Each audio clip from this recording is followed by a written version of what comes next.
As you unwind and drift into a peaceful sleep with the gentle rain and a soothing story, take a moment to like and subscribe. Your support truly inspires me to create more calm and comforting content like this. Before you close your eyes, I'd love to hear from you. What time are you listening, and where in the world are you joining me from? Is there a story or character you'd love to hear next? Leave a comment and share a little piece of your warm and peaceful world with me. Story: The Mermaid of Zenner. In the wild windswept village of Zenner, perched on the rugged cliffs of Cornwall, where the Atlantic roared and the mist wove tales of ancient magic life, was both simple and steeped in mystery.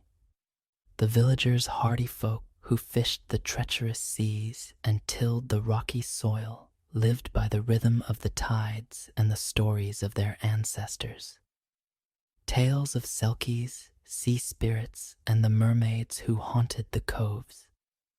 At the heart of Zenner stood St. Senara's church, its stone walls weathered by salt and storm, its stained glass windows glowing with scenes of saints and sea creatures.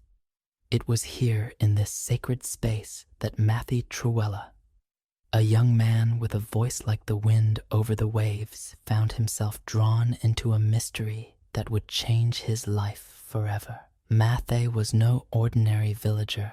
At 22, he was tall and lean, with sun-bleached hair and eyes the color of the sea. At dusk, a dreamer whose heart yearned for something beyond the nets and plow. His voice, rich and haunting, was the pride of St. Senara's choir, its notes rising above the congregation like a prayer to the ocean itself. The villagers loved him, their smiles warm as they clapped him on the back after services. But Matthew felt a restlessness, a pull toward the cliffs where the sea sang secrets he could not yet understand. His mother, a widow with hands rough from weaving, saw the longing in his eyes and warned him, "The sea takes more than it gives, Matthew. Stay on land where your heart is safe." One autumn evening, as the harvest moon hung low, casting a silver path across the waves, the choir gathered in St. Senara's for vespers. The church was dim, its candles flickering, the air thick with the scent of wax and salt. Matthew stood at the choir's center, his voice leading the hymn, its melody weaving through the stone arches. As the final note faded, a new sound rose, a voice clear and ethereal like the sigh of the sea meeting the shore. It was a woman's voice, singing a melody. No villager knew its notes, curling through the church like mist wrapping around Matthew's heart and holding it fast. The congregation fell silent, their eyes wide, their breaths held as the song filled the space, both beautiful and haunting, a call from another world. Matthew turned, his voice stilled, and saw her, a woman seated in the back pew, her form cloaked in a shawl that shimmered like wet seaweed, her hair a cascade of green that caught the moonlight streaming through the windows. Her eyes, large and luminous, gleamed like pearls, and her skin had a faint opalescent sheen as if kissed by the deep. She sang alone now, her voice rising, and Matthew felt a pull, a longing so fierce it drowned out reason. The hymn ended, the church silent, and the woman rose, her movements fluid as water, her shawl trailing behind. As she passed the pews, a faint trickle of water marked her path, pooling on the stone floor, and then she was gone. The door creaking shut, the night swallowing her. The congregation erupted in whispers, their voices a mix of awe and fear. A mermaid, old Tamsin, the village storyteller, hissed, her eyes wide. The sea folk come to St. Senara as they did in my grand's day. The vicar, his face pale, called for calm, but Matthew's heart raced his mind fixed on the woman's song, her eyes the water she left behind. He slipped from the choir, ignoring his mother's worried glance, and followed the trail. The damp stones leading to the churchyard, then down the cliff path to the cove below Zenner. The cove was a crescent of black sand, its cliffs jagged, its waves crashing with a rhythm that matched Matthew's pulse. The moonlight painted the sea in silver, and there on a rock jutting from the tide sat the woman. Her shawl was gone, revealing a form both human and not her lower body, a sleek scaled tail that shimmered like abalone, her hair flowing like seaweed in the breeze. She was a mermaid, her beauty unearthly, her eyes fixed on Matthew with a mix of curiosity and sorrow. "You heard my song," she said, her voice, a melody that stirred the waves. "Few mortals do and live to speak of it, Math." They stepped closer, his boots sinking into the sand, his heart a storm of fear and wonder. "Who are you?" he asked, his voice steady despite the pull of her gaze. "I am Morvarin," she said, "daughter of the sea. I come to Zenner to sing, to remember the world above. But my song has bound you, Mathe Truella, and now you must choose return to your land or follow me to the deep." She extended a hand, her fingers webbed and glistening, and Mathe felt the world tilt, his life in Zenner fading against the promise of her voice. "Why me?" he asked, his hand hovering near hers, the sea's roar a chorus in his ears. Morvarin's eyes softened, a flicker of pain crossing her face. "Because your heart hears what others cannot," she said. "But beware, the sea is not kind to mortals. If you come, you may never return." She leaned forward, her lips brushing his, and a rush of warmth filled him, his lungs tingling as if they could breathe water. "One kiss," she whispered, "and the sea will welcome you. Choose Mathe." The village, his mother. The choir all seemed distant, drowned by Morvarin's song. Her eyes, the call of the unknown. Mathe thought of the stories of mermaids who lured men to their doom, of seas that gave no mercy, but also of love that defied the boundaries of worlds. His heart, reckless and dreaming, made its choice. He took her hand, its touch cool and electric, and stepped into the waves. The water closing over him, his breath steady as Morvarin's magic held him. The cove vanished, the cliffs receded, and Mathe descended into the sea. Morvarin's tail flashing beside him, her song guiding him to a world of wonder and peril. Zenner awoke to find Mathe gone, the church floor still damp, the villagers whispering of the mermaid's curse. His mother wept, her hands clutching his choir robe. But old Tamsin, her eyes sharp, spoke of hope. If his heart is true, he'll find a way back or make a home in the deep. Beneath the waves, Mathe entered a realm of coral palaces and glowing forests, unaware of the trials that awaited, trials of love, sacrifice, and a curse that bound Morvarin as tightly as it bound him. The sea was his, now its secrets, his to uncover its dangers, his to face. And Mathe, with Morvarin's song in his heart, stepped into a destiny that would echo through the tides of Cornwall. The sea embraced Mathe Truella like a lover, its waters cool and alive, wrapping him in a world where light bent and time flowed differently. Guided by Morvarin, the mermaid whose song had drawn him from Zenner's cliffs, he descended through layers of ocean, the surface world fading into a distant memory. Her touch, her kiss had gifted him the ability to breathe beneath the waves. his lungs adapting to the sea's rhythm, his eyes adjusting to the dim prismatic glow of the deep. Morveran's tail shimmering with scales of abalone and jade flashed beside him, her green hair streaming like seaweed, her pearl-like eyes glinting with a mix of hope and sorrow. Mathe, his heart bound to her song, followed the silver ring on his finger, a keepsake from his mother pulsing faintly, a tether to the mortal world he had left behind. The descent ended in a realm that defied imagination, a kingdom beneath the waves, its spires of coral rising like cathedral towers, their surfaces encrusted with pearls and glowing anemones. Forests of kelp swayed in unseen currents, their fronds lit with bioluminescent sparks, and schools of fish. Their scales like liquid silver darted through canyons of rock and shell. The palace at the kingdom's heart was a marvel, its walls woven of living coral, its halls lit by orbs of light that floated like miniature suns.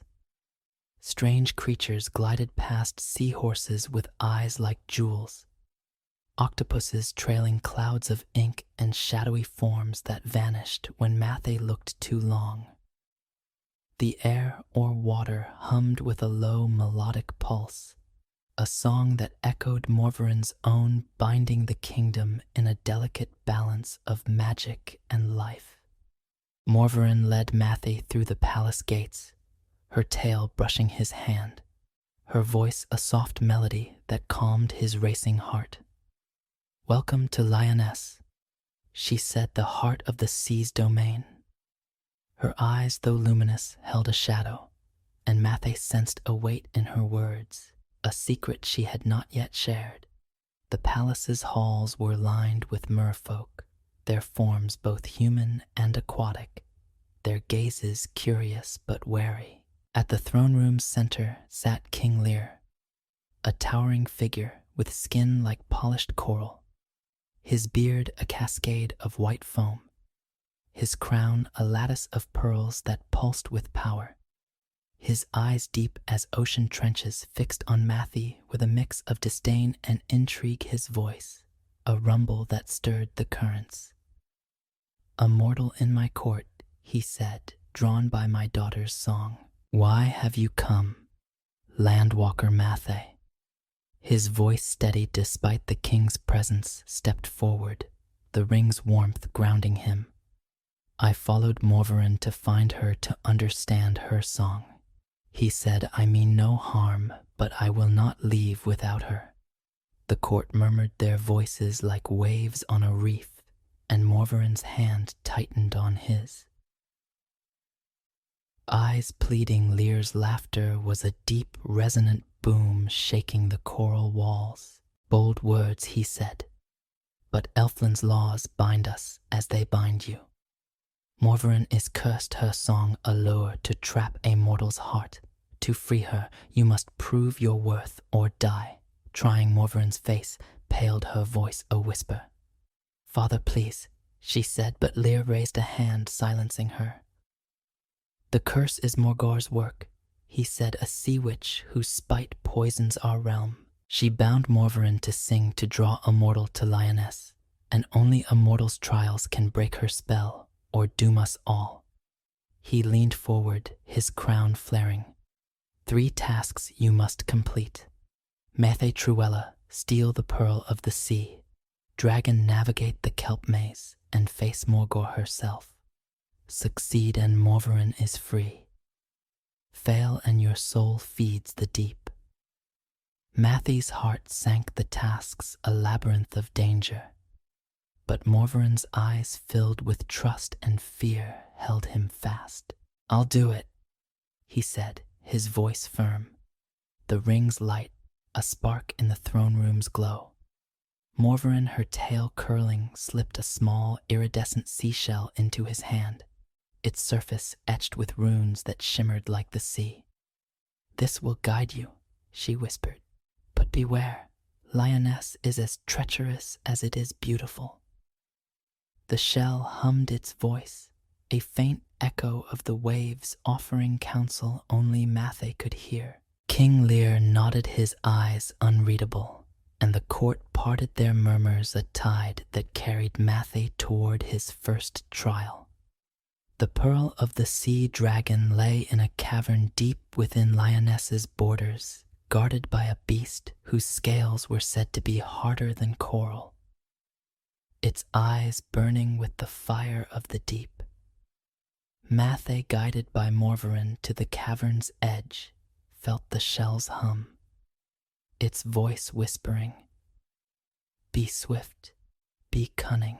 The cavern was a cathedral of glowing stone, its walls pulsing with light, its floor littered with the bones of those who had failed. The sea dragon coiled around a pedestal where the pearl gleamed, raised its head, its eyes like molten gold, its roar a blast that shook the water. Mathay, his sword useless against its scales, relied on the shell's guidance, dodging its claws, luring it into a narrow crevice where its bulk was trapped. He seized the pearl, its light warm in his hand, and fled the dragon's roar, fading as he escaped his body, bruised but alive. The kelp maze was next, a labyrinth of living seaweed that shifted with the currents, its paths guarded by shadow sharks and whispering spirits. The shell's voice led Mathay through twisting corridors, its runes glowing to mark safe paths.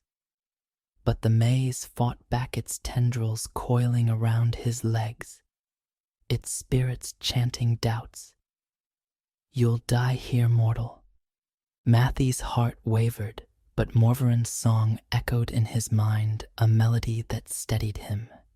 He pressed on the shell's light a beacon and emerged, gasping into open water, the maze's shadows retreating.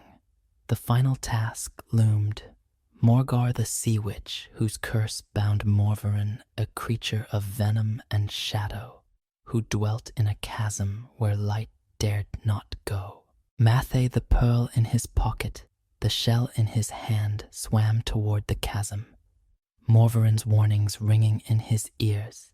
"She is cunning, Mathay. Trust nothing she says." The kingdom of Lioness watched its currents still, its merfolk silent as Mathay descended the shell's hum. His only guide, the ring's warmth, his only hope. The trials had tested his body and mind, but Morgar would test his soul. And Mathay, with Morvarin's love as his anchor, was ready to face the darkness beneath the waves. The kingdom of Lioness was a dream woven from the ocean's heart, its coral spires piercing the twilight depths, its kelp forests swaying like dancers in an endless waltz.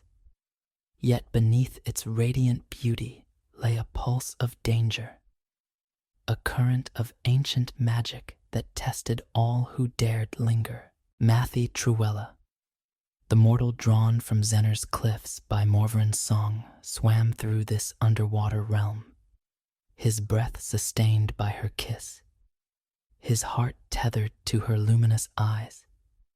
The seashell she had given him, etched with runes that shimmered like moonlight on water, hummed softly in his hand, its voice a whisper of the waves, guiding him through the trials set by King Lear to prove his worth and break the curse that bound Morvarin.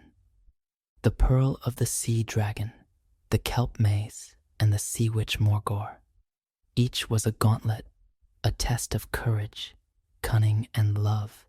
And Mathay, with the silver ring on his finger pulsing, faintly faced them with a resolve born of the Cornish tides. The first trial led him to a cavern at Lioness's edge, a vast chamber where bioluminescent algae painted the walls in hues of emerald and sapphire. The sea dragon's lair was a cathedral of stone and bone, its floor strewn with the skeletal remains of challengers who had come before merfolk and mortals alike, their dreams extinguished by the beast's wrath. The dragon itself was a colossus, its scales like polished obsidian, each one reflecting the cavern's glow. Its eyes twin furnaces of molten gold that seemed to burn through Mathay's soul. Coiled around a pedestal, it guarded the pearl, a fist-sized orb that pulsed with a soft, milky light, its surface alive with swirling colors like the heart of a storm. Matthay's sword, a fisherman's blade from Zener, was useless against such a creature. Its steel no match for scales harder than coral. The shell in his hand vibrated its voice, urgent. Be swift. May they use the currents. Not the blade, he circled the pedestal. His movements slow, his eyes locked on the dragon's. It stirred its tail, lashing a low growl, shaking the water, sending ripples that stung Matthay's skin.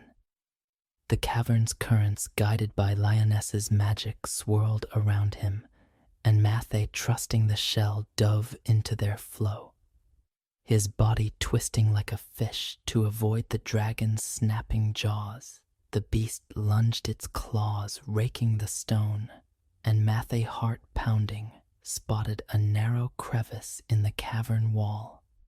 A trap for the unwary, but a chance for the cunning. He swam toward it, the dragon's roar a thunder at his back, and darted into the crevice, its walls scraping his arms. The dragon followed, its bulk too vast, its scales grinding against the stone as it wedged itself. Its eyes blazing with fury, and they gasping doubled back the shell's hum. A steady guide and reached the pedestal, his fingers closing around the pearl. Its light was warm alive, and as he clutched it, the dragon's roar became a scream, its trapped body thrashing. Mathay fled the current, carrying him from the cavern. The pearl's glow, a beacon in the dark, his body bruised but unbroken. The first trial was won, but the dragon's eyes haunted him, a promise of vengeance that lingered in the deep. The kelp maze awaited, a labyrinth of living seaweed that stretched across a sunken valley, its fronds towering like trees, their tips glowing with phosphorescent sparks. The maze was alive, its paths shifting with the tides, its shadows hiding creatures that whispered in voices like drowning men.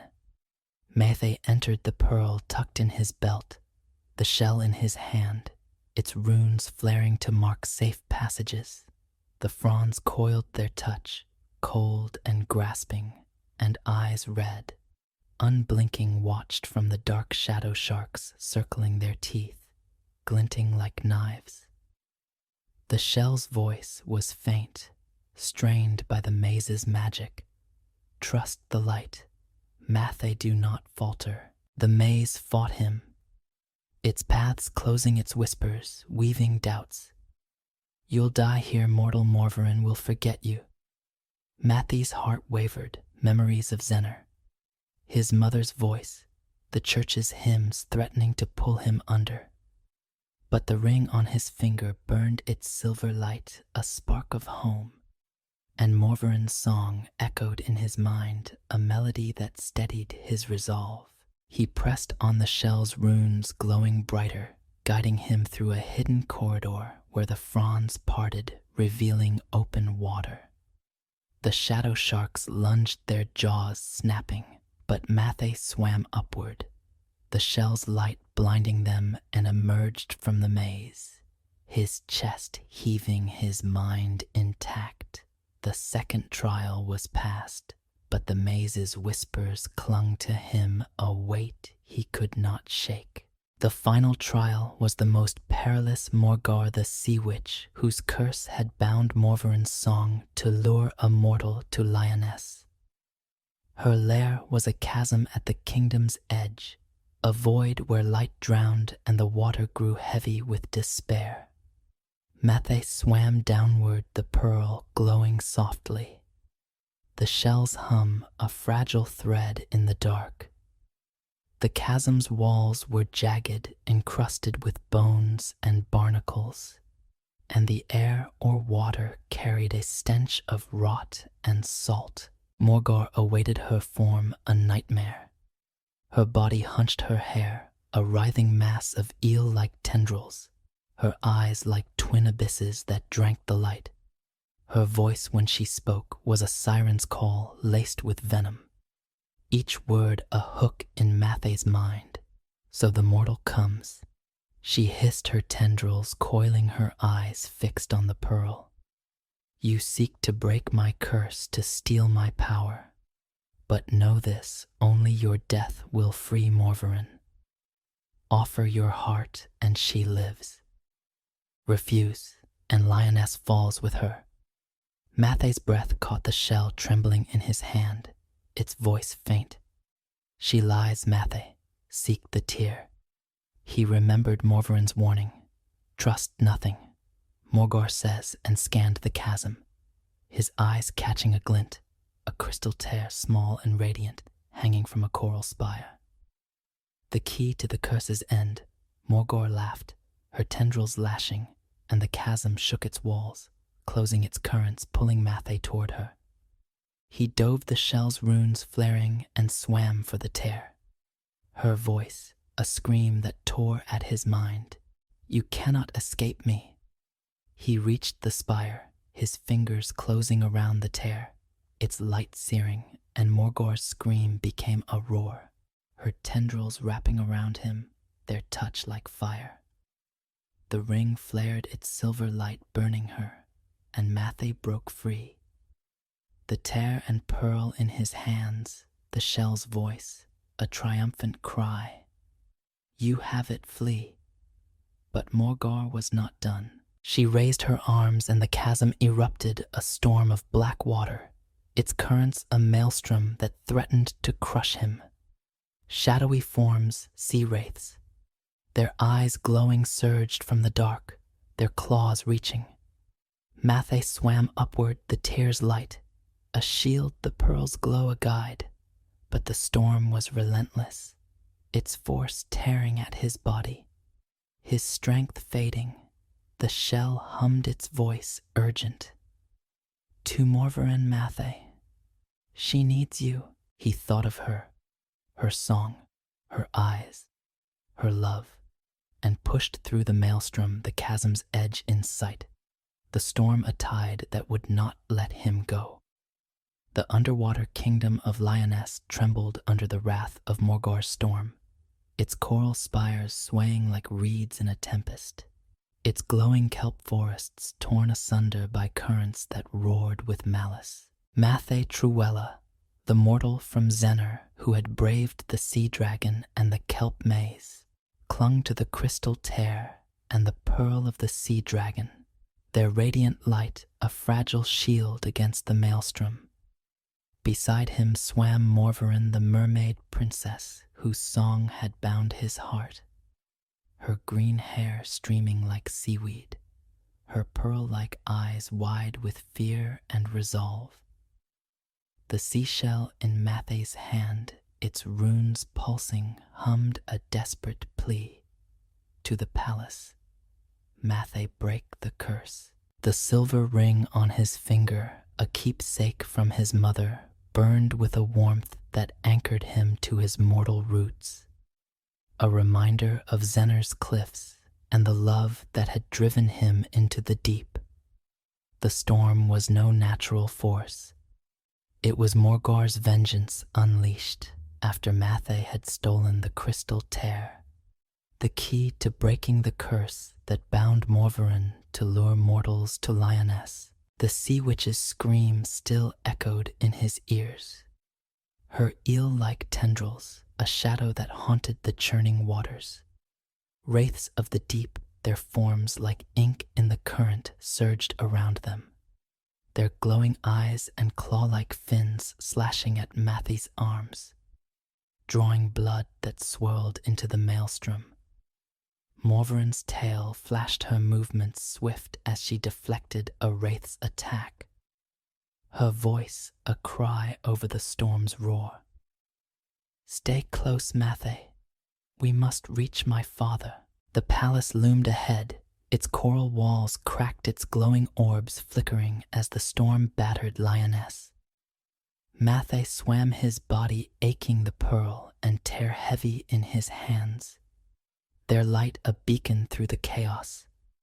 The shell's voice was faint, strained by the witch's magic. The throne room, Mathey. The tear must touch Morvaran's heart. He nodded, his breath sustained by Morvaran's kiss burning in his chest, his resolve a flame that no storm could douse. Morvaran led the way, her tail cutting through the currents, but her strength was waning, the curse's weight dragging at her like an anchor. Her scales dimmed, her eyes flickering, and Mathey's heart clenched, knowing her life hung in the balance. The palace gates were guarded by merfolk warriors.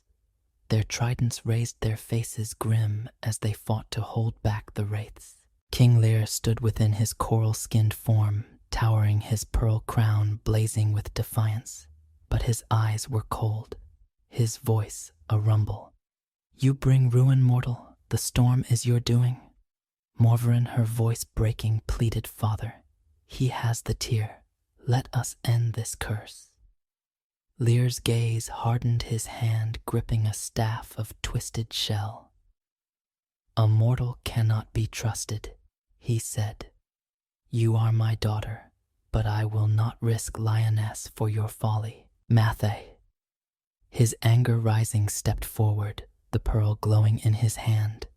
"I've faced your trials, Lear," he said, his voice steady despite the storm's howl. "I love Morvaran, and I'll die before I let her fall. Help us or lose her forever." The merfolk gasped, their tridents lowering, and Morvaran's hand found his, her touch a spark that steadied him. Lear's eyes narrowed, but before he could speak, the storm surged, a wave of black water crashing through the gates, wraiths pouring in, their claws slashing. Mathey fought, his fisherman's blade flashing, the ring's light burning the wraiths' shadowy forms. But they were endless, a tide of Morgor's hate. Morvaran, her strength fading, raised her voice in a song, a melody of lioness, its notes a counterpoint to the storm's fury. The wraiths faltered, their eyes dimming, and the currents slowed, the palace's orbs flaring brighter. But the effort drained her, her scales paling her song. Faltering they, his heart breaking, held her close, the tear in his hand glowing with a light that matched her eyes. "Stay with me," he whispered, pressing the tear to her chest, its radiance sinking into her, the curse's chains snapping like brittle coral. Morvaran gasped, her scales brightening, her strength returning, but the storm roared louder. Morgor's voice, a scream that shook the palace. "You cannot defy me." The sea witch appeared, her form massive, her eel-like tendrils writhing, her abyss eyes blazing with rage. "The tear is mine," she hissed, her claws reaching for Mathey. He dove, the shell's runes flaring, its voice urgent. "The pearl. Mathey, use its light." He raised the pearl, its glow a supernova that burned Morgor's tendrils, her scream a wail that cracked the coral walls. But the palace trembled, its spires collapsing, the storm tearing at its heart. They, shielding Morvaran, faced Morgor, the ring's light a defiance, but her power was too great. Her claws closing around him, their touch a fire that seared his soul. In that moment, King Lear acted, his cold heart softened by his daughter's song and Mathey's sacrifice. He raised his staff, its pearls flaring, and chanted a spell of the deep, his voice a thunder that matched the storm. "Begone, Morgor," he roared, thrusting a massive pearl from his crown into the maelstrom. The pearl exploded in a burst of light, its power binding Morgor, dragging her into a chasm that opened beneath the palace. The sea witch's scream faded, her form swallowed by the void, the storm collapsing in her wake. The wraiths dissolved, the currents stilled, and Leoness, though scarred, stood firm. But the palace was crumbling its coral walls, fracturing its orbs, falling like dying stars. Mathé, weakened by Morgor's touch, held Morvarin, her eyes bright with love and fear. "We must go," she said, her voice a melody that cut through the chaos. Lear, his face etched with regret, approached his hand, extended. "You saved her, mortal," he said, his voice soft. "I was wrong to doubt you." He pressed a small glowing pearl into Mathé's hand, its light warm and alive.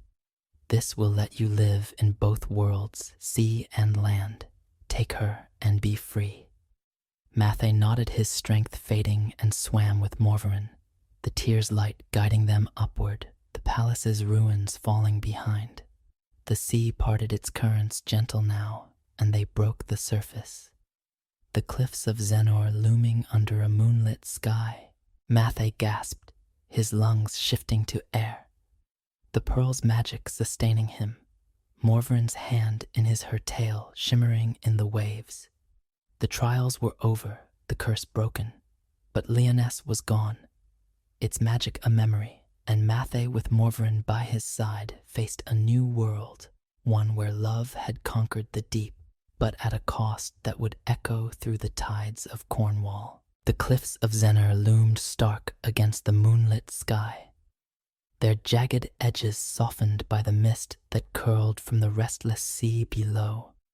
Mathé Truella emerged from the waves, his body trembling from the trials of Lioness, his hand clasped tightly around Morvarin's, her mermaid tail shimmering like abalone in the silver light. The air was sharp with salt and the promise of dawn, a stark contrast to the suffocating currents of the underwater kingdom they had fled. The crystal tear had broken Morgor's curse, freeing Morvarin from her doomed song, and King Lear's pearl, glowing softly in Mathé's other hand, had granted him the gift of living in both sea and land. Yet the cost was heavy. Lioness, the radiant heart of the deep, lay in ruins. Its coral spires shattered, its glowing forests dimmed, a sacrifice to end the sea witch's reign. Mathé's lungs, shifting from water to air, burned with the transition, but Morvarin's touch grounded him, her pearl-like eyes bright with love and sorrow. "We're safe," she whispered, her voice a melody that echoed the tides, her scales fading as her tail shimmered into legs, her form adapting to the shore. Mathé, his sun-bleached hair plastered to his brow, looked back at the sea, its surface calm, now hiding the chaos they had left behind. The seashell, its runes dark, was silent, its magic spent, but the silver ring on his finger pulsed faintly, a reminder of Zenor, of his mother, of the life he had thought lost. "What now?" he asked, his voice hoarse, the weight of their journey settling like sand in his chest. Morvarin's gaze turned to the cliffs, her hand tightening in his. "We live," she said, "between your world and mine.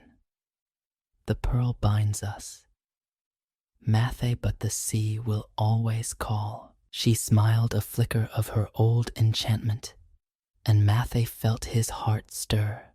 The love that had driven him through dragon's jaws and witch's wrath, now a bridge between their worlds. They climbed the path to Zenor, the village stirring in the pre-dawn light, its thatched roofs and stone walls a familiar anchor after the alien splendor of Lioness. The villagers who had mourned Mathé as lost to the sea gathered in the square, their lanterns casting golden pools on the cobblestones. His mother, Her face lined with grief cried out at the sight of him, her arms enveloping him in a warmth that rivaled the pearl's magic. "My boy," she sobbed, her hands clutching his face. "I thought the mermaids took you forever." Her eyes widened at Morvarin, whose sea-green hair and opalescent skin marked her as no mortal. But the village steeped in Cornwall's lore did not recoil. Old Tamsin the storyteller stepped forward, her sharp eyes glinting. "The mermaid of Zennor," she said, her voice a reverent whisper. "You've brought her back." Mathy and lived to tell the tale. The story poured from them. Mathy's voice weaving with Morvarin's, a duet of trials and triumphs. The sea dragon's lair, the kelp maze, Morgore's chasm, the storm that shattered Lyonesse. The villagers listened, their faces a mix of awe and fear, their hands tracing signs against evil as they heard of the sea witch's end. King Lear's pearl, held aloft, glowed softly, a relic of the deep, and the villagers, led by Tamsin, vowed to honor it, to keep Zennor's shores safe from the sea's darker whims. The church of Saint Senara, where Morvarin's song had first ensnared Mathy, became a shrine, its walls adorned with carvings of mermaids and waves a testament to their tale. Mathy and Morvarin built a life between worlds. By day they lived in Zennor, Mathy teaching the village children to sing his voice a bridge to the sea. Morvarin weaving nets with a skill no mortal could match. By night they slipped into the cove, the pearl's magic letting Mathy breathe beneath the waves where they swam through reefs and caves. Morvarin's tale a flash of light, their love a dance that defied the boundaries of land and sea. The village once wary embraced them, their children born with eyes that gleamed like pearls, their laughter a blend of Cornish wind and ocean song. The pearl was placed in a small chapel by the cove, its glow a ward against the shadows that lingered in the deep. Fishermen prayed to it before setting sail, their nets fuller, their boats safer, as if Morvarin's kin watched over them. Tamsin's stories grew, weaving Mathy and Morvarin into Cornwall's tapestry. A mortal who loved a mermaid who chose a mortal. Their bond a light that burned through curse and storm. The cliffs of Zennor, etched with their tale, became a place of pilgrimage where lovers left shells and songs, hoping for a blessing as enduring as Mathy's. Years passed and Mathy's hair grayed. His voice softened, but his eyes, the color of the sea at dusk, remained bright. Morvarin's love keeping him young in spirit. She ageless as the tide swam beside him, her song a constant in his heart. When their time came, they slipped into the sea. One final night, the pearl's light guiding them to a reef where Lyonesse's ruins glowed faintly, a new kingdom rising from the old. The villagers watching from the cliffs saw a flash of light, a mermaid's tale, and heard a song that lingered in the wind, a farewell and a promise. The legend of Mathy Truella and Morvarin, the mermaid of Zennor, lived on, sung in Saint Senara's choir, carved in the chapel's stones, whispered in the waves that kissed Cornwall's shores. It was a tale of love that crossed worlds, of courage that faced the deep of a mortal, and a mermaid who defied curse and king to weave their hearts into the sea's eternal song. In Zennor, where the cliffs stood sentinel and the tides sang secrets, their story was a beacon, a reminder that even in the darkest depths, love could shine brighter than any pearl, its light enduring through the ages. A hallelujah to the wild, untamed heart of the Cornish sea. Story, Kate Crackernuts. The village of Thornwick lay cradled in the gentle folds of England's emerald hills, where stone walls snaked through meadows and the air carried the sweet tang of clover. It was a place where time seemed to dawdle, where children chased geese down cobbled lanes, and old men swapped tales over pints at the rusty plough. But beneath the idyllic surface, secrets festered, and none were darker than those brewing in the heart of Mistress Eleanor, the widowed wife of Thornwick's late miller Kate. Her stepdaughter was 16 with a mop of chestnut hair that refused to stay tamed and eyes that gleamed like polished hazelwood sharp with curiosity. She was no beauty. Her nose was too stubborn, her chin too square. But what she lacked in grace, she made up for in grit and wit. Kate could outsmart the village boys at riddles, mend a broken cartwheel faster than the blacksmith, and charm a smile from even the sourest of Thornwick's matrons. She was the miller's daughter through and through, inheriting his knack for seeing the world not as it was, but as it could be. Her stepsister Anne was another story. At 15, Anne was the village's darling, with hair like spun gold and a face so lovely it seemed carved from moonlight. Her laughter was a melody that could hush a room, and her gentle demeanor won hearts without effort. The sisters, bound not by blood but by a shared roof, were as different as flint and silk, yet they loved each other fiercely. Kate would tease Anne for her daydreams, and Anne would giggle at Kate's stubborn streak. But when dusk fell, they'd sit by the hearth sharing secrets and weaving dreams of adventures beyond Thornwick's borders. Their stepmother, Mistress Eleanor, was a woman of sharp angles and sharper temper.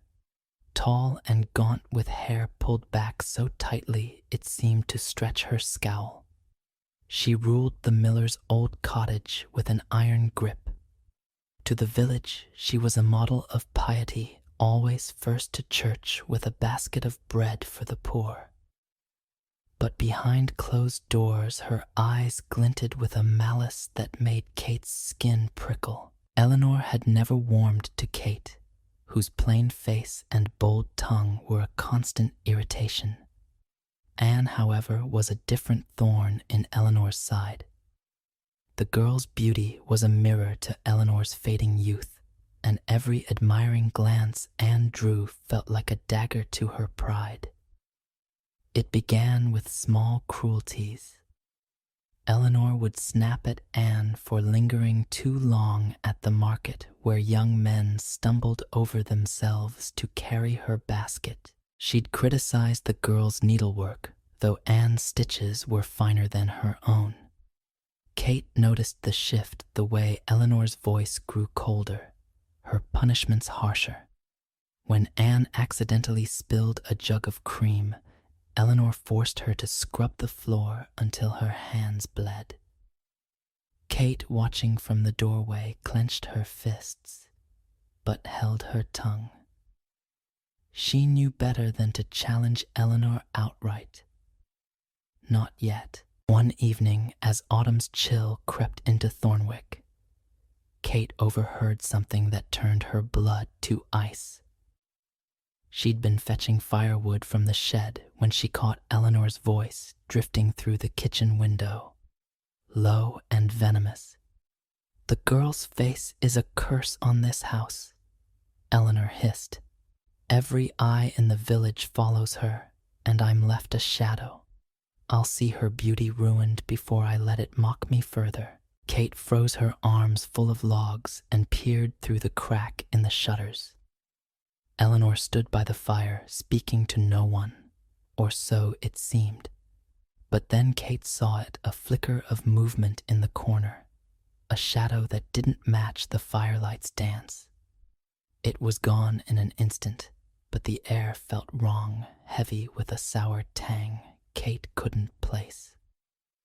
She didn't sleep that night, Lying on her straw mattress beside Anne's soft breathing, Kate turned Eleanor's words over in her mind. Ruined beauty. Curse. The pieces didn't fit, not yet, but Kate's instincts screamed danger. She resolved to watch Eleanor closely to keep Anne safe. But Eleanor was clever, and her malice moved like a snake in the grass.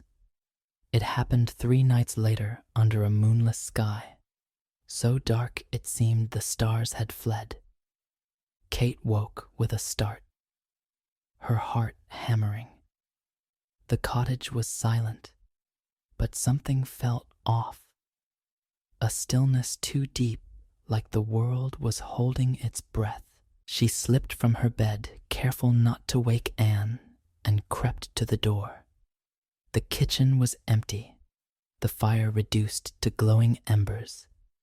But the back door hung ajar, letting in a draft that smelled of damp earth and something sharper, like rotting leaves.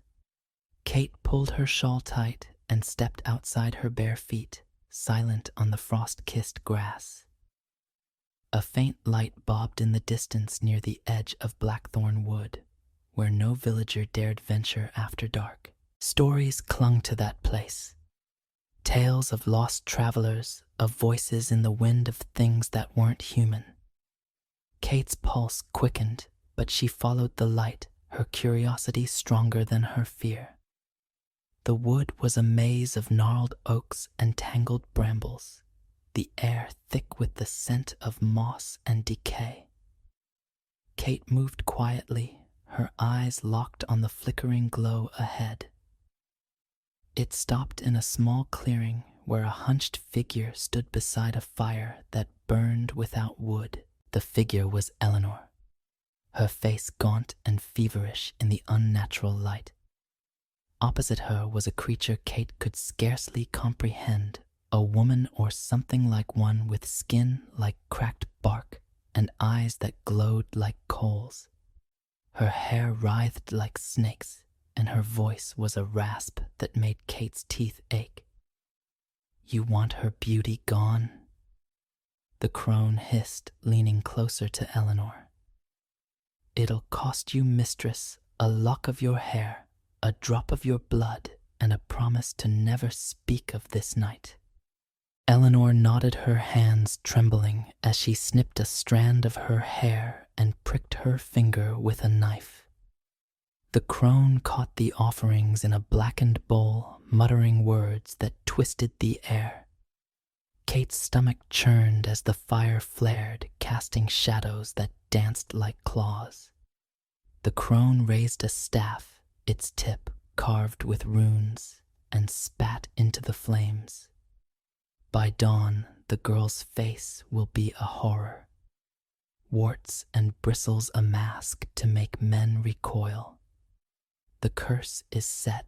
Eleanor's lips curled into a smile, but Kate saw fear in her eyes. "And no one will trace it to me?" she asked. The crone's laugh was like breaking glass. "Not unless you're fool enough to confess. Now go before the wood claims you." Kate ducked behind a tree as Eleanor hurried past, her shawl flapping like a bat's wings. The crone lingered, sniffing the air as if sensing Kate's presence. Kate held her breath, her heart a drum in her chest, until the crone shuffled into the shadows, the fire winking out behind her. Only then did Kate run her feet, tearing through the brambles, heedless of the scratches on her legs. She had to get to Anne. Dawn was breaking when Kate burst into the cottage, her breath ragged. Anne was still asleep, her golden hair fanned across the pillow. Kate shook her gently, whispering her name. Anne stirred, blinking up at her sister with a sleepy smile, but as the first rays of sunlight crept through the window, Anne's smile faltered. She touched her face, her fingers trembling, and let out a scream that shattered the morning's quiet. Kate grabbed a small mirror from the wall and held it up, her heart sinking. Anne's face, once flawless, was unrecognizable. Warts sprouted like mushrooms across her cheeks, and coarse bristles jutted from her chin. Her eyes, still her own, brimmed with tears. "What's happened to me?" she sobbed, clutching Kate's arm. Kate's mind raced the crone's words echoing in her ears. A curse Eleanor's doing. She glanced at the kitchen where Eleanor stood stirring a pot of porridge, her face a mask of false concern. "Oh, Anne, what misfortune!" Eleanor cried, but Kate saw the flicker of triumph in her eyes. "It's not misfortune," Kate said, her voice low and steady. "It's witchcraft." Eleanor's spoon froze mid-stir, but she recovered quickly. "Mind your tongue, girl. You'll bring trouble on us all with such talk." Kate ignored her, pulling Anne to her feet. "We're leaving," she said, her tone brooking no argument. "Pack what you can carry. We're not staying here." Anne, still weeping, nodded her trust in Kate. Absolute.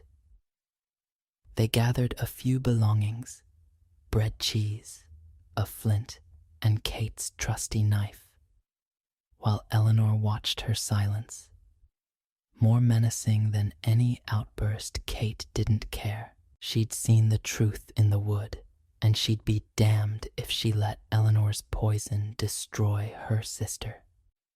As they stepped into the morning light, Anne hid her face in a shawl, her shoulders shaking. The village was waking, and curious eyes followed them. Kate felt the weight of their stares, the whispers already forming. She squared her shoulders, her mind racing. The crone had spoken of a curse, but curses could be broken. Kate didn't know how, not yet, but she'd find a way. She always did. "Kate," Anne whispered, her voice muffled. "Where are we going?" Kate squeezed her hand, her eyes fixed on the horizon where Blackthorn Wood loomed like a challenge. "Somewhere we can fix this," she said. "Somewhere Eleanor can't follow." With that, the sisters set off, leaving Thornwick behind. Kate's heart was a storm of anger and resolve, but beneath it burned a fierce love for Anne. Whatever lay ahead, Witches' Woods, or worse, Kate would face it. She was Kate Crackernuts, and she didn't back down. The world beyond Thornwick was wilder than Kate had imagined, a tapestry of rolling moors and jagged cliffs where the wind sang of secrets older than the hills. She and Anne had been walking since dawn, their boots scuffed and their cloaks damp from a morning mist that clung like a shroud. Anne's face remained hidden beneath her shawl, her steps hesitant as if each one carried the weight of her disfigurement. Kate, however, strode with purpose, her hazel eyes scanning the horizon for a sign, any sign of where to go next. The crone's words from Blackthorn Wood haunted her. A curse set a face ruined, but Kate refused to believe it was unbreakable. There had to be a way, and she'd tear the world apart to find it. They'd followed a faint path away from the village, avoiding the main roads where travelers might gawk at Anne's face. By midday, the sisters reached a windswept plateau dotted with ancient stones, their surfaces carved with spirals and runes worn smooth by centuries of rain. The air here felt different, heavier, as if the earth itself were watching. Kate paused, her hand resting on one of the stones. It was warm, unnaturally so, and a faint hum vibrated through her fingers like the pulse of something alive. "Kate, what is this place?" Anne's voice was muffled, her eyes darting nervously. She'd barely spoken since they'd left Thornwick, her spirit bruised by the curse and the village's staring eyes. Kate crouched brushing dirt from the base of the stone. I don't know, she admitted, but it feels important, like it's trying to tell us something. She stood wiping her hands on her skirt. We'll rest here tonight. Maybe it'll give us a clue. Anne nodded, though her shoulders remained hunched. Kate's heart ached for her sister, but she pushed the feeling down. Pity wouldn't help Anne. Action would. As the sun dipped below the hills, painting the sky in hues of amber and bruise purple, Kate built a small fire with the flint from her pack. They ate sparingly hard bread and a wedge of cheese, while the stones loomed around them like silent sentinels. Anne sat close to the fire. Her shawl pulled tight, and Kate wished she could reach into her sister's heart and pull out the fear. Night fell swift and absolute, the stars hidden by a blanket of clouds. The fire crackled, casting flickering shadows on the stones, and Kate felt the hum again, stronger now, thrumming in her bones. She was about to speak when a gust of wind tore through the circle, snuffing the fire in an instant. Anne gasped, clutching Kate's arm, and the air turned sharp with the scent of ozone and something older, like damp earth and forgotten promises. Anne began, but Kate held up a hand, her senses prickling. The darkness seemed to shift, not empty, but alive, watching. She stood, her knife in hand, its familiar weight grounding her. Who's there? She called, her voice steady, despite the chill creeping up her spine. No answer came, but the hum grew louder, a low drone that made her teeth ache. Then from the ground itself, a voice slithered soft and mocking, like a child playing a cruel game. Mortals in the circle, it whispered the words curling around Kate's ears. Bold or foolish, which are you? Kate tightened her grip on the knife, her eyes scanning the shadows. Show yourself, she demanded. We're not here for games. The voice laughed, a sound like pebbles rattling in a stream. Games are all we have, girl. You seek to undo what's been done, don't you? The face, the curse, the witch's work. Anne whimpered, and Kate stepped in front of her, protective. You know about that. Then tell us how to break it. The voice grew sly. Knowledge has a price, but I'll give you a crumb for you amuse me. Seek the green hill where the fairy court dances. Their curses bend and break if you're clever enough. But beware, mortal goblins love a game and they play to win. Where's the green hill? Kate pressed, but the voice was fading, the hum softening. Wait, tell me more. Only silence answered, and the air lightened, the oppressive weight lifting. Kate cursed under her breath, sheathing her knife. Anne was trembling, her shawl slipping to reveal the warts and bristles that marred her once perfect face. Kate knelt beside her, brushing a lock of golden hair from her sister's eyes. It's a lead, Kate said, forcing confidence into her voice. The green hill. We'll find it.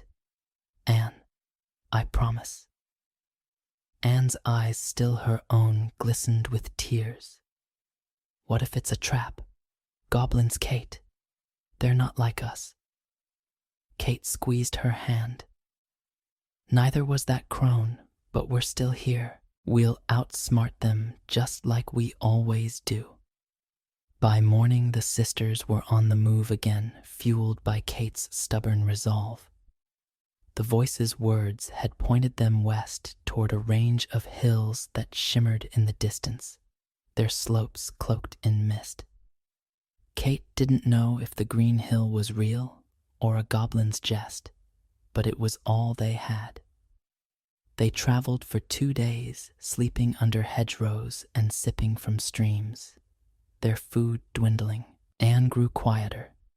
her steps slower, but Kate kept her talking, coaxing out memories of their childhood races through the miller's fields, stolen apples from Widow Gray's orchard. It kept Anne's spirits from breaking, and it reminded Kate why she was fighting. On the third day they found it. The green hill rose from the moor like a sleeping giant, its slopes impossibly lush, its summit crowned with a faint, unnatural glow. Kate's heart quickened. The air here was thick, charged like the moment before a storm. Anne hesitated, her shawl clutched tight, but Kate took her hand. "We're close," Kate said. "I can feel it." They climbed the grass soft underfoot, the hill steeper than it looked. At the summit, Kate found a patch of earth smoother than the rest, marked by a faint ring of toadstools. She remembered the old tales, fairy rings, gateways to other worlds. Her pulse raced, but she didn't falter. Kneeling, she knocked 3 times on the ground, the sound swallowed by the hill's eerie silence. For a moment, nothing happened. Then the earth shuddered, a low groan rising from deep below. Anne stumbled back as the ground split, revealing a spiral staircase of stone that plunged into darkness. A cold breeze wafted up, carrying the scent of moss and something sweeter, like overripe fruit. Kate stood, her knife in one hand, Anne's hand in the other. "Ready?" she asked, though her own heart was a drumbeat in her chest. Anne nodded, her eyes wide, but trusting. "With you always." They descended the staircase, twisting deeper than seemed possible. The walls glistened with damp, etched with faint carvings that seemed to writhe in the corner of Kate's eye. The air grew warmer, thicker, and the sweet scent intensified, mingling with a faint metallic tang. Kate's senses screamed danger, but she pushed forward, her grip on Anne's hand, unbreakable. The stairs ended abruptly, opening into a vast hall that stole Kate's breath. Its ceiling was a tangle of roots glowing with flecks of light like captured stars. The floor was polished stone, inlaid with patterns that shifted when Kate blinked. At the center, a throng of creatures danced to a haunting tune played by unseen musicians, creatures with eyes too large, limbs too long, and smiles too sharp. Some had skin like bark, others like moonlight, and all moved with a grace that was both beautiful and wrong. At the head of the hall, on a throne of twisted vines, sat a woman who could only be the fairy queen. Her hair was a cascade of silver, her gown woven from shadows, and her eyes black as polished obsidian locked onto Kate with a predator's curiosity. She raised a hand, and the music stopped the BC. The dancers froze their gazes, darting to Kate and Anne. Kate stepped forward, shielding Anne, her voice clear and defiant. "We're here to break a curse. Can you help us?" The queen's lips curved into a smile that was both alluring and cruel. "A curse, you say, bold to come to my court with demands. But I am intrigued. Tell me, mortal, what price are you willing to pay?" Kate's mind raced. The queen's words were a trap, she was sure, but she had no choice. "Name your price," she said, her voice steady. "But know this, I'm not leaving without my sister whole again." The queen laughed, a sound like shattering glass, and leaned forward. "Very well, I have a task for you, clever girl. My son, Prince Rowan, is prisoner to the goblins below. Free him and I may grant your wish. Fail and you'll dance in my court forever." Kate's heart sank, but her resolve held firm. She glanced at Anne, whose eyes shone with hope despite her fear. For her sister, Kate would face anything, goblins, queens, or worse. She nodded. "I'll do it." The queen clapped and the music resumed, the dancers swirling around them. A fairy servant, small and sharp-toothed, appeared at Kate's side, gesturing toward a shadowed archway. "This way," it hissed its voice, like rustling leaves. Kate took Anne's hand, her knife ready, and followed. The hall's glamour faded behind them, replaced by a tunnel that reeked of earth and decay. The servant led them deeper. Its glowing eyes, the only light Kate's mind churned, piecing together the queen's words. A prisoner prince, a goblin's cage. This was no simple task, but Kate was no simple girl. She was Kate Crackernuts, and she'd outwit them all. As they descended, the tunnel grew colder, the air thick with the stench of rot. Kate tightened her grip on Anne's hand, her senses alert. The goblins were close. She could feel it, and whatever lay ahead, she'd face it with the same fire that had carried her from Thornwick. For Anne, for their future, she'd win. The tunnel seemed to breathe, its walls pulsing with a faint, sickly glow that cast writhing shadows across Kate's path.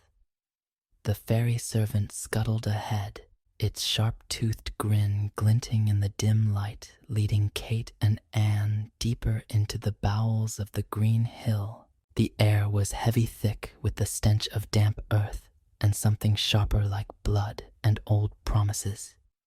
Kate's knife was a cold comfort in her hand, its blade catching the eerie light as she kept Anne close, her sister's trembling fingers entwined with her own. The fairy queen's task echoed in Kate's mind. Free Prince Rowan from the goblin's cage. It was a test she knew laced with deceit, but Kate had no choice. For Anne's sake, she'd play the queen's game and win. The tunnel opened into a cavern so vast it stole Kate's breath. Stalactites hung like jagged teeth from a ceiling lost in shadow, and the floor was a maze of roots and bones crunching underfoot. At the center, a cage of thorns twisted like a living thing, its barbs glistening with a viscous sheen. Inside, a young man sat, slumped, his dark hair falling over eyes that gleamed with a mix of defiance and despair. He was lean, clad in tattered finery that might once have been princely, his wrists bound by vines that pulsed faintly as if drinking his strength. This Kate knew was Rowan. The servant hissed its voice like dry leaves. The prince as promised, but the goblins guard him well. Good luck, mortal. It vanished into the shadows with a cackle, leaving Kate and Anne alone. Or so it seemed. The air prickled, and Kate's instincts screamed that they were being watched. "Stay close," she whispered to Anne, who knotted her shawl, still hiding her cursed face. Kate approached the cage, her steps deliberate, her eyes scanning the darkness. Rowan stirred, lifting his head, and his gaze locked onto hers. His eyes were green as new leaves, sharp with intelligence, but haunted as if he'd seen too much of the goblin's cruelty. "Who are you?" he asked, his voice hoarse but steady. "Another of my mother's pawns." Kate crouched, keeping her knife ready. "I'm Kate. This is Anne. The queen sent us to free you, but I'm guessing it's not that simple." Rowan's lips twitched, a ghost of a smile. "Clever girl. Nothing in this court is simple. The goblins hold the key, and they don't part with it easily. You'll need to best them at their own game." Kate's mind raced. Goblins' games. The voice at the stone circle had warned her, and now she stood in their lair. "What kind of game?" she asked, her voice low. Rowan's eyes darkened. "Riddles. They love riddles. 3 to be exact. Answer correctly, and the key is yours. Fail, and he glanced at the thorns which seemed to tighten around the cage, creaking like a predator's jaws. Kate nodded, her resolve hardening. Riddles were her territory. She'd outwitted Thornwick's sharpest minds since she was a child. But these were no village boys. These were goblins, creatures of malice and trickery. She turned to Anne, who stood pale but resolute. "You with me?" Kate asked. Anne's voice was soft but firm. "Always before." Kate could speak again. The cavern shivered, and a chorus of giggles erupted from the shadows, high, jagged like breaking glass. 3 figures emerged, their forms flickering between grotesque and beautiful. One was tall and bony, with eyes like glowing coals and claws that scraped the stone. Another was squat, its skin mottled like a toad's, its grin revealing needle-sharp teeth. The third was small, almost childlike, but its movements were too quick, too wrong, its laughter a blade in the air. "Mortals," the tall one rasped, its voice a hiss of steam. "You seek the prince's key, brave or foolish we'll see." The squat one hopped closer, sniffing the air. 3 riddles, 3 chances. Win and you walk.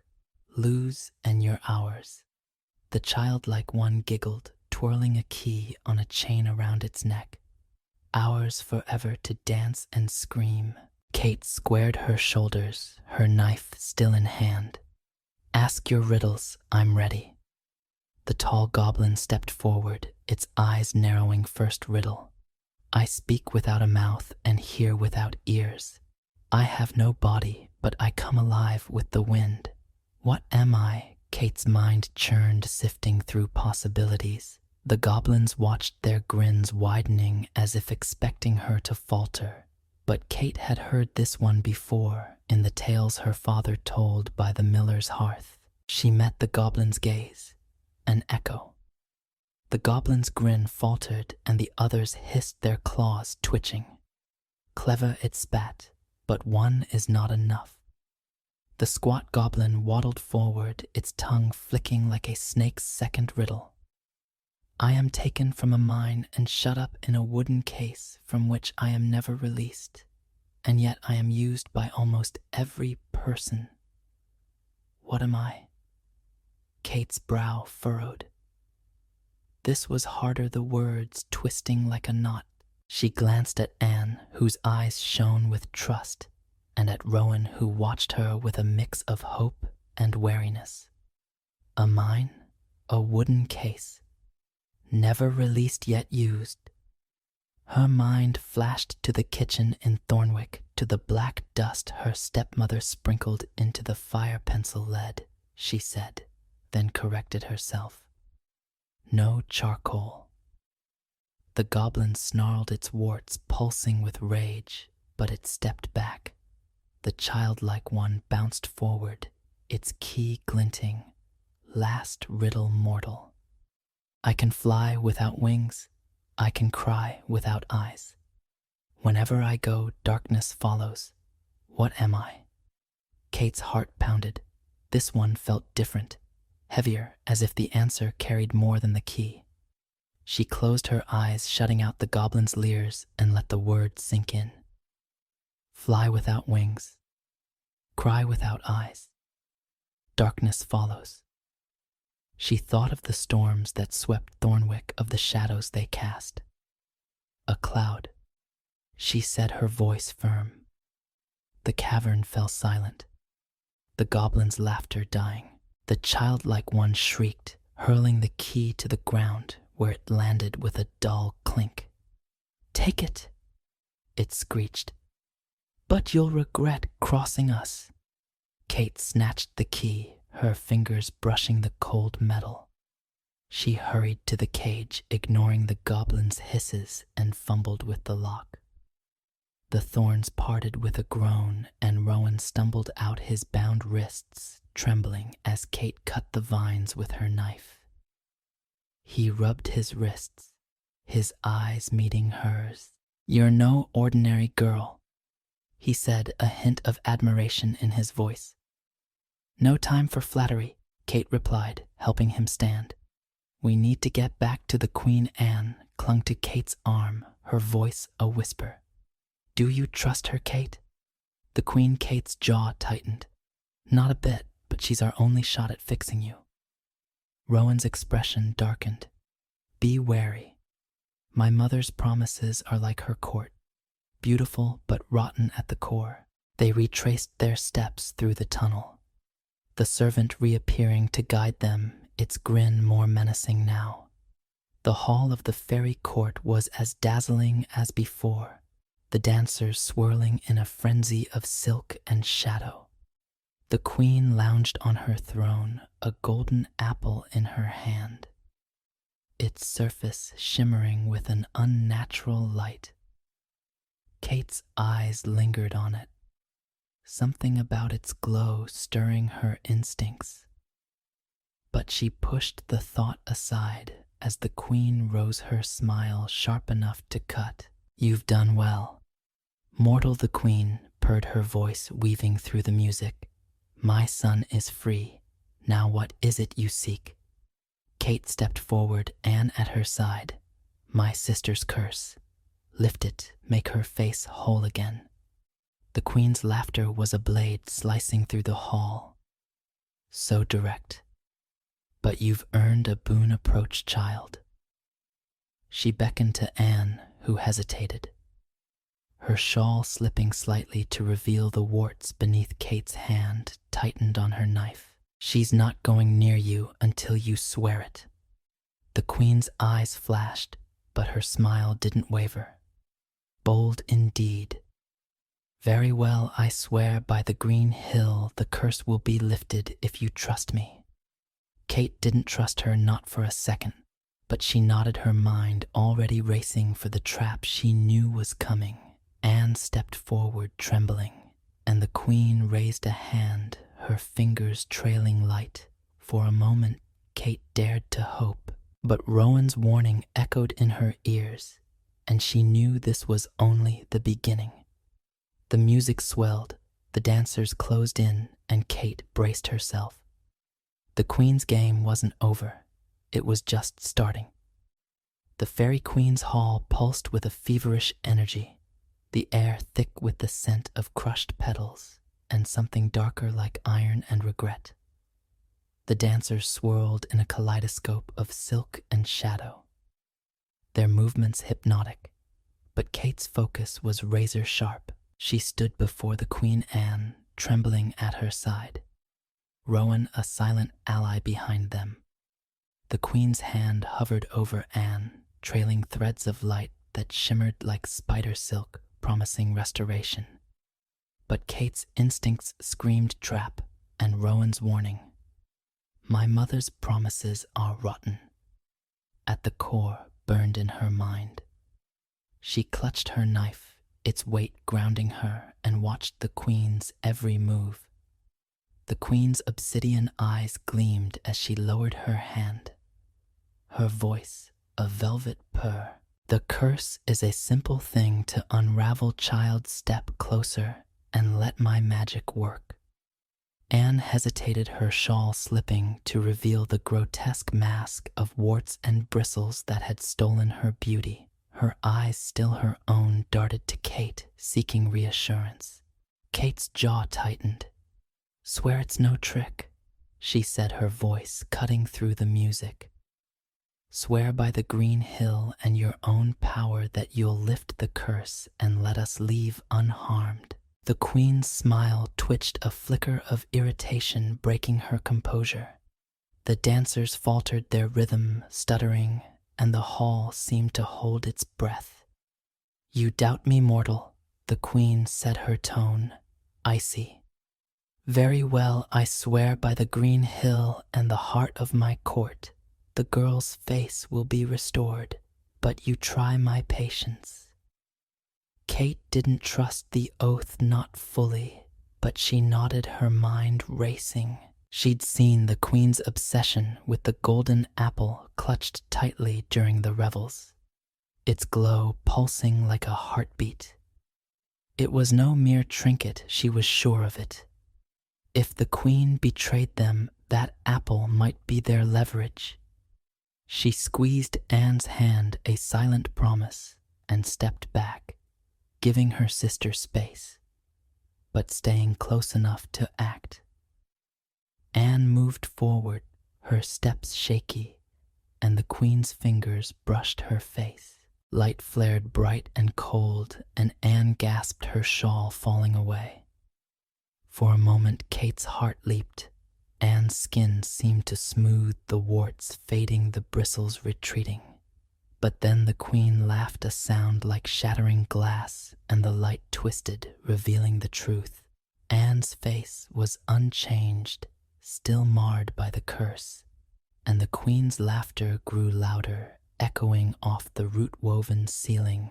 Foolish mortals, the queen declared, rising from her throne, the golden apple glinting in her hand. You freed my son, but your sister's face is mine to keep. Beauty like hers belongs to my court, not your wretched world. Anne sobbed, collapsing to her knees, and Kate's blood roared in her ears. Rage, hot and fierce, surged through her, but she forced herself to think, to stay sharp. The queen's betrayal was no surprise. She'd expected it, but the apple's glow burned brighter now, as if mocking her. Kate's eyes locked onto it, her instincts screaming that it was the key to everything. You swore an oath. Kate said, her voice low and dangerous, stepping between Anne and the queen. Break it and you'll regret it. The queen's smile was a blade. Oaths are words. Mortal power is truth. You're in my court and here I am. Truth. Rowan moved to Kate's side, his voice a growl. Mother, enough, let them go. The queen's eyes flashed, and she waved a hand, sending a gust of wind that knocked Rowan back. Silence, boy. You're free, but you're still mine. Kate's mind raced, piecing together a plan. The apple. The queen's obsession with it, its unnatural glow. It wasn't just a prize. It was her power, or part of it. If Kate could get it, she could force the queen's hand. She glanced at Anne, still on the ground, and at Rowan, struggling to rise. They needed a distraction, and they needed it now. And Kate whispered, kneeling beside her sister, sing, like you did at the harvest fair. Loud as you can. Anne's tear-streaked eyes widened, but she nodded, trusting Kate as always. She took a shuddering breath and began to sing, her voice raw, but haunting, a mournful ballad of lost love that had once brought Thornwick to tears. The notes rose, weaving through the hall, and the dancers slowed, their eyes drawn to Anne. Even the queen paused, her head tilting, captivated by the song's beauty. Despite herself, Kate seized the moment. She motioned to Rowan, who caught her eye and nodded, understanding. Together, they crept toward the throne, using the dancers' distraction to mask their movements. Kate's heart pounded, her knife still in hand, but she knew steel wouldn't win this fight. It was cunning or nothing. Anne's song grew stronger, her voice steadying, and the court was entranced. Kate reached the throne, the golden apple just inches away, resting on a cushion of vines. The queen's attention was still on Anne, her lips parted in a mix of fascination and disdain. Kate lunged, her fingers closing around the apple's smooth, warm surface. It pulsed under her touch, heavy with power, and she yanked it free. The queen's head snapped toward her, her eyes blazing. Thief! She shrieked, and the hall erupted into chaos. The dancers screamed, their forms twisting into something less human. Claws and fangs, eyes like burning coals. Goblins poured from the shadows, their laughter a cacophony of malice. Kate stumbled back, clutching the apple, as Rowan grabbed a spear from a fallen guard, its tip glinting with fairy-forged steel. Kate Anne cried, her song breaking as a goblin lunged for her. Kate threw her knife, the blade sinking into the creature's shoulder. It howled, retreating, and Kate pulled Anne to her feet. "Stay behind me," Kate shouted, holding the apple high. "Queen, call off your dogs or I smash this." The queen's face contorted with rage, but fear flickered in her eyes. "You wouldn't dare," she hissed, her voice trembling with barely contained fury. "That apple is older than your world. Destroy it, and you destroy yourself." Kate's grip tightened, her bluff. The only weapon she had. Maybe. "But I'll take you with me. Lift Anne's curse, or your precious apples, nothing but pulp." The goblins circled, their claws scraping the stone, but the queen raised a hand, halting them. The hall was a frozen tableau, the air crackling with tension. Rowan stood at Kate's side, his spear ready, his eyes fierce. Anne clung to Kate's arm, her breathing ragged, but her trust unwavering. The queen's gaze bored into Kate, searching for weakness.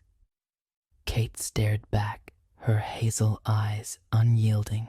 She'd faced Eleanor's malice, the crone's curse, the goblin's riddles. She wasn't backing down now. "Very well," the queen said at last, her voice a venomous whisper. "A bargain, mortal. Return the apple and I'll lift the curse. But know this, my court never forgets." A slight Kate's mind raced. Returning the apple was a risk. The queen could betray them again. But keeping it meant fighting a court of goblins with nothing but a knife and a stolen spear. She glanced at Rowan, who gave a slight nod, his expression grim, but trusting Anne's hand squeezed hers, a silent plea. "Swear it," Kate said. "By the green hill, your power and your son's life. No tricks, no traps. Lift the curse. Let us leave and we're done." The queen's lips curled, but she nodded. "I swear by the green hill, my power and Rowan's life.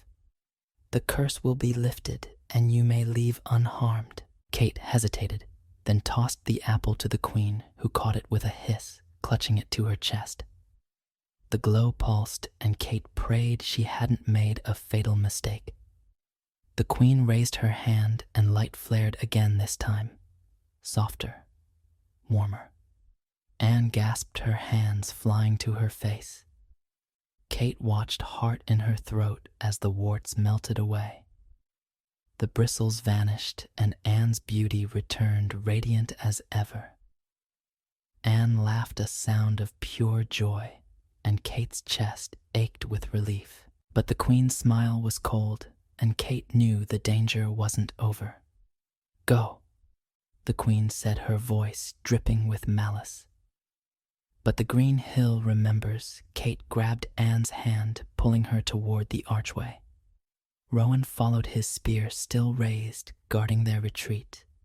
The goblins parted, snarling but obedient, and the dancers watched with eyes like knives.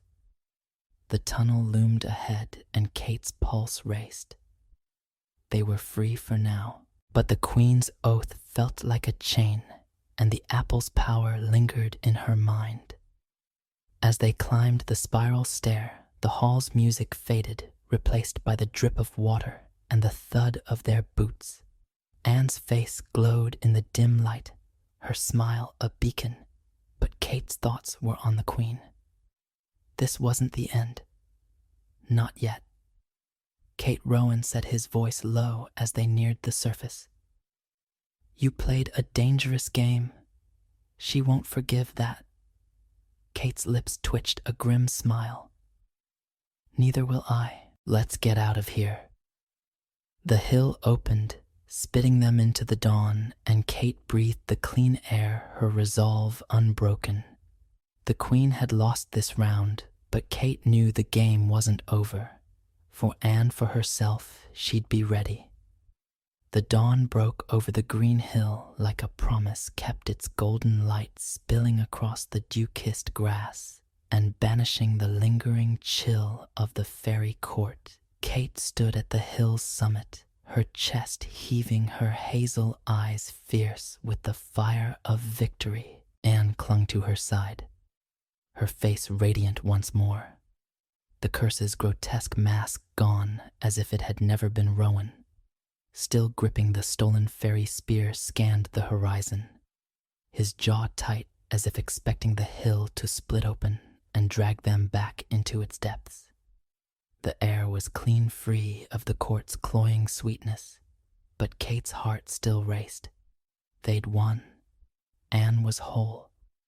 The queen's oath upheld, but the fairy queen's parting words echoed in her mind. The green hill remembers. Kate's hand brushed the hilt of her knife, now sheathed at her belt. The queen's malice was a shadow they'd carry, but for now they were free. She turned to Anne, whose golden hair caught the sunrise, and smiled a real smile, not the grim determination that had carried her through the night. "You're back," Kate said, her voice soft but thick with relief. "You're you again." Anne's eyes shimmered with tears, but her smile was brighter than the dawn. "Because of you, Kate, I don't know how to thank you." Kate shook her head, pulling Anne into a fierce hug. "You don't have to. We're sisters. That's enough." Rowan cleared his throat, his voice low but warm. "You're both remarkable. I've seen knights crumble in my mother's court, but you—" He looked at Kate, his green eyes steady. "You're something else. Kate Crackernuts." Kate's cheeks warmed, but she waved him off. "Save the flattery, Prince. We're not out of this yet." She glanced at the hill. Its glow faded, but its presence still heavy. "Your mother's not the forgiving type. We need to move." Rowan nodded, his expression grim. "She'll let you go for now. Her oath binds her, but she'll watch and she'll wait. The apple." He hesitated, as if weighing his words. "It's more than power. It's her tether to this world. You threatened that, Kate. She won't forget." Kate's mind flashed to the golden apple, its pulsing glow, the way the queen had clutched it like a lifeline. She'd suspected it was more than a trinket, and Rowan's words confirmed it. "Then we make sure she can't use it against us," she said ever. Anne frowned, her voice tentative. "How we're out, but what if she comes for us?" Kate's jaw tightened. She hadn't come this far to live in fear. The queen's oath had secured their escape. But Kate wanted more, a guarantee that the fairy court's shadow wouldn't haunt them. Her eyes fell on a glint in her pocket, a small cold weight she'd almost forgotten. During the chaos in the hall when she'd held the apple, a single goblin coin had fallen from a dancer's belt, and Kate had snatched it instinctively. It was small, etched with runes, and it hummed faintly like the stones in the circle. A piece of the court, a piece of its magic. An idea sparked, dangerous but bold. "Rowan," Kate said, pulling out the coin. "This coin, it's from your mother's court. Can it bind her? Like the apple binds her power." Rowan's eyes widened, and he took the coin, turning it in his fingers. "Maybe it's a token of the court tied to its laws. If you use it right, you could seal her oath. Make it permanent. But it's risky. You'd need to invoke the court's own magic, and that's a path. Mortals don't walk lightly." Kate's lips curved, a reckless glint in her eyes. "I didn't walk lightly into her court either." "Tell me how." Rowan hesitated, then nodded. "You need a circle, a place of power like the one you found before. Speak her oath back to her name, the coin as witness, and demand the apple's power be severed from her reach. But you'll need to offer something in return. Magic always demands a price. Kate's stomach twisted, but she pushed the fear down. She'd faced goblins' riddles and a queen's wrath. She could face this. Then let's find a circle. They descended the hill, moving quickly, the moor stretching before them like a sea of green and gold. Kate led the way, her senses sharp, searching for a sign of the ancient power she'd felt at the stone circle. Anne walked beside her, her steps lighter now, her laughter bubbling up as she recounted their childhood antics to Rowan, who listened with a quiet smile. Kate's heart swelled.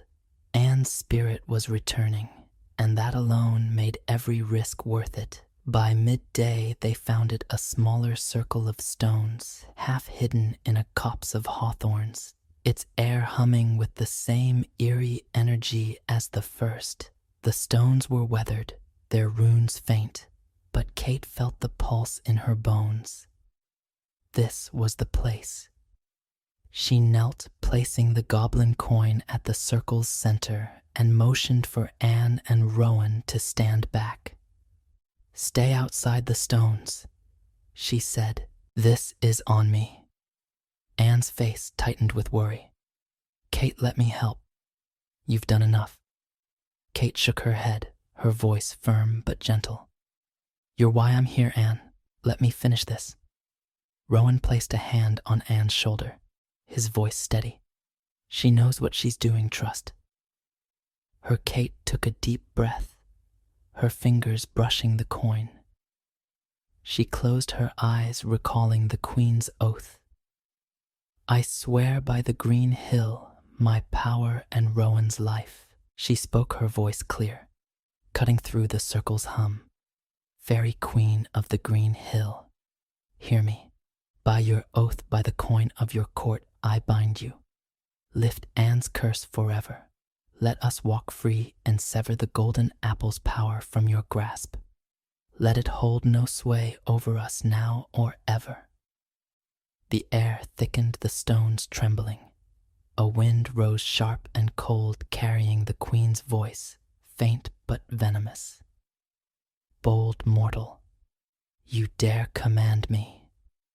Kate's heart pounded, but she pressed on. "I offer this coin witness to your court, and my own courage freely given. Take it and be done with us." The wind howled the coin, glowing red hot, and Kate felt a pull like something tugging at her soul. Pain flared brief but searing, and she gasped, her vision swimming. Then the coin crumbled to ash, and the wind died, leaving silence. The stone's hum faded, and Kate knew somehow that it was done. The Queen's power over them was broken. The apple's threat nullified. Anne rushed to her, helping her stand. "Kate, are you all right?" Kate nodded, catching her breath. "I'm fine, it's over." Rowan's eyes were wide, his voice hushed. "You did it. You bound her with her own magic. I've never seen—" He trailed off, shaking his head. "You're a force." Kate managed a tired smile. "Just a girl from Thornwick. Now let's go home." They traveled east toward Thornwick, the moor giving way to familiar fields. Rowan chose to stay with them, his ties to the fairy court severed by his mother's betrayal. "The mortal world suits me better," he said, his eyes lingering on Kate with a warmth that made her cheeks flush. Anne teased her about it, her laughter bright, and Kate didn't mind. When they reached Thornwick, the village buzzed with their return. Anne's beauty drew gasps, but it was Kate, plain stubborn Kate, who became the talk of the rusty plow. Whispers of her courage spread, growing into tales of a girl who'd faced witches and fairies and won. Eleanor, their stepmother, had fled. The village said vanished the night. The sisters left. Kate didn't care. Eleanor's malice was a ghost powerless now. The sisters settled back into their cottage, their bond stronger than ever. Rowan took up work as a carpenter, his hands skilled and his heart free. He and Kate grew close, their banter a spark that promised more. Though Kate was in no rush, she'd faced enough battles for now. One night by the hearth, Kate found the goblin coin's ashes in her pocket, a faint hum still lingering. She tossed them into the fire, watching them flare and die. The green hill was behind them, its shadows burned away. Anne slept peacefully, her face unmarred, and Kate smiled her heart full. She was Kate Crackernuts, and she'd conquered the dark. Whatever came next, she'd face it with the same fire, the same love, the same unbreakable will. Story Tattercoats. In the heart of a verdant valley where rolling fields stretched like a patchwork quilt under a sky that seemed to hold its breath, there lay the village of Eldergrove. It was a place of whispered legends where the wind carried secrets and the trees stood as silent sentinels over stories long forgotten. At the edge of this village, where the cobblestone paths gave way to dirt trails and the laughter of children faded into the hum of crickets, stood a crumbling shack. Its warped wooden walls leaned against the weight of time, and its roof sagged like the shoulders of an old man burdened by regret. This was the home of Tattercoats, a girl whose name was both a mockery and a truth. Tattercoats was 16, though she carried herself with the quiet resilience of someone who had seen far more than her years should allow. Her hair, a tangle of chestnut curls, fell in wild cascades down her back, catching the sunlight in fleeting glints before slipping back into shadow. Her eyes, a deep hazel flecked with gold, held a spark that refused to be dimmed no matter how cruel the world had been. Her clothes were little more than rags, patched and repatched, a mosaic of faded fabrics that hung loosely on her slight frame. To the villagers, she was a curiosity, a ghost who flitted at the edges of their lives unnoticed until someone needed a target for their scorn. To her grandfather, she was worse, a stain on his legacy, a reminder of a daughter who had dared to defy him. Lord Eldergrove Tattercoats' grandfather was a man of iron will and colder heart. His manor, a sprawling edifice of stone and stained glass, loomed over the village like a king surveying his domain.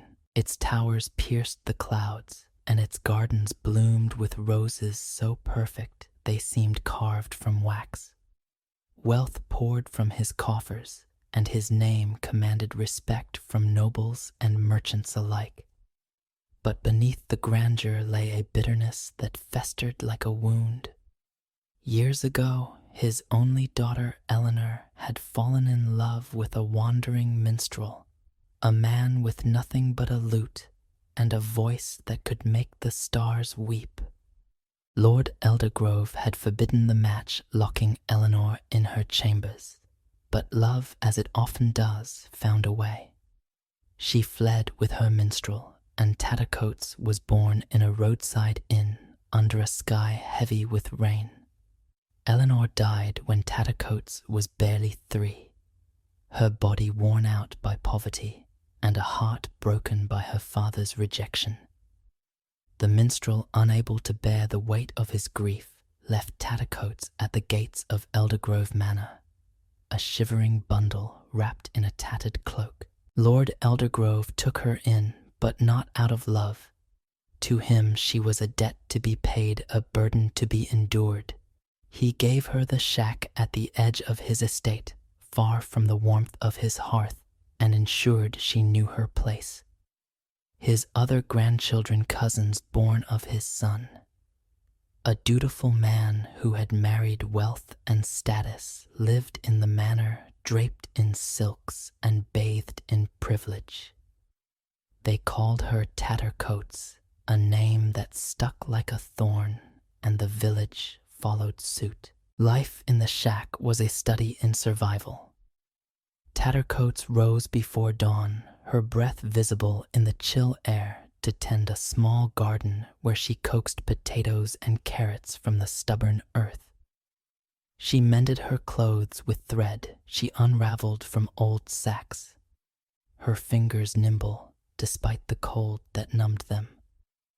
The villagers, when they thought of her at all, tossed her scraps, half-rotten apples, crusts of bread out of pity or guilt. But Tattercoats was no beggar. She carried herself with a quiet dignity, her head high even when her stomach growled. She spoke to the wind, to the sparrows that perched on her windowsill, to the stars that blinked through the holes in her roof. They were her companions, her confidants, and in their presence she found a kind of peace. On a late autumn evening, when the air was sharp with the promise of frost and the sky burned orange at the horizon, Tattercoats sat by her tiny hearth, stirring a pot of thin soup. The honk came again, closer now, from just outside her door. She set the spoon down and crept to the window, peering through a crack in the warped wood.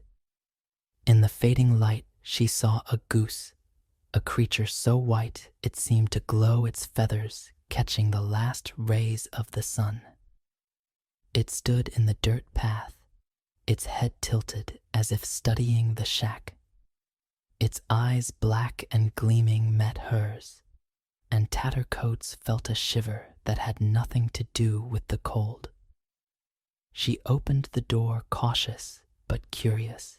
The goose didn't move, didn't flap its wings or hiss as geese often did. Instead, it waddled forward, stopping at her feet.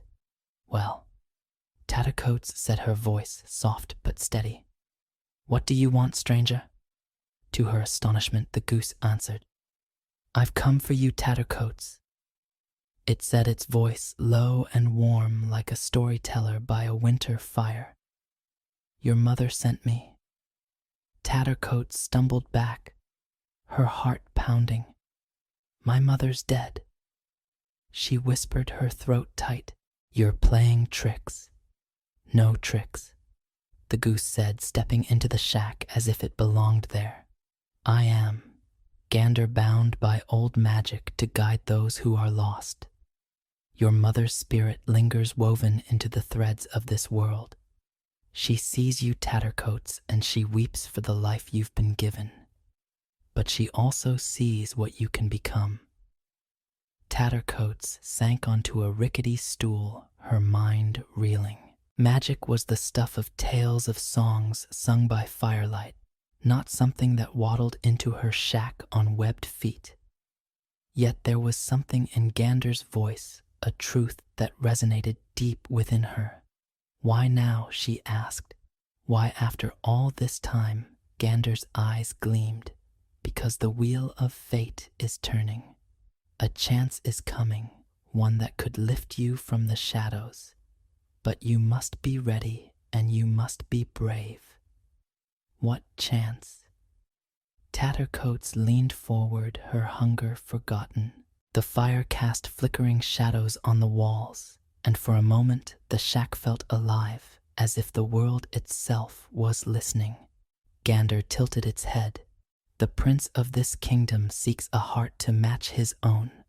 A grand ball will be held, and every maiden in the land is invited, even you, Tattercoats." She laughed, a sharp, bitter sound. "Me in a ball. Look at me, Gander. I'm no maiden in a gown. I'm a girl in rags with dirt under my nails, and a grandfather who'd sooner lock me away than let me near a palace." "Looks can change," Gander said, unruffled hearts. "Though those are what matter. Yours is stronger than you know. But the path won't be easy. There are those who will try to keep you in the dark, who will cling to their cruelty like a shield. You'll need allies and you'll need courage. Tattercoats stared into the fire, her thoughts a tangle of doubt and hope. A ball, a prince. It sounded like one of her mother's stories, the kind she'd whispered to her as a child before the world turned hard. But the idea of stepping into that world, of facing the cousins who mocked her and the grandfather who despised her, made her chest tighten. What if I'm not enough? She murmured almost to herself. Gander hopped closer, its feathers brushing her knee. You are enough, Tattercoats. You always have been. The question is whether you'll let the world see it. She looked at the goose, at the strange, impossible creature that had upended her quiet evening. The wind howled outside and the fire popped, sending a spark into the air. For the first time in years, Tattercoats felt something stir inside her, a flicker of defiance, a whisper of possibility. She didn't know if she believed in magic or fate or talking geese, but she knew she was tired of living in the shadows. Tell me what to do, she said, her voice steady now. If this is my chance, I'll take it. Gander's beak curved in what might have been a smile. Good. The first step is to listen. Tomorrow, when the sun rises, go to the meadow beyond the old oak. There you'll find those who can help you. But beware, your grandfather's eyes are sharp and his heart is heavy with pride. He must not know. Tattercoats nodded, her resolve hardening. The shack with its leaking roof and cold floors had been her prison for too long. If there was a way out, even one as wild as a talking goose and a royal ball, she would seize it. As Gander waddled back into the night, its white feathers blending with the moonlight, Tattercoats sat by the fire, the soup forgotten. The world felt different now, charged with a promise she couldn't yet name. She didn't know what lay ahead, but for the first time, she felt ready to face it. The dawn broke over Eldergrove with a hush, as if the world itself was holding its breath. Tattercoats woke to the soft patter of dew dripping from the shack's eaves, her heart already racing with the memory of Gander's words. The fire in her hearth had long since died, leaving only a pile of ash, but the chill in the air couldn't touch the fire kindled within her. A royal ball, a chance to step out of the shadows. It was a dream so fragile she feared it might shatter if she looked at it too long. Yet it was enough to pull her from her thin pallet and into the morning. She dressed quickly, her fingers trembling as she tied the frayed laces of her boots. Her patched dress, a patchwork of gray and brown, hung loosely on her frame, but she squared her shoulders as if it were silk. Gander had told her to go to the meadow beyond the old oak, and though she didn't know what she'd find there, she trusted the strange certainty in the goose's voice. She slipped out of the shack, glancing warily toward the distant silhouette of Eldergrove Manor. The manor's windows glinted like cold eyes in the early light, and Tattercoats felt a familiar prickle of fear. Her grandfather's wrath was a storm she'd learned to weather, but if he caught wind of her plans, she doubted even Gander's magic could save her. The village was stirring as she made her way along the dirt path, keeping to the shadows of the hedgerows. Bakers were firing their ovens, and farmers led bleating goats to pasture, their voices carrying in the crisp air. Tattercoats pulled her shawl tighter, her head bowed to avoid curious glances. The villagers had never been cruel, not in the way her cousins were, but their pity stung just as sharply. To them, she was the poor girl in rags, a cautionary tale whispered to children who dreamed too big. The old oak stood at the edge of the village, its gnarled branches reaching for the sky like the hands of a giant.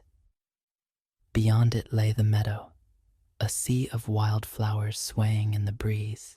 Tattercoats hesitated at the oak's shadow, her breath catching. The meadow looked ordinary enough, dappled with sunlight and buzzing with bees. But there was a hum in the air, a pulse that made her skin tingle. She stepped forward, her boots sinking into the soft earth, and whispered, "Gander, are you here?" The answer came not from the goose, but from the meadow itself. A rustle stirred the grass, and a fox emerged its fur, a burnished red that gleamed like fire. It moved with a grace that was almost human, its amber eyes fixed on Tattercoats. "You're the one Gander spoke of," it said, its voice smooth and sly, the girl with a heart too big for her rags. Tattercoats froze her hand, clutching the edge of her shawl. You talk too." The fox's tail flicked. "I'm Flicker, weaver of wonders, and I'm not alone." From the grass came a soft thump, and a rabbit hopped into view, its fur white as snow, its ears twitching with a melody only it could hear. "That's Thistle Flicker," said, nodding toward the rabbit. "She sings what others cannot." Before Tattercoats could speak, a flutter of wings drew her gaze upward. A sparrow, small and brown, but with eyes like polished jet, landed on a nearby flower. "And I'm Ember," it chirped, its voice bright as a bell. "I teach the steps that make hearts soar." Tattercoats stared, her mind struggling to keep pace. A talking goose was one thing, but a fox, a rabbit, and a sparrow. It was as if her mother's bedtime stories had spilled into the world, vivid and impossible. "Why are you here?" she asked, her voice barely above a whisper. "What do you want with me?" Flicker circled her, its eyes gleaming. "Gander sent us to prepare you for the ball. You'll need more than courage to walk among princes and lords. You'll need beauty, grace, and a touch of magic." Thistle's ears perked up, and she hummed a note that seemed to ripple through the air. "But it won't be easy," she said, her voice soft but firm. "Magic asks for trust, and trust asks for faith. Do you believe in yourself?" Tattercoats, the question hit like a stone.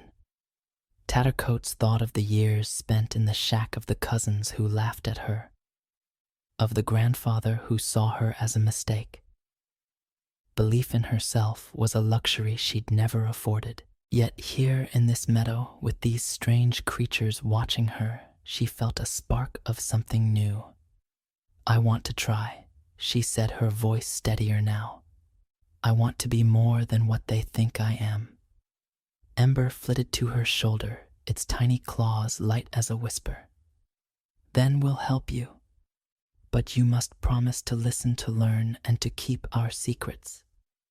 Tattercoats nodded, her heart pounding. "I promise." The creatures led her deeper into the meadow, to a clearing where the wildflowers formed a circle, their petals glowing faintly in the morning light. Flicker sat back on its haunches, its tail curling around its paws. "The ball is in 3 days, it said. "We'll craft you a gown, teach you to dance, and give you a song to carry in your heart. But you must come here each dawn, and you must tell no one. Not the villagers, not your grandfather, and especially not those vipers you call cousins." Tattercoats shivered at the mention of her cousins Beatrice and Clara, whose beauty was matched only by their cruelty. They lived in the manor draped in velvet and lace, their days filled with music lessons and suitors' flattery. To them, Tattercoats was a jest, a rag doll to be mocked. The thought of them at the ball, their eyes sharp with scorn, made her stomach twist. "They'll be there," she said quietly. "They'll see me. Let them see." Thistle said, her voice rising in a melody that soothed Tattercoat's nerves. "They'll see a girl they don't recognize, a girl who shines brighter than their spite." Ember hopped to the ground, its wings fluttering. "But first we work. Come back tomorrow and we'll begin. For now, return to your shack. Act as if nothing has changed." Tattercoats nodded, though her mind was a whirl of questions. As she turned to leave, Flicker called after her. "One more thing, girl. The magic we offer comes with a price. Not gold or silver, but truth. When the time comes, you must show the world who you are. Rags and all, can you do that?" She hesitated, the weight of the fox's words settling over her. To show herself not as a princess or a lady, but as Tattercoats. The girl in rags, it was a thought both terrifying and exhilarating. "I'll try," she said again, and this time she meant it. The walk back to the shack felt different, as if the ground itself was conspiring to lift her steps. The village was fully awake now, and Tattercoats kept her head down, her shawl pulled tight. But the news of the ball was everywhere, buzzing through the air like a swarm of bees. She overheard it in snatches. Maids gossiping by the well merchants, haggling over bolts of silk. Children chanting about a prince who would choose a bride. The whole village seemed to pulse with anticipation, and Tattercoats felt both part of it and apart, a secret burning in her chest. When she reached the shack, she found a basket of wilted vegetables left by some kind villager, a small act of charity that made her throat tighten. She set to work peeling carrots, her hands moving by rote while her mind wandered to the meadow. Flicker's sly grin, Thistle's haunting melody, Ember's quick wings. They were real as the dirt under her nails. And Gander the goose, who had started it all, was out there somewhere, watching. The day passed in a blur of chores, but the manor cast a long shadow. As Tattercoats hauled water from the stream, she saw Beatrice and Clara in the distance, their laughter sharp as glass. They stood by the manor's gates, their gowns shimmering in the sunlight, surrounded by a gaggle of admirers. Beatrice the elder tossed her golden curls and said something that made the group laugh. Clara, her dark eyes glinting, pointed toward the shack, and Tattercoats ducked behind a tree, her heart pounding. She couldn't hear their words, but she knew the tone, mocking, triumphant, as if the world belonged to them alone. That evening, as Tattercoats sat by her hearth, the door to her shack creaked open. She froze, expecting Gander, but instead, Beatrice and Clara stepped inside, their silk skirts brushing the dirt floor. The air seemed to thicken with their presence, their perfume cloying in the small space. "Well, well," Beatrice said, her voice dripping with false sweetness. "If it isn't our dear cousin Tattercoats. We heard the most amusing rumor today."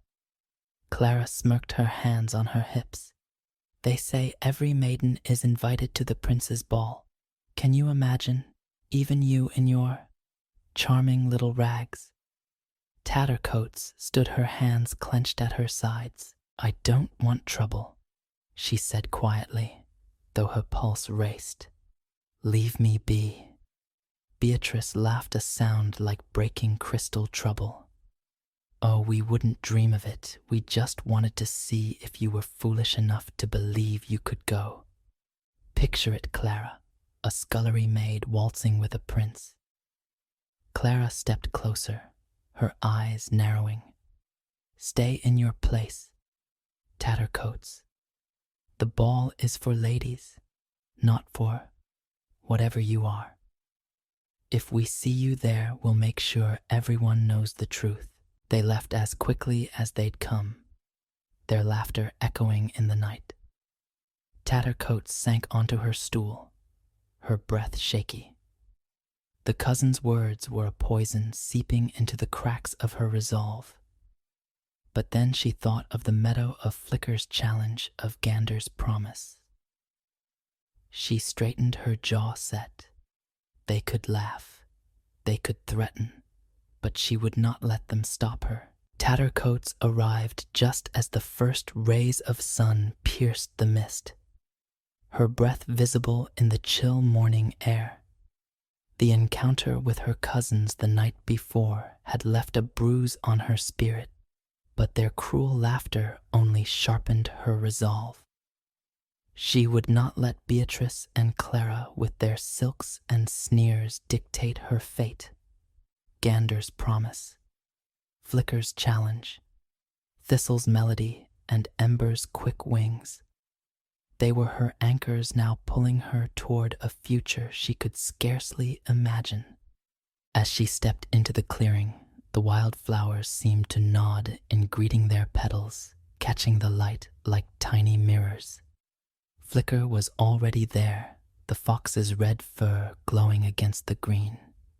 It sat on a flat stone, its tail curled neatly around its paws, watching her with eyes that held both mischief and wisdom. "You came," it said, its voice smooth as velvet. "Good. I half expected you to run back to your shack after those vipers hissed at you." Tattercoats stiffened her cheeks, warming. "You know about that?" Flicker's ears twitched.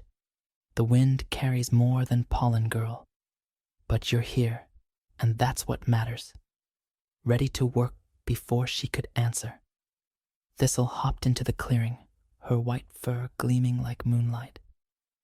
The rabbit's ears quivered, and she hummed a soft note that made the air feel lighter, as if the weight of the world had eased just a fraction. Ember swooped down from a low branch, the sparrow's wings a blur of motion. "She's ready," Ember chirped, landing on Tattercoats' shoulder. "Or she will be once we're done with her." Tattercoats managed a small smile, though her stomach churned with nerves. "What do I need to do?" Flicker leapt from the stone, circling her with a predator's grace. "First we make you a vision, a gown that will turn heads and silence tongues. I'll weave it from starlight and shadow, but it'll take time and your trust. Thistle will give you a song to carry in your heart, one that will steady you when the world feels too big. And Ember will teach you to dance, to move like you belong in a palace. But magic isn't free, Tattercoats. It demands your courage, your truth. Can you give that?" She nodded, through the weight of Flicker's words pressed against her chest. "I'll try. I want this more than anything." "Then let's begin," Flicker said, and the meadow seemed to hum with agreement. The first task was the gown. Flicker led Tattercoats to a corner of the clearing where the grass was woven with threads of silver glinting like dew under the sun. The fox nosed at the ground, and the threads rose floating in the air like strands of a spider's web. Starlight Flicker said, its voice low and reverent. "Caught from the sky last night. Hold out your hands." Tattercoats watched mesmerized as the fox worked its movements, a dance of instinct and magic. "It's beautiful," she whispered, afraid to break the spell. "It's only half done," Flicker said, not looking up. "Beauty is nothing without strength. This gown will hold you together when the world tries to tear you apart. but you must believe it can. Tattercoats swallowed her thoughts, drifting to the ball, to the eyes that would judge her, to the cousins who would laugh. Belief was harder than it sounded, but she clung to the image of the gown, its light a promise of something more. While Flicker wove, Thistle took Tattercoats to a patch of clover, where the rabbit's humming grew into a melody that wrapped around her like a warm cloak. "This is your song," Thistle said, her voice soft but clear. "It's not for others to hear, but for you to feel. When doubt creeps in, when fear whispers, let this song remind you who you are." The melody was simple, yet haunting, a thread of notes that seemed to echo Tattercoats' own heartbeat. She closed her eyes, letting it sink into her, and for a moment she was not the girl in rags, but someone stronger, someone whole. "How do you know what I need?" she asked, opening her eyes. Thistle's ears flicked. "Your mother's love lingers in you. We hear it and we answer." Ember's task came next, and it was the hardest. The sparrow led Tattercoats to the center of the clearing, where the grass was smooth as a ballroom floor. "Dancing is more than steps," Ember said, hopping in a quick circle. "It's joy, it's freedom. You must let go of the weight you carry." Tattercoats laughed a nervous sound. "I've never danced. I don't even know where to start." "Start here," Ember said, and it began to move, its tiny body tracing patterns in the air. The morning passed in a blur of weaving, singing, and dancing, each task weaving a thread of confidence into Tattercoats' heart. But as the sun climbed higher, a shadow fell over the meadow. Gander appeared, its white feathers stark against the green, its eyes sharp with urgency. "You must go," it said, its voice cutting through the air. "Your grandfather is coming." Tattercoats' heart lurched. "What? How does he know?" "He doesn't," Gander said, "not yet, but his men are searching the village, asking questions. Someone saw you leave at dawn. Hurry back to your shack, act as if you've been there all morning." Flicker snarled, its hackles rising. "If he finds us, he won't," Gander said firmly. "Go, Tattercoats, we'll meet again tomorrow." She ran, her pulse pounding in her ears, the meadow's magic fading behind her. The village was alive with activity as she slipped through the hedgerows, her shawl pulled tight. She reached the shack just as hoofbeats echoed in the distance. Ducking inside, she grabbed a broom and began sweeping, her hands shaking.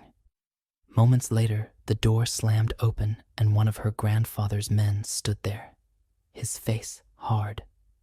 "Girl," he barked, "where were you at dawn?" Tattercoats kept her eyes on the floor, her voice steady despite the fear clawing at her chest. "Here, sir, tending the garden, fetching water. Same as always." He grunted, his gaze sweeping the shack. "Lord Eldergrove hears things, says you've been sneaking off. If you're plotting something, you'll regret it. I'm no trouble," she said softly, gripping the broom tighter. "Just a girl in rags." He left without another word, but the threat lingered heavy as a storm cloud. Tattercoats sank onto her stool, her breath ragged. The meadow, the gown, the song, the dance. They felt like a dream, now fragile and distant, but they were real, and they were hers. That evening, as she stirred a pot of thin soup, a new challenge arose. A letter arrived from the manor, delivered by a servant who barely looked at her. It was an order from her grandfather. She was forbidden to leave the village, forbidden to even think of the ball. "His lordship says you're to stay in your place," the servant muttered before turning away. Tattercoats stared at the letter, its sharp script like a blade. Her grandfather's will was iron, his pride a wall she'd never breached. But Gander's words echoed in her mind. "The path won't be easy." She tore the letter into pieces, letting them fall into the fire. If her grandfather wanted to keep her in the shadows, he'd have to fight for it. The next morning she returned to the meadow, her heart steeled. But the magic was different now, tinged with urgency. Flicker worked faster, the gown nearly complete, its fabric shimmering like a captured galaxy. Thistle's song grew stronger, weaving courage into every note. Ember's dance lessons became a test of endurance, pushing Tattercoats to move with grace, even as her muscles ached. But the greatest trial came at dusk as she prepared to leave. Gander appeared, its eyes grave. "There's a path you must take tonight," it said, "through the forest to the palace gates. It's a secret way hidden from your grandfather's men. But it's not just a path, it's a test." "What kind of test?" Tattercoats asked, her voice barely steady. "The forest holds your fears," Gander said. "Shadows of doubt, whispers of shame. You must face them, or the magic we've given you will fade." She nodded, though her throat tightened. The forest was a place of stories of lost travelers and lurking spirits, but she had come too far to turn back. As the sun sank, she followed Gander to the edge of the village, where the trees stood like sentinels. The path was narrow, barely visible, winding into darkness. Tattercoats stepped forward, her heart pounding. The forest closed around her, its branches whispering her name. Shadows moved at the edges of her vision, forming shapes. Her grandfather's scowl, her cousin's laughter, her own face twisted with doubt. "You're nothing," the shadows hissed, "a girl in rags unworthy of light." She faltered, her breath catching, but Thistle's song rose in her mind, steady and clear, and she clung to it. "I am enough," she whispered, her voice trembling but firm. "I am Tattercoats." The shadows screamed, then dissolved, leaving only silence. The path opened before her, leading to the palace gates, where the first lights of the ball glowed in the distance. Tattercoats stood there, her chest heaving, a smile breaking across her face. She had faced her fears, and she was still standing. Tomorrow she would wear the gown. Tomorrow she would dance. Tomorrow she would show the world who she was. The palace loomed before Tattercoats, like a dream carved from starlight and stone, its spires piercing the velvet sky. Torches lined the grand staircase, their flames dancing in the cool night air, and the sound of music, violins and harps weaving a spell of elegance spilled from the open doors. Tattercoats stood at the edge of the forest path, her heart a wild drumbeat in her chest. The gown Flicker had woven clung to her like a second skin, its fabric shimmering with the light of captured stars, shifting from silver to deep indigo as she moved. Her old boots were gone, replaced by delicate slippers that Thistle's song had transformed light as clouds, and gleaming faintly, her hair, once a tangled mess, cascaded in soft waves, pinned with a single sparkling thread from the meadow's magic. She was no longer the girl in rags, yet beneath the glamour she was still. Tattercoats, nervous, determined, and ready to face whatever lay ahead. Gander stood beside her, its white feathers glowing faintly in the moonlight. "You've come this far," it said, its voice steady but urgent. "The magic will hold until midnight, but no longer. When the clock strikes 12, the gown, the slippers, all of it will fade. You must leave before then. Tattercoats knotted her throat tight. And if I don't, Gander's eyes gleamed, the world will see you as you were, but perhaps that's not such a bad thing. Go, Tattercoats, show them your heart. She took a deep breath, squaring her shoulders, and stepped onto the staircase. The guards at the entrance barely glanced at her, their eyes sliding over her as if she were just another noblewoman. The magic held cloaking her in an aura of belonging. She crossed the threshold, and the ballroom opened before her like a sea of light. Chandeliers hung from the vaulted ceiling, their crystals scattering rainbows across the marble floor. Lords and ladies moved in a swirl of silk and velvet, their laughter mingling with the music. The air was heavy with the scent of roses and wax, and at the far end of the room, on a dais draped in gold, stood the prince.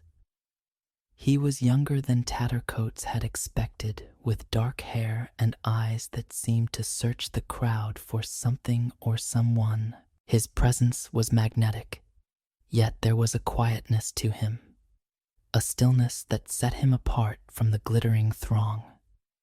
Tattercoats hesitated at the edge of the dance floor, her hands trembling.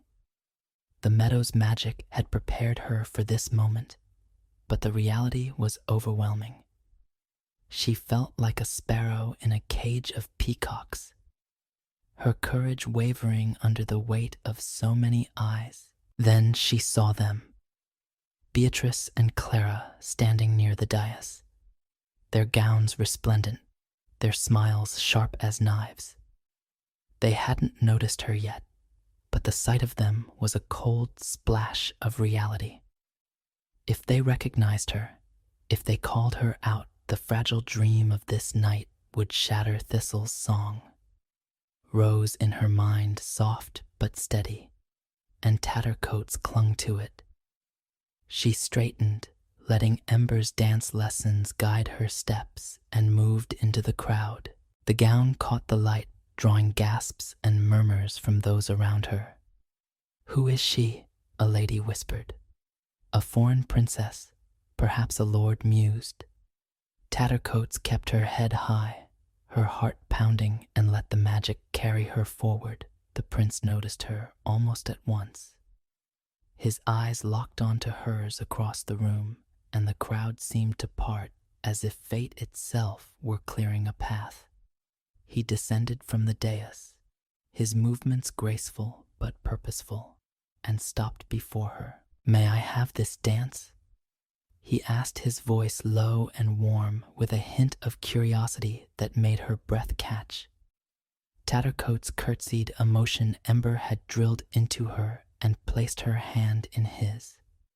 His touch was gentle but firm, and as he led her to the center of the floor, the music swelled a waltz that seemed to pulse with the rhythm of her heart.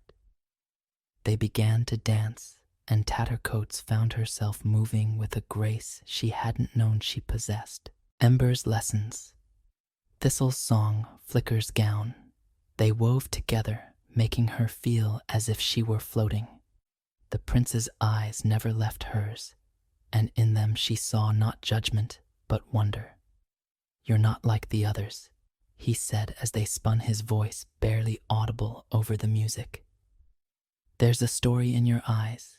Will you share it?"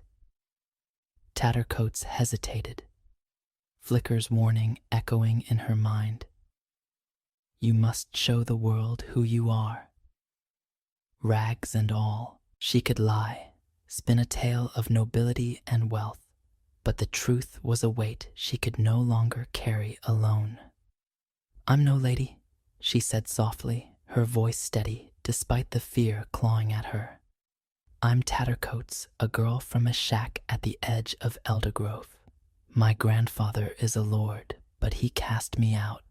I'm here because I wanted to be more than what they told me I was." The prince's expression didn't change, but his grip on her hand tightened slightly, as if anchoring her. "And are you?" he asked. "More than they said."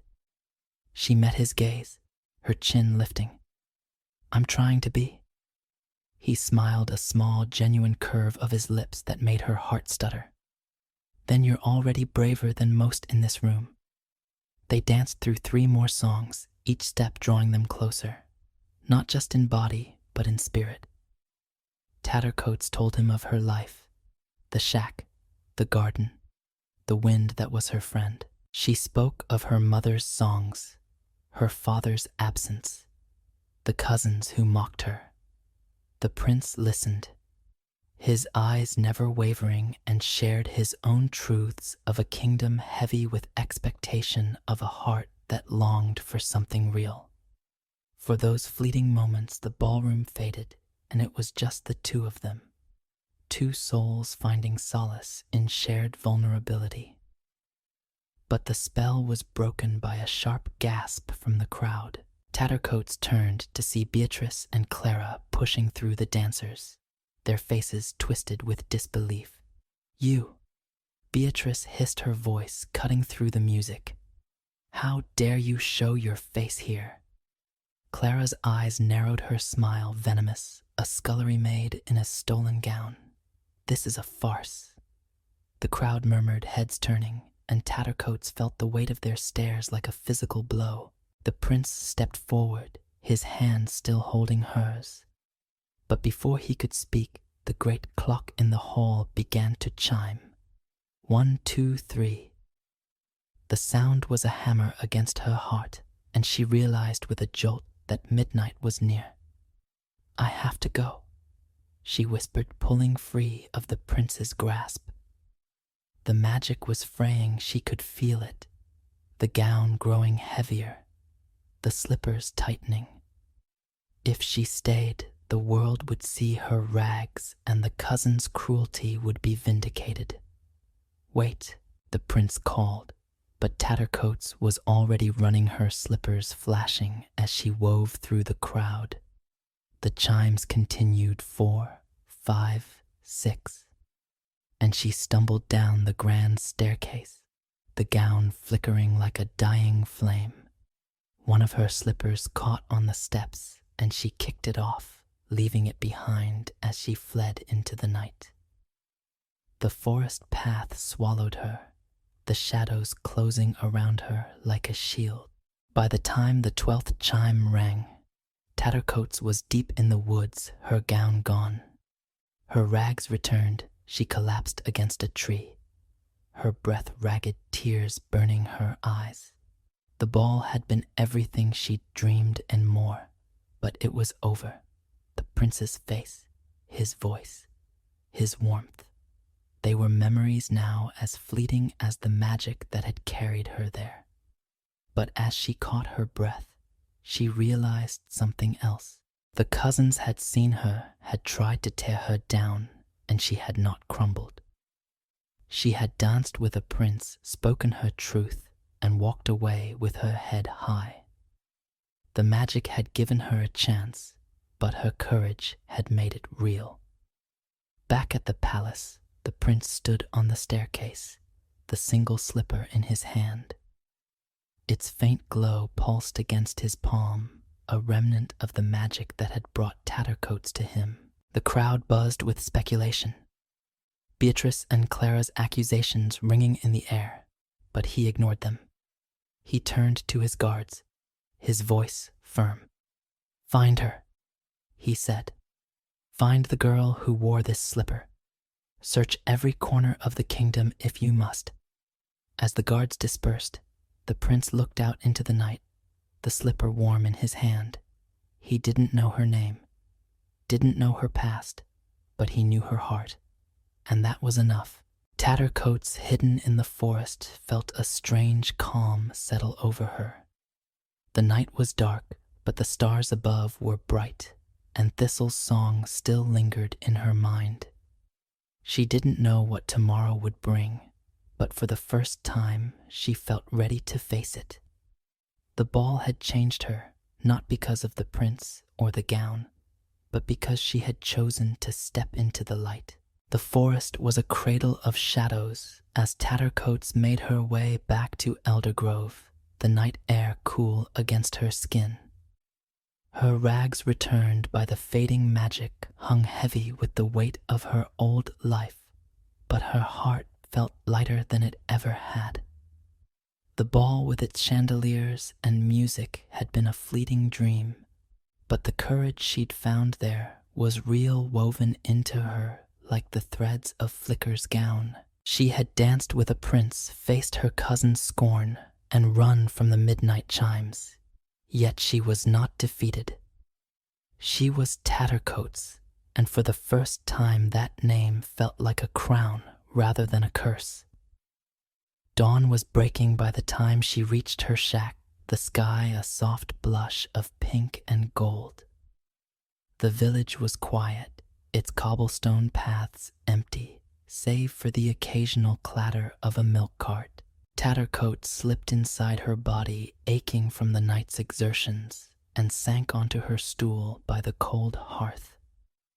The shack was as it always was, bare, drafty, smelling of earth and ash, but it felt different now, as if it could no longer contain the person she was becoming.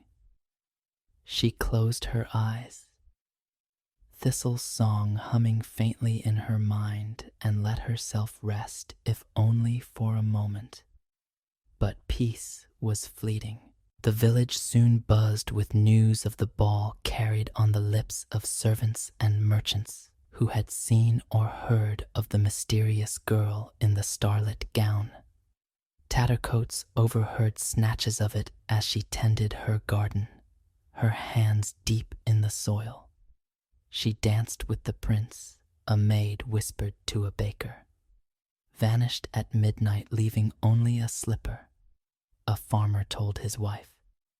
The stories grew wilder, with each telling some called her a fairy, others a sorceress, but none named her Tattercoats, and for that she was grateful. Her cousin's accusations had sown seeds of doubt, but without proof they were just noise. The prince, however, was not content with rumors. By midday, riders in royal livery galloped through Eldergrove, their banners snapping in the wind. They carried a proclamation: the prince sought the girl who had worn the glowing slipper, and he would search every house in the kingdom until he found her. The slipper, they said, would reveal the truth, for it would fit only its rightful owner. The village erupted in excitement. Young women preening and mothers plotting each, dreaming of a crown for their daughter. Tattercoats kept her head down, her heart a tangle of hope and fear. She wanted to believe the prince's search was for her, that his words at the ball, his quiet acceptance of her truth, meant something. But the shack, the rags, the reality of her life loomed large. What place did a girl like her have in a palace? And what would her grandfather do if he learned she had defied him? The answer came sooner than she expected. That afternoon a shadow fell across her garden, and Tattercoats looked up to see Lord Eldergrove himself standing at the edge of her plot. His presence was a storm cloud, his face carved from stone, his eyes cold as winter. Behind him stood Beatrice and Clara, their gowns immaculate, their smiles sharp with triumph. A royal herald waited nearby, holding a velvet cushion on which rested the slipper, its faint glow unmistakable. Even in the daylight, Tattercoats, her grandfather said, his voice low and dangerous, "You will explain yourself." She rose, wiping her hands on her apron, her pulse racing, but her gaze steady. "Explain what my lord." Beatrice stepped forward, her voice dripping with venom. "Don't play the innocent. We saw you at the ball sneaking in like a thief. That slipper is yours, isn't it? You thought you could fool a prince with stolen magic." Clara laughed, a sound like breaking glass. She's delusional, as if a prince would choose a beggar over us. The herald, a young man with a weary expression, cleared his throat. The prince's orders are clear. Every maiden must try the slipper. No exceptions. Lord Eldergrove's jaw tightened, his pride a palpable force. This is absurd. My granddaughters, my true granddaughters, await your attention. This creature is no concern of the crown. Tattercoats felt the old familiar sting of his words, but she was not the girl she had been. She stepped forward, her chin high. "Let me try," she said, her voice clear and firm. "If the slipper doesn't fit, you've lost nothing." The herald hesitated, glancing at Lord Eldergrove, but the weight of the prince's command was undeniable. He knelt before Tattercoats, lifting the slipper from its cushion. The crowd that had gathered, villagers drawn by the commotion, watched in breathless silence. Beatrice and Clara scoffed, but their eyes betrayed a flicker of unease. Tattercoats slipped off her worn boot, her foot bare and calloused from years of toil. The herald slid the slipper onto her foot, and it fit as if it had been made for her alone, its glow brightening for a moment before fading. A gasp rippled through the crowd, and the herald stood, his face alight with certainty. "It's her," he said. "The prince must be told." Beatrice shrieked, lunging forward. "It's a trick. She's bewitched the slipper." Clara grabbed her arm, hissing, "She can't have him. She's nothing." Lord Eldergrove's face was a mask of fury, but beneath it Tattercoats saw something new. Shame he had cast her out denied her, and now the world was watching as she stood in the light. "You will not shame me further," he said, his voice a low growl. "You will refuse this, or I will see you locked away." Tattercoats met his gaze, her heart steady. "You've locked me away my whole life," she said softly. "But I'm not yours to command anymore." She turned to the herald. "Take me to the prince." The journey to the palace was a blur, the villagers' whispers following her like a tide. Beatrice and Clara trailed behind, their protests ignored by the herald, who rode with a quiet determination. Tattercoats sat in the cart, the slipper still on her foot, her rags a stark contrast to its faint glow. She thought of Gander, of Flicker, Thistle, and Ember, and wished they could see her now. Their magic had brought her here, but her choices had carried her forward. At the palace, the prince awaited in the great hall, his face lighting up as Tattercoats entered. He crossed the room in 3 strides, taking her hands in his. "I knew it was you," he said, his voice warm with relief. "I knew you'd come back." She smiled, though tears pricked her eyes. "I didn't come for a crown," she said. "I came for the truth." He knelt before her, not as a prince, but as a man, and asked, "Will you stay?" "Not as a prize, but as my equal, my partner." Tattercoats looked at him, at the man who had seen her heart and not her rags, and felt Thistle's song rise within her. "Yes," she said, her voice clear, "but only if you'll have me as I am." He rose, pulling her into an embrace that silenced the murmurs of the court. Beatrice and Clara, standing at the edge of the hall, could only watch, their faces pale with defeat. Lord Eldergrove, summoned to the palace, arrived too late to stop what had been set in motion.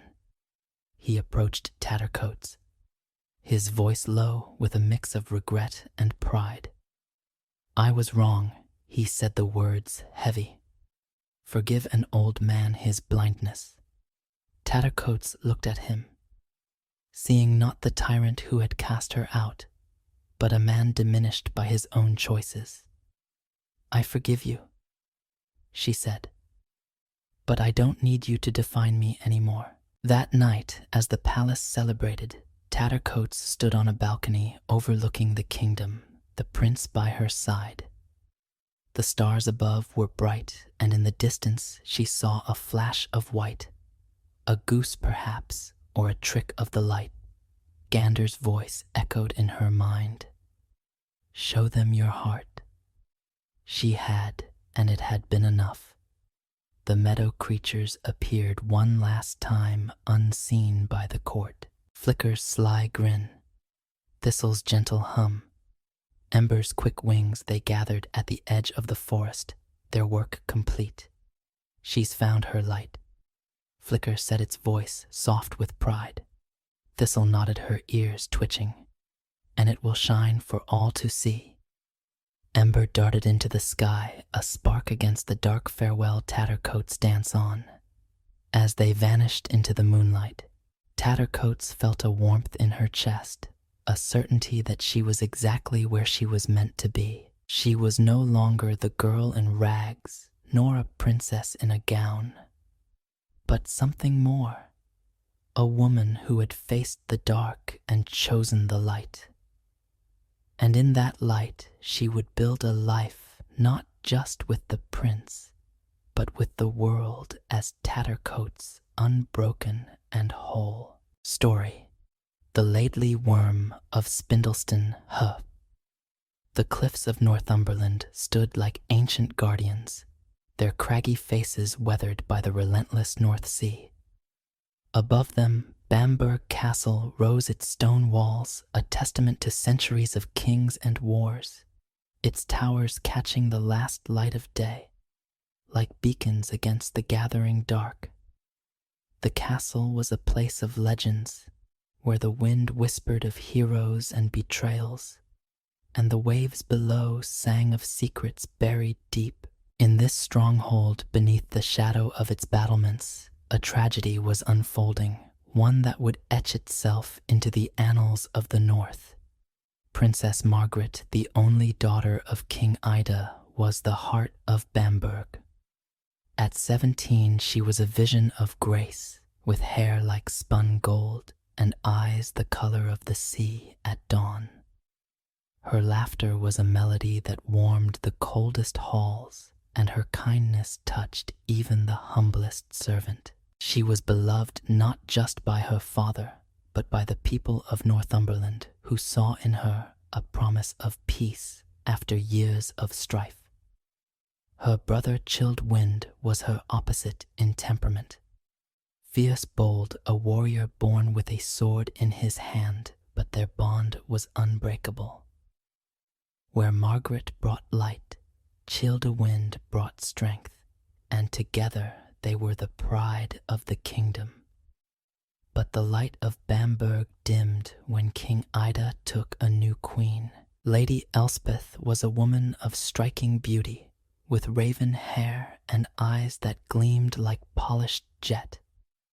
She came from the moors, a place of whispered sorcery, and though her smile was sweet, there was a sharpness to it, a hunger that set the castle's dogs to growling.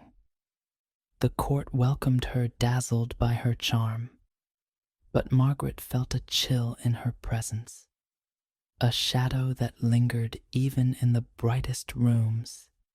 Chilled Wind, away at war in the distant south, knew nothing of the new queen, and his absence left Margaret alone to face the growing unease. Elspeth's ambition was a slow poison. She saw in Margaret not a stepdaughter, but a rival, a beacon whose light outshone her own.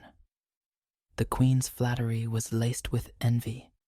Her gifts, silk gowns, jeweled combs, carried a weight Margaret couldn't name. King Ida, besotted with his new bride, was blind to the tension his days filled with hunts and feasts, while Elspeth wove her plans in the shadows. The castle's old seer, a woman named Morna, who read the future in the flight of ravens, warned Margaret to beware. There's magic in that woman. Morna said, her voice rough as the cliffs. Dark magic older than these stones. guard your heart, child." Margaret tried to heed the warning, but her nature was to trust, to see the good in others. She smiled at Elspeth, accepted her gifts, and hoped time would soften the queen's edges. But time only sharpened them.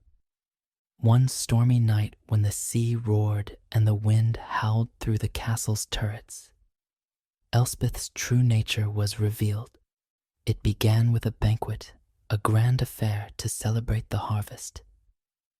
The great hall was alive with music, the tables groaning under platters of roasted boar and honeyed apples. Margaret, dressed in a gown of blue velvet, moved among the guests, her laughter a counterpoint to the storm outside.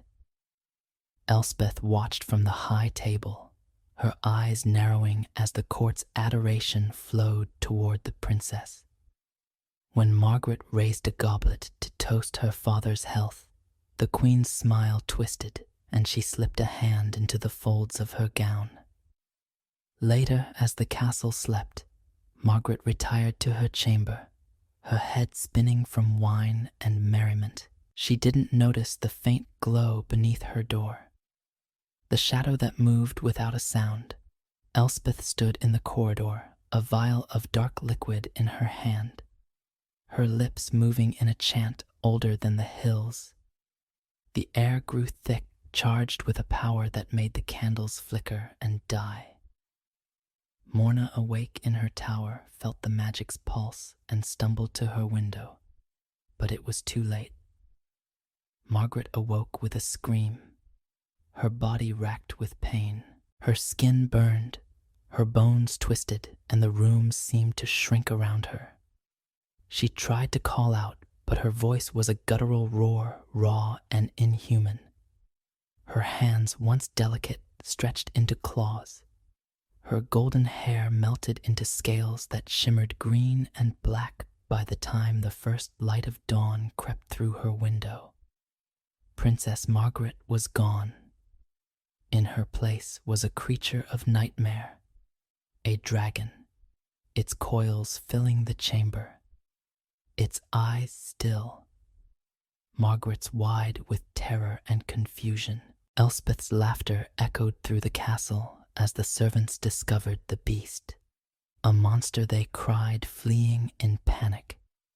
King Ida, roused from his bed, stared at the dragon in horror, his sword trembling in his hand. "What sorcery is this?" he demanded. But Elspeth was ready, her face a mask of grief. "Your daughter." She wept, clutching his arm, cursed by some vile magic. "I saw her last night speaking with a stranger in the gardens. She must have angered a witch." The lie was a blade, and it struck true. Ida, heartbroken and bewildered, ordered the dragon driven from the castle. The creature, too confused to resist, slithered through the gates, its scales glinting in the morning light. The people of Bamberg watched in fear and sorrow, their beloved princess now a beast they could not name. The dragon fled to Spindleston Huff, a desolate outcrop of rock overlooking the sea, and there it coiled its roars, a lament that shook the cliffs. Morna, the seer, was the only one who suspected the truth. She confronted Elspeth in the queen's chambers, her staff raised like a weapon. "You did this," she hissed. "Your heart is black as the void." Elspeth's smile was cold. "Prove it, old woman. The king believes me and the court follows. Speak against me and you'll burn." Morna retreated, her power no match for Elspeth's cunning. But she sent a message carried by a raven to Childewind in the south. "Come home." It read, "Your sister is lost and only you can save her." Days turned to weeks, and the Laidly Worm, as the villagers called the dragon, became a legend of fear. It did not attack, did not burn, but its presence was a wound on the land. It coiled around Spindleston Hoof, its scales blending with the rocks. its eyes fixed on the sea as if waiting. The villagers left offerings, lambs bred milk, hoping to appease it. But the creature touched nothing, its hunger not for food, but for freedom. In Bamberg, Elspeth tightened her grip. She filled the court with her allies, banished Morna to a remote village, and whispered to Ida that Margaret's curse was a punishment for her pride. The king, broken by grief, retreated into silence, leaving Elspeth to rule in all but name. The castle, once a place of light, grew cold, its halls echoing with the queen's laughter.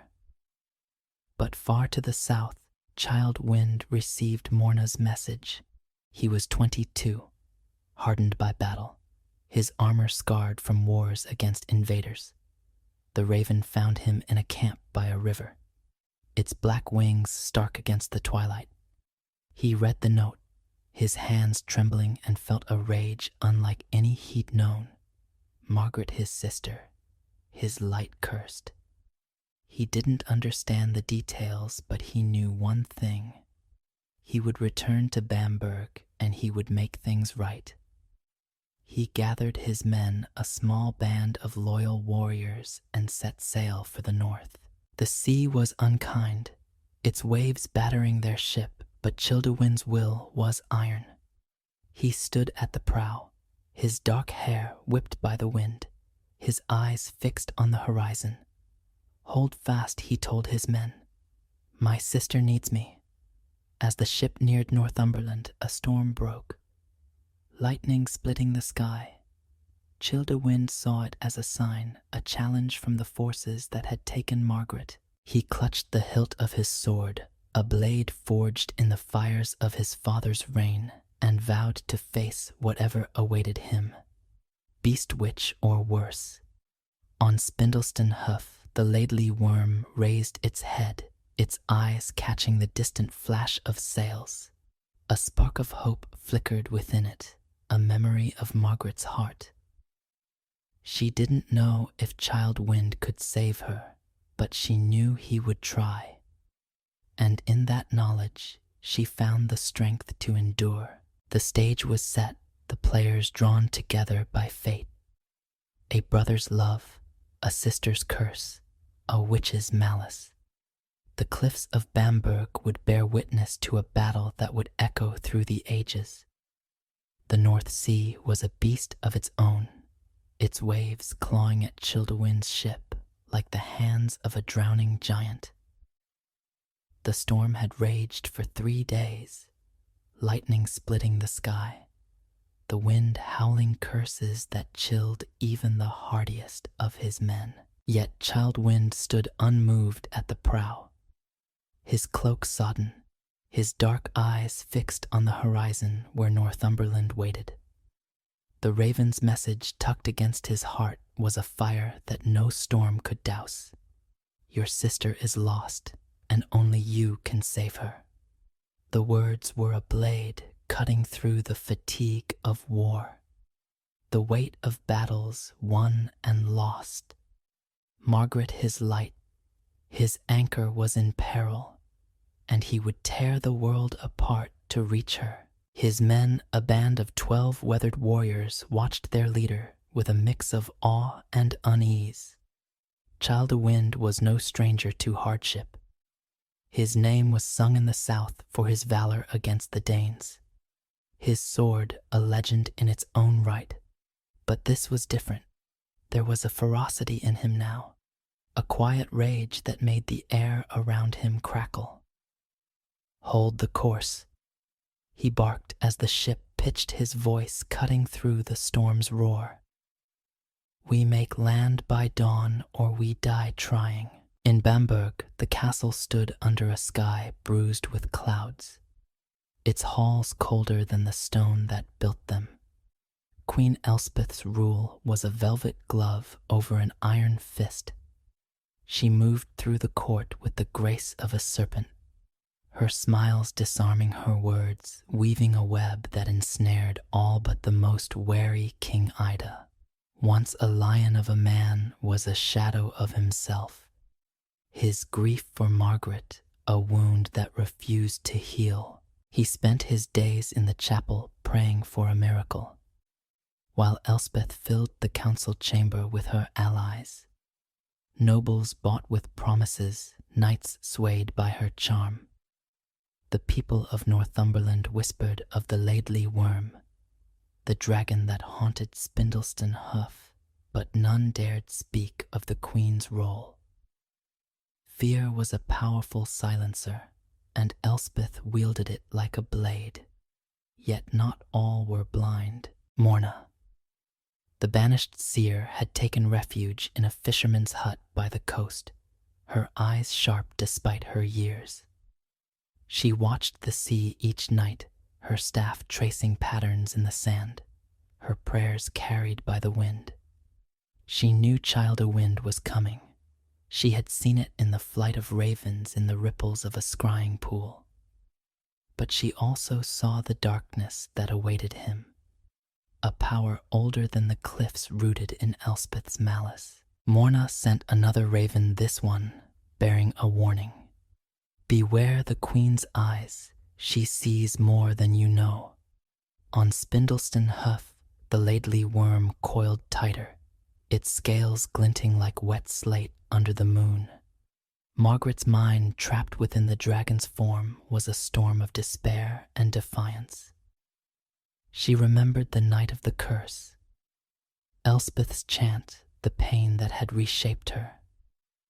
She remembered her father's horror, the castle's panic, the exile to this desolate rock. But she also remembered Child Wind, his fierce embrace before he left for war, his promise to always protect her. That memory was a thread of light in the dark, keeping her from surrendering to the beast's instincts. She did not roar, did not lash out at the villagers who left their offerings. She waited, her eyes on the sea, hoping for a sail, a sign Child Wind's ship made land at dusk, its hull battered but whole. The cliffs of Northumberland rose before them, stark against a sky streaked with fire. The men hauled the ship ashore, their boots sinking into the pebbled beach, their breath heavy with relief. Child o' Wind wasted no time. He gathered his warriors, his voice low but commanding. We march to Bamburgh tonight. My sister is out there cursed or worse, and I'll have answers. If the king cannot give them, I'll find someone who can. The road to the castle was a winding scar through the hills, flanked by gorse and heather. The men moved swiftly, their armor clinking softly, their torches casting long shadows.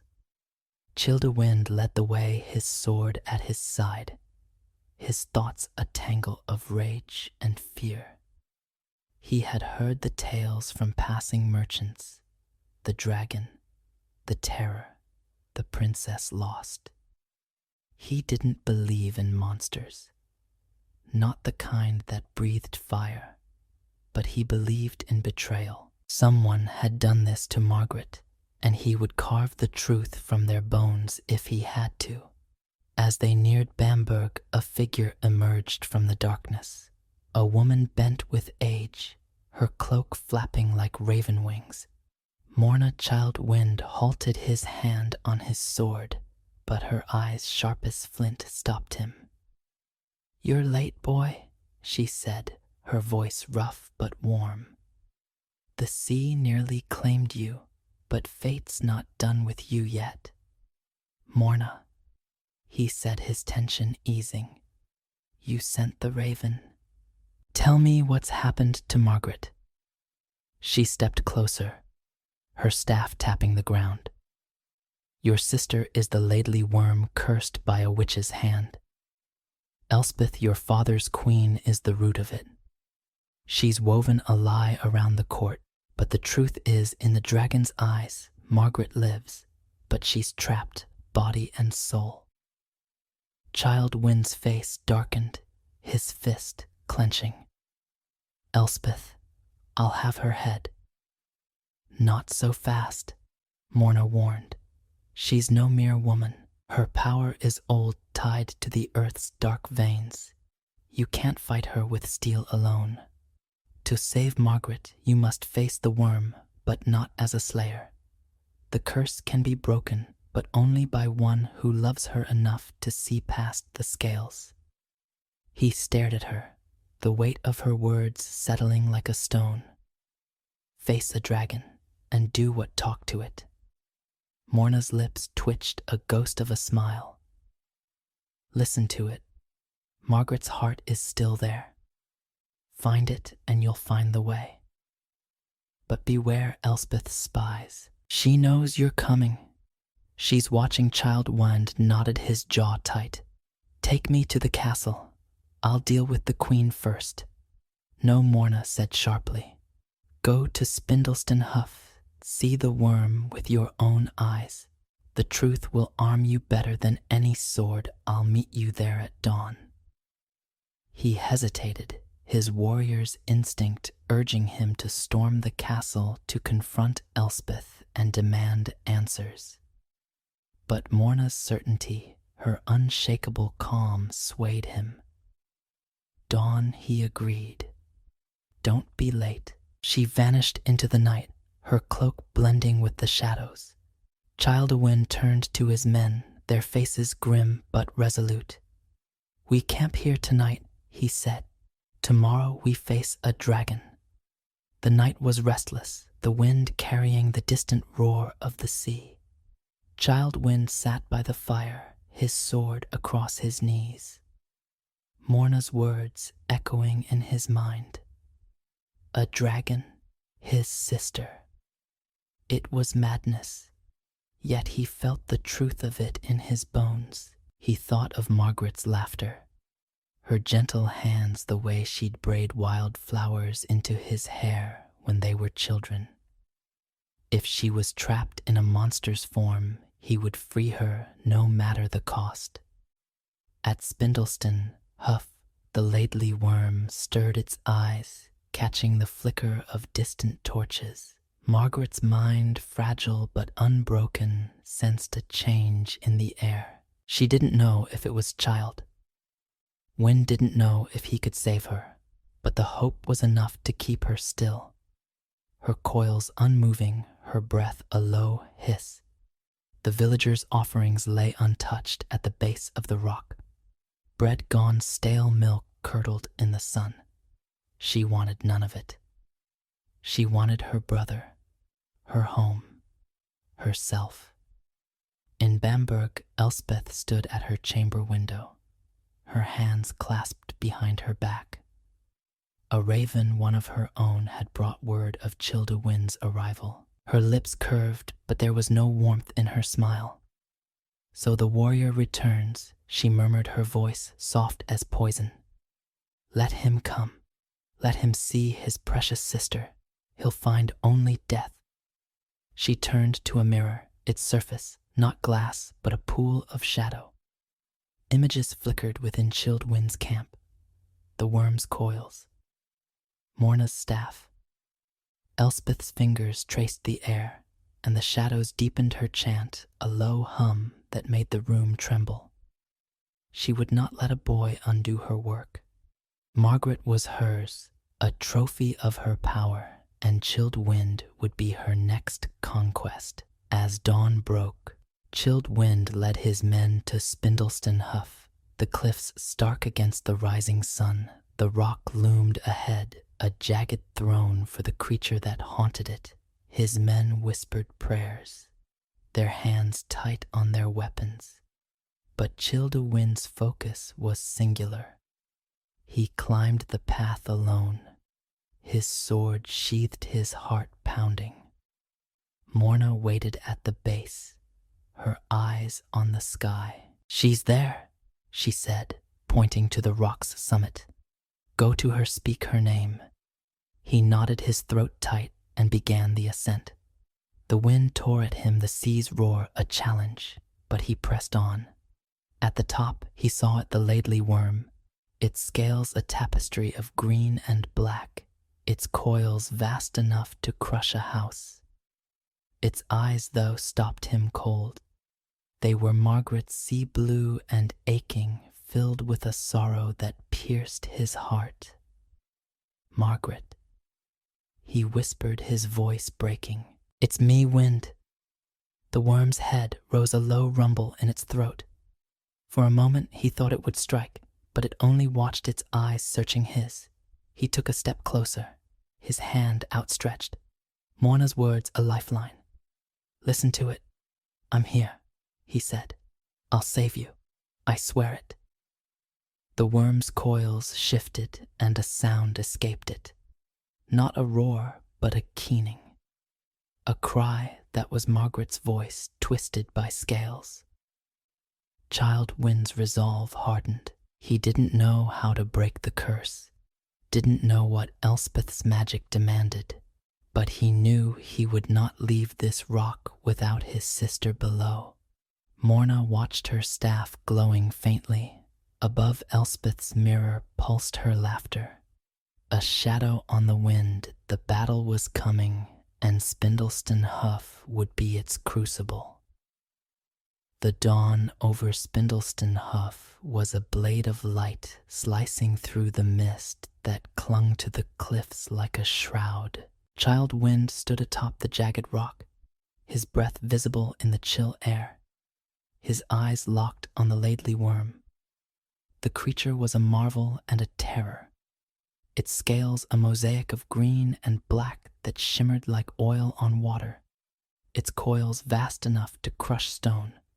But its eyes, Margaret's eyes, held him captive. They were the same sea blue he remembered from childhood, when she'd run to him with wildflowers or whispered secrets by the fire. Now they were wide with pain, pleading for something he didn't yet understand. His sword hung sheathed at his side, untouched, for Morna's words echoed in his mind, not as a slayer. "Listen to it, Margaret," he said again, his voice steady despite the tremor in his heart. "I know you're in there. Tell me how to help you." The worm's head swayed, a low rumble rising from its throat. It was a sound that could have shattered courage, but Chilled Wind heard something else within it. A cadence, a rhythm, like Margaret's voice trapped in a cage of scales. He took a step closer, ignoring the sharp rocks biting into his boots, his hand outstretched as if reaching for the girl he'd left behind. "I'm not leaving," he said. "Not without you."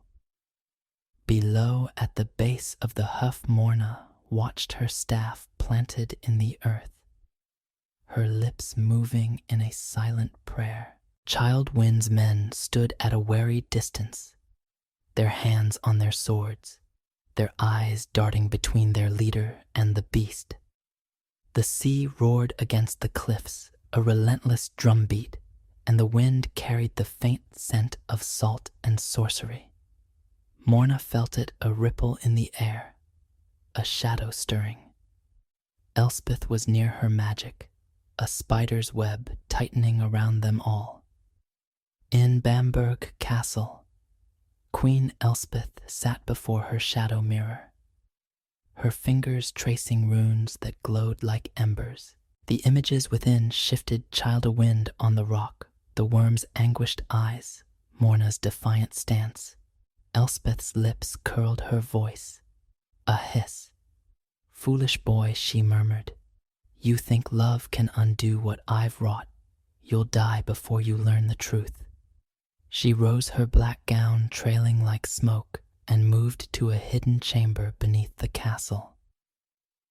There, in a circle of carved stones, stood an altar draped in raven feathers. A bowl of dark liquid shimmered at its center, its surface rippling with power. Elspeth dipped her fingers into it, chanting words that made the air grow heavy, the stones tremble. The spell was not for Margaret. She was already bound, but for Child Wind. A warrior's heart was strong.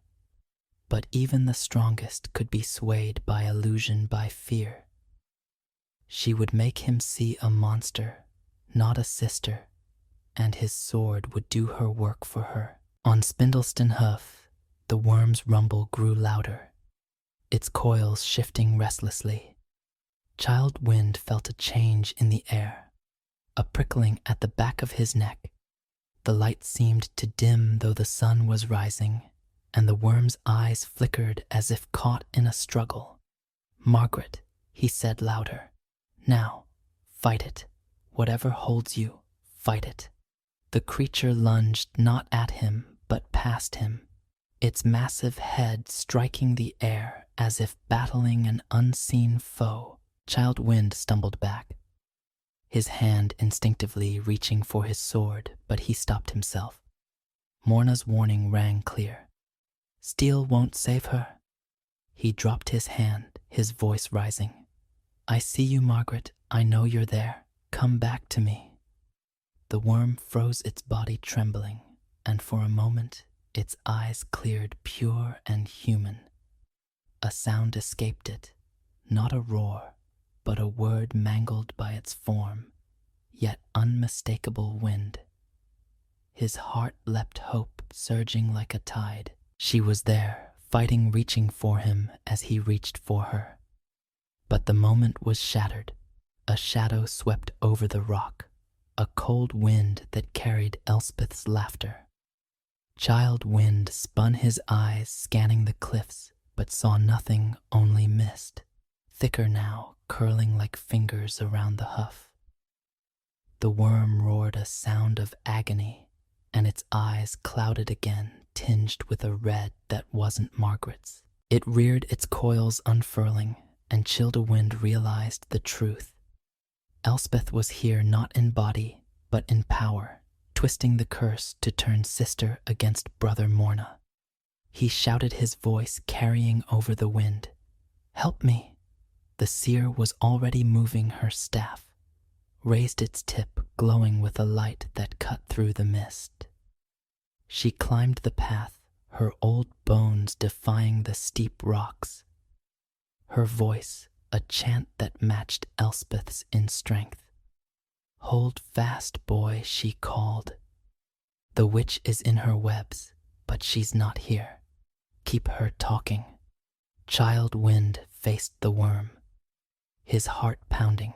The creature's claws scraped the rock, its jaws snapping, but he saw hesitation in its movements, a struggle between the curse and Margaret's will.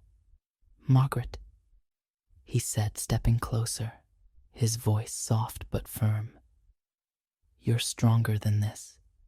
Remember who you are. Remember the castle, the sea, the wildflowers we picked. You're my sister, and I won't let you go." The worm's head lowered, its breath hot against his face, but it didn't strike. Its eyes flickered again, blue breaking through the red, and Child Wind seized the moment. "Tell me how to break it," he said. "Show me what to do." Morna reached the summit, her chant rising to a crescendo. The mist recoiled, and for a moment the air cleared. The worm's coils slackened, and a voice, not a roar, but Margaret's faint and fractured, came from its jaws. "Love breaks the spell. Kiss the beast." Childewind froze the words, "a shock kiss a dragon." The idea was madness, a fairy tale for children, yet Morna's nod confirmed it. "She speaks true," the seer said, her voice steady. "The curse feeds on hate, on fear. Love is its undoing, but it won't be easy. Elspeth's fighting to keep her bound." The mist surged again, darker now, and the worm's eyes reddened, its body tensing. Child Wind knew he had little time. He stepped forward, his heart a storm of fear and resolve. The creature towered over him, its scales glinting, its jaws wide enough to swallow him whole. His men below shouted warnings, but he ignored them. This was no battle for swords, No war for warriors. This was a brother's fight for his sister's soul. "Margaret," he said, his voice breaking, "I love you." He reached up his hands trembling and touched the worm's snout, its scales cold and smooth. The creature flinched, a low growl rumbling, but it didn't pull away. He leaned closer, his breath mingling with its own, and pressed his lips to its forehead. A kiss, not of romance, but of family, of promises kept. For a moment, nothing happened. The world held its breath, the sea silent, the wind still. Then the worm shuddered, a tremor that shook the rock beneath them. Light erupted from its scales, a glow that burned away the mist, and a scream, not Margaret's, but Elspeth's, tore through the air. The creature's form wavered, its coils shrinking, its claws softening. Child Wind stepped back, his eyes wide as the dragon dissolved into a cascade of light. When the glow faded, Margaret stood there, her golden hair tangled, her blue gown torn, but her eyes bright with life. She was pale, trembling, but whole human herself. "Wind," she whispered, and fell into his arms, her sobs a release of months of torment. Child Wind held her, tears streaming down his face. "You're back," he said, his voice hoarse. "You're safe." Morna approached, her staff dim now, her face lined with exhaustion but lit with triumph. "The curse is broken," she said, "but the witch still lives. She'll not take this lightly." Margaret pulled back, her eyes fierce. "Despite her weakness, Elspeth did this," she said. "She lied to father, turned the court against me. She must answer for it." Child Wind nodded, his rage rekindling. "She will. But first we get you home." He helped Margaret down the rock, his men forming a protective ring around them. The villagers, drawn by the light, gathered at a distance, their fear giving way to wonder as they recognized their princess. Whispers spread, a tide of hope washing over the cliffs. The Laidly worm was gone, and Margaret was restored. But in Bamberg, Elspeth's mirror shattered, its shards falling like black rain. Her scream echoed through the castle, a sound of fury and defeat. She had underestimated Childewind, underestimated the bond between brother and sister. But she was not finished. The altar in her hidden chamber still pulsed, its power undimmed. She would face them not with curses, but with cunning, and Bamberg would bow to her yet. As Child Wind and Margaret reached the village, Morna at their side, the sun climbed higher, its light a promise of justice. The castle loomed ahead, its walls a challenge. The battle for Margaret was won, but the war for Bamberg was just beginning. The cliffs of Bamberg stood silent under a sky heavy with clouds, as if the heavens themselves mourned the turmoil below. Childewind led Margaret through the village, her arm looped through his, her steps unsteady but resolute. The sight of her human again, her golden hair catching the morning light, drew gasps from the villagers who emerged from their homes like flowers opening to the sun. Whispers spread, a tide of awe and relief. The Laidly worm was no more, and their princess was restored. Yet Childewind's heart was not at ease. The curse was broken, but the one who had wrought it, Queen Elspeth, still sat in Bamberg Castle, her shadow a stain on the kingdom.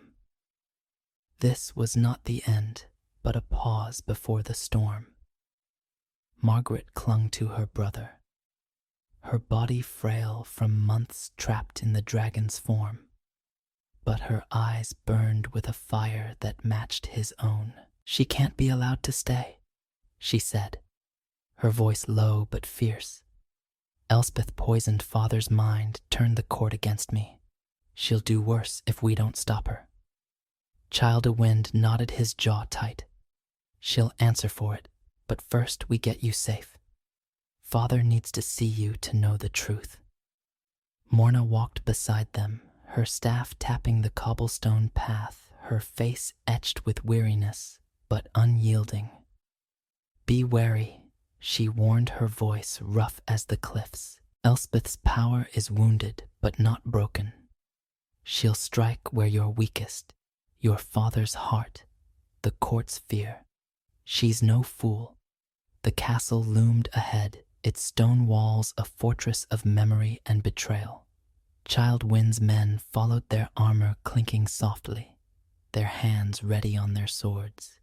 The villagers trailed at a distance, a growing crowd drawn by the sight of their princess and the warrior who had saved her. The air was thick with anticipation, charged with the promise of justice. But Chilled Wind felt a prickle at the back of his neck. Elspeth was watching. He was sure of it, her eyes hidden but ever present.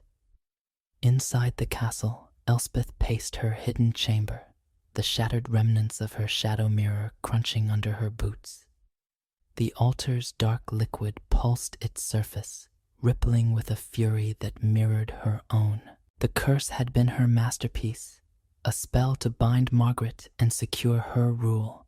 But Child Wind's love, his damnable, stubborn love, had undone it. She had underestimated him, and that mistake stung like a lash. But she was not defeated.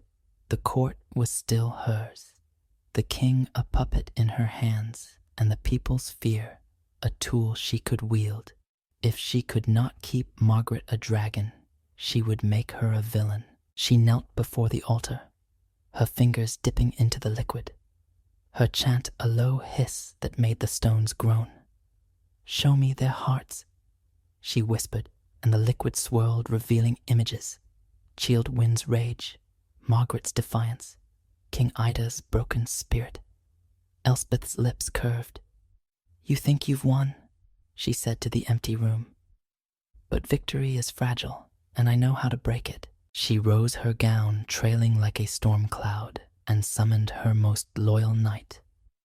Sir Roderick, a man whose ambition outweighed his honor. Spread the word, she told him, her voice smooth as silk. "The princess is returned, but she's tainted by the curse. She brought the dragon upon us, colluded with dark forces. Child Wind is her pawn, bewitched by her lies. The court must protect the king from their treachery." Roderick bowed, his eyes gleaming with greed, and the people stir their fear. Elspeth said, "Let them see monsters where there are none. By nightfall they'll demand blood." As Roderick left to do her bidding, Elspeth turned to the altar once more, her chant shifting to a spell of illusion. She could not curse Margaret again, not yet, but she could cloud the minds of those around her, make truth seem like shadow. The court would see not a princess but a threat, and Child Wind's heroics would be twisted into treason. In the village, Chilled Wind and Margaret reached the castle gates, the crowd swelling behind them. The guards hesitated, their spears lowered, but the sight of Margaret alive, human, softened their resolve. "Open the gates." Chilled Wind commanded, his voice a blade. "Your princess returns, and your king must know." The gates creaked open, and the siblings stepped into the courtyard, Morna and the warriors at their heels. The castle was quieter than Child Wind remembered, its halls dim, its banners drooping like wilted flowers. Servants peered from doorways, their faces a mix of hope and fear. But the court was nowhere to be seen. "Where is everyone?" Margaret whispered, her grip tightening on his arm. Morna's eyes narrowed. "The witch is moving her pieces. Stay close." They reached the great hall, its vastness a cavern of echoes. King Ida sat on his throne, his once proud frame hunched, his eyes hollow. Elspeth stood beside him, her hand on his shoulder, her face a mask of sorrow. The court was gathered, nobles, knights, advisors, but their expressions were guarded, their whispers sharp. Sir Roderick stood at the forefront, his hand on his sword, his smile cold. Father Margaret cried, stepping forward. But Ida's gaze was distant, as if he saw through her. Elspeth's voice cut the air smooth and mournful. My lord, beware. This is no daughter, but a shadow of the curse. She brought the dragon upon us, and now she returns to deceive you. Childewin's rage flared, his hand twitching toward his sword. Lies, he roared. You cursed her, Elspeth. You turned my sister into a beast and blamed her for your treachery. The court murmured, some nodding, others shrinking back. Ida's eyes flickered a spark of recognition, but Elspeth's hand tightened on his shoulder, her voice rising. You're bewitched. Child wind led astray by this creature. The dragon's taint lingers in her. She'll destroy us all if we let her stay. Margaret swayed, her strength faltering, but Child Wind caught her his arm, a shield. Enough, he said, his voice low but deadly. Father, look at her. This is Margaret, your daughter. She's no monster. The monster is the one standing beside you.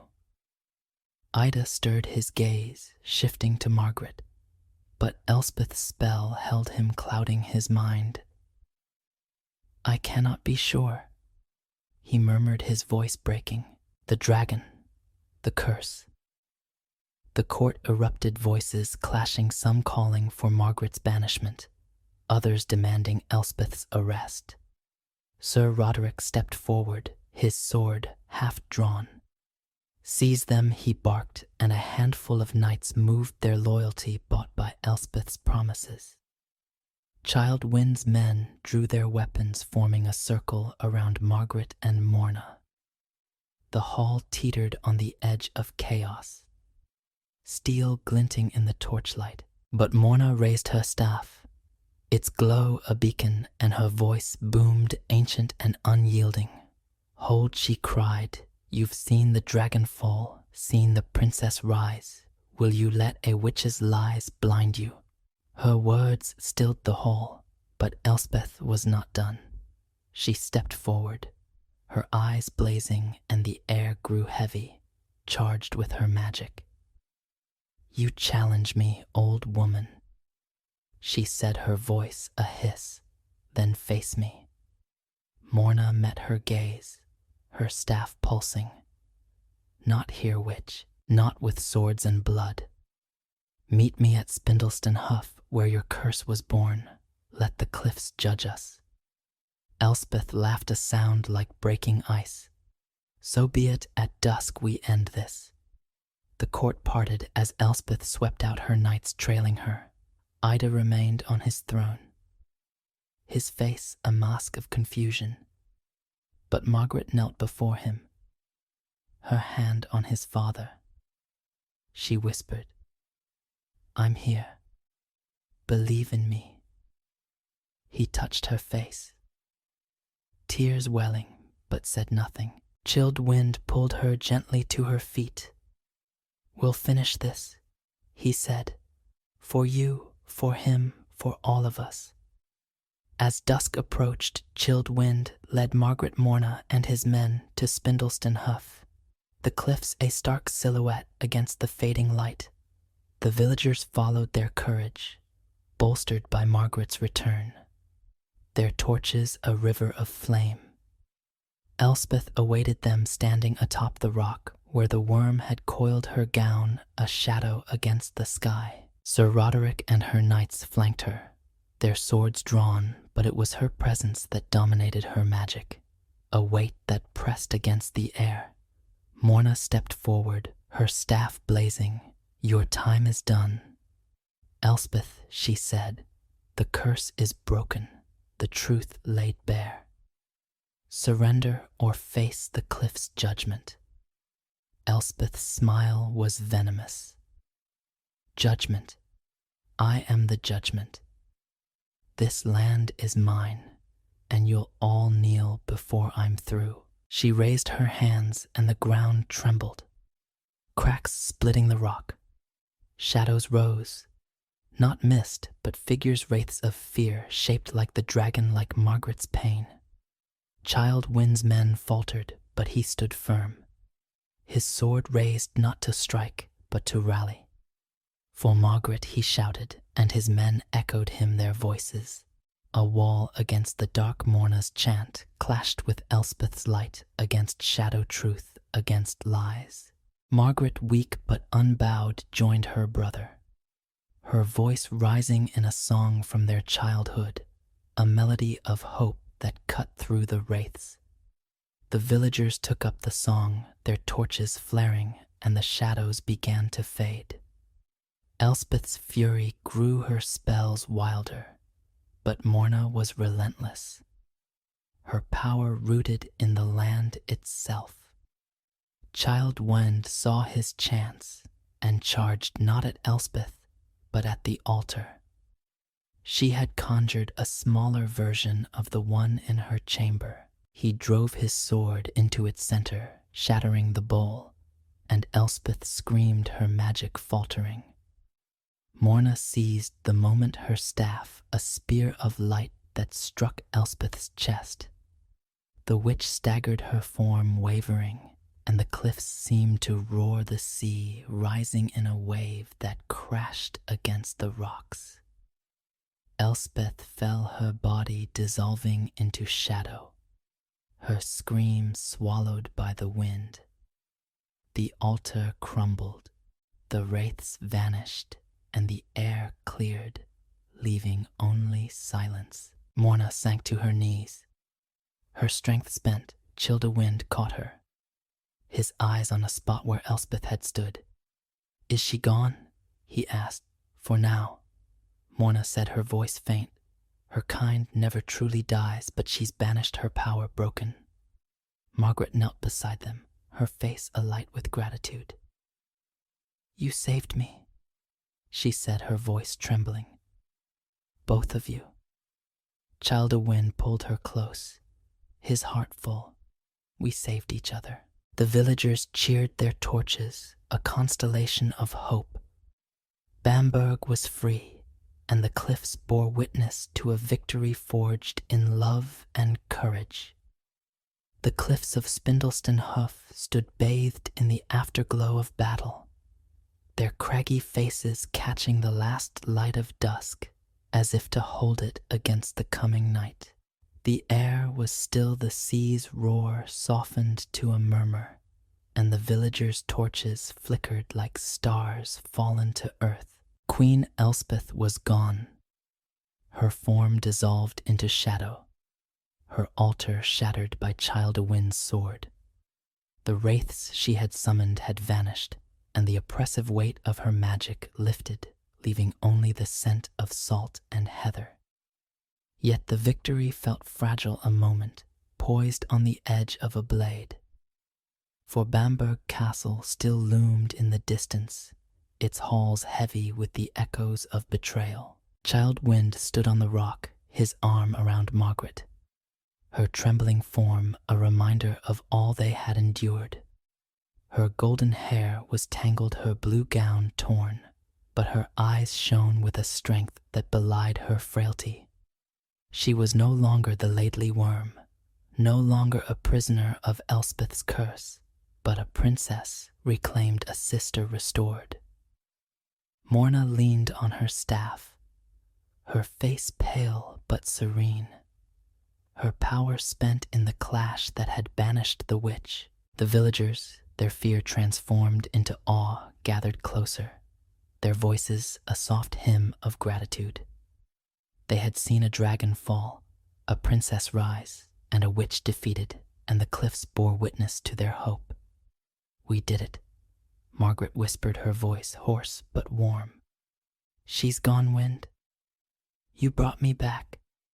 He tightened his grip, his heart full but wary.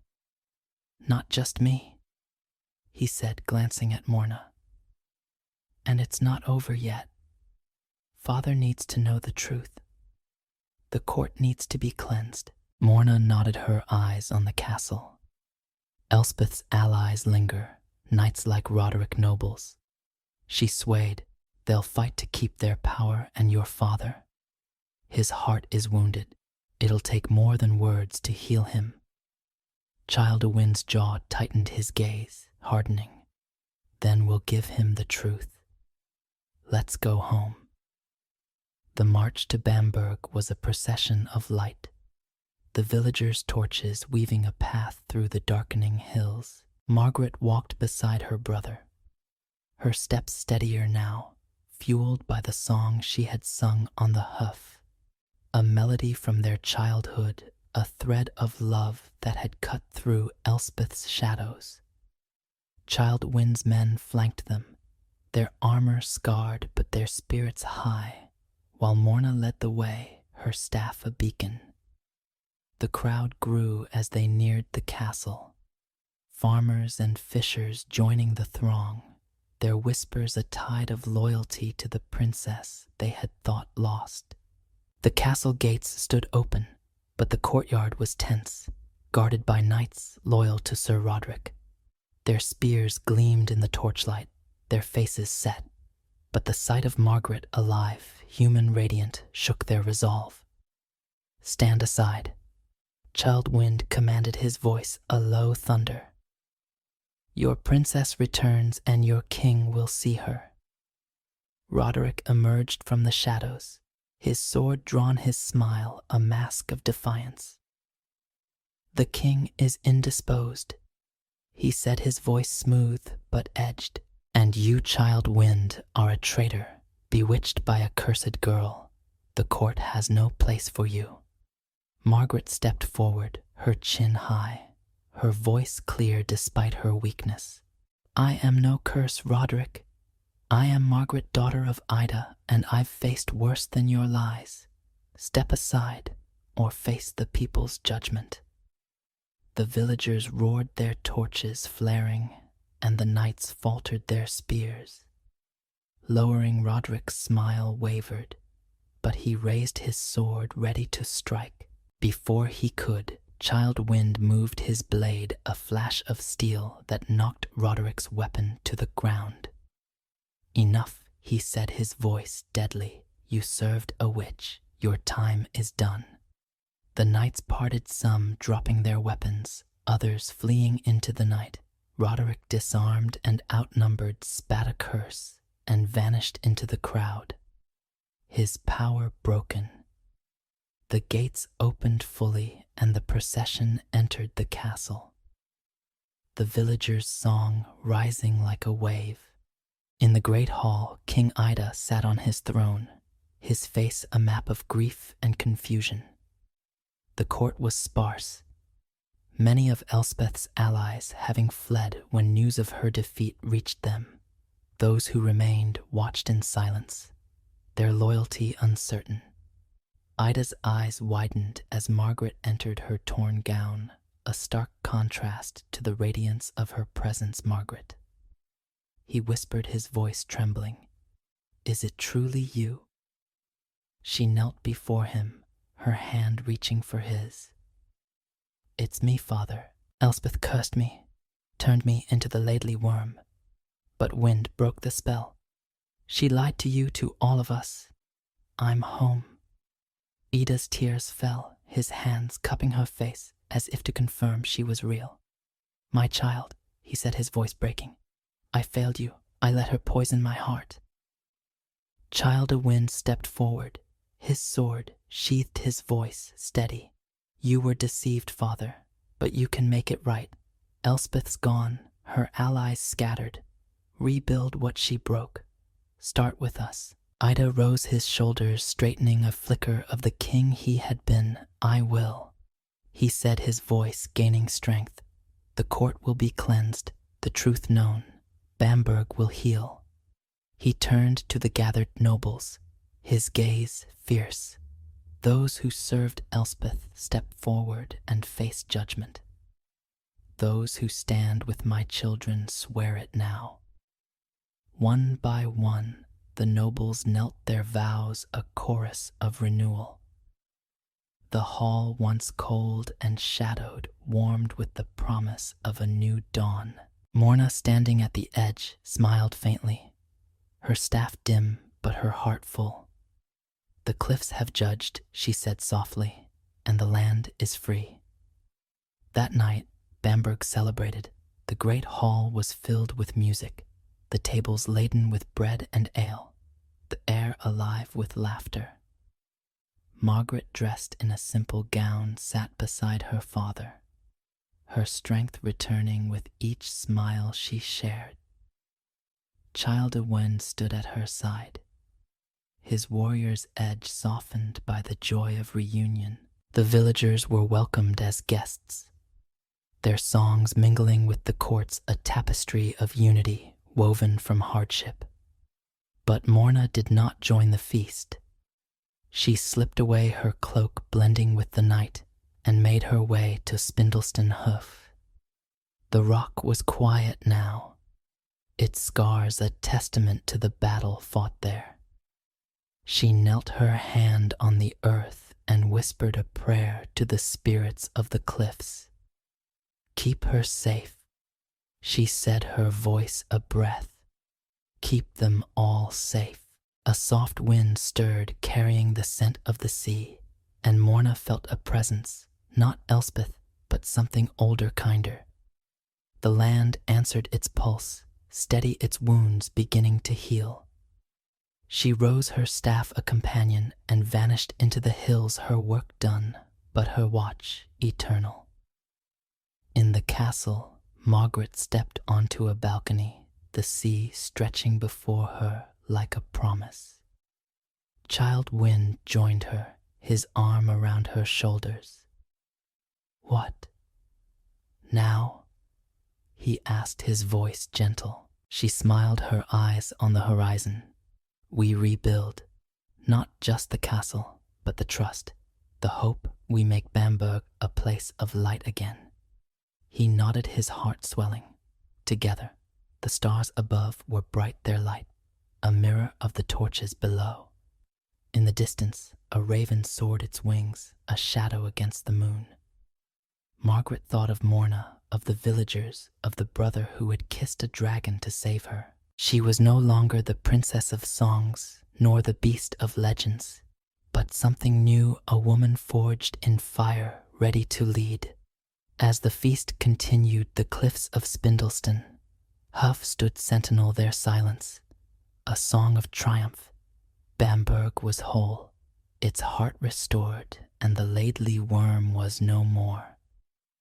But the story would live on, carried by the wind, the sea, the stars, a tale of love that broke, a curse of courage that faced the dark, and of a kingdom that rose from its shadows. Story: The Black Bull of Norway. In the wilds of Scotland, where the hills rolled like the backs of sleeping giants, and the wind sang of ancient gods, there lay a village called Glenmore. It was a place of stone and heather where the lochs mirrored the sky, and the stories of old were as real as the earth beneath your feet. The villagers lived by the rhythms of the seasons, their lives woven with tales of the Sida, the fey folk who danced in the moonlight, and of beasts that carried the weight of fate.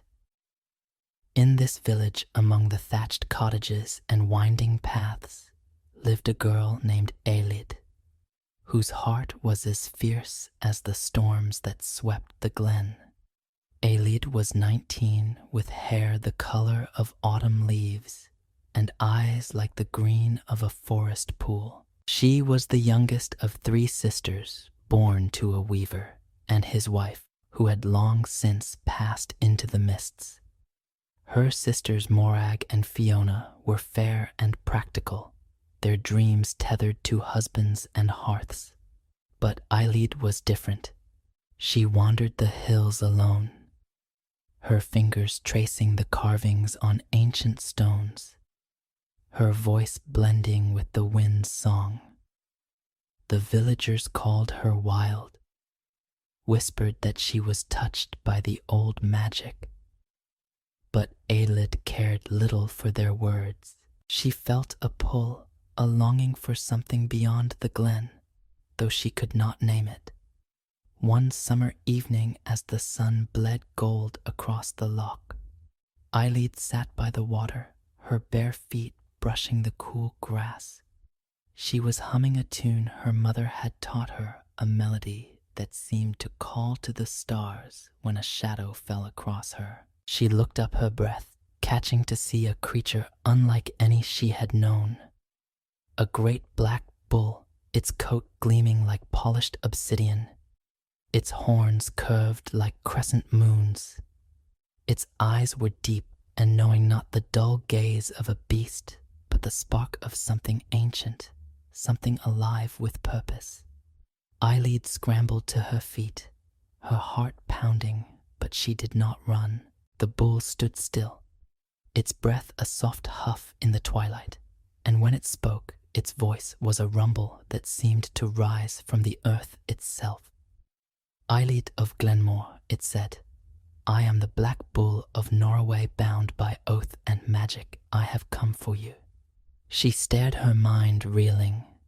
Talking beasts were the stuff of fireside tales. Yet here one stood, its presence as real as the loch at her back. Why me? She asked, her voice steady despite the tremor in her hands. What do you want? The bull's eyes gleamed.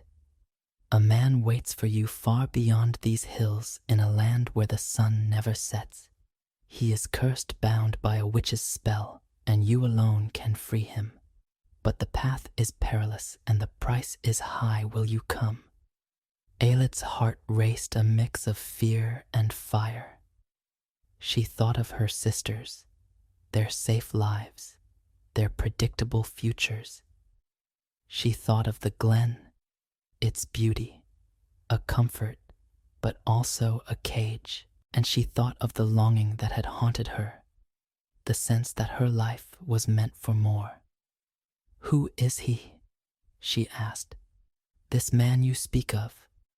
The bull tilted its head as if weighing her question. His name is Lachlan, a prince of Norway. You're betrothed by a bond older than time. You've never met yet, your souls are tied. He waits, but he cannot wait forever. Eilead's breath caught. A prince, a betrothal. It sounded like a dream, yet the bull's words rang true, stirring a memory she couldn't place, a dream of a man with storm-gray eyes, a voice that called her name. And if I refuse, she asked, testing the weight of her choice, then Lachlan remains lost, the bull said, and the witch's shadow grows. But choose quickly, for the stars are turning, and the path opens only once. She looked back at the village, its lights winking in the dusk, and felt a pang for the life she knew. But the pull was stronger, the fire in her heart brighter. I'll come, she said, her voice firm. Take me to him. The bull lowered its head, a gesture of respect. Climb onto my back, Eilead, and hold fast. The road to Norway is no mortal path. She hesitated, then stepped forward, her hands gripping the bull's thick fur. It was warm, alive, with a pulse that seemed to echo her own. She swung herself up her legs, straddling its broad back, and before she could second-guess herself, the bull moved. It did not walk, but ran its hooves, striking the earth with a rhythm that shook the hills. The world blurred trees, Loch Village, all melting into a tapestry of light and shadow.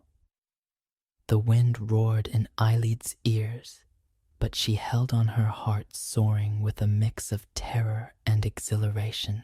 They traveled through realms no mortal eye could see, past standing stones that hummed with power over rivers that flowed backward under skies where stars danced like fireflies. Time lost meaning hours or days, passing in a breath. Eyelid clung to the bull, her questions swallowed by the rush of their journey. At last they slowed the world, sharpening into a new landscape, a land of endless twilight where the hills glowed with a golden sheen and the air was thick with the scent of heather and salt. The bull stopped at the edge of a vast plain, its hooves sinking into moss. Before them stood a castle, its towers black as jet, its walls carved with runes that pulsed faintly. "This is Norway," the bull said, its voice heavy. "The witch's domain. Lachlan is within, but you must find him alone." Eyelid slid to the ground, her legs trembling but her resolve unbroken. "Alone. You brought me here, won't you help?" The bull's eyes softened a glimmer of sorrow. "My task was to bring you. The rest is yours. But listen, Eyelid. The witch is cunning her magic deep. She'll test you body-mind. Heart, trust yourself and remember Lachlan's name. It will guide you." She knotted her throat tight. "Will I see you again?" "If fate allows," the bull said. It turned its form, already fading into the twilight. "Go, Eyelid. The stars are watching."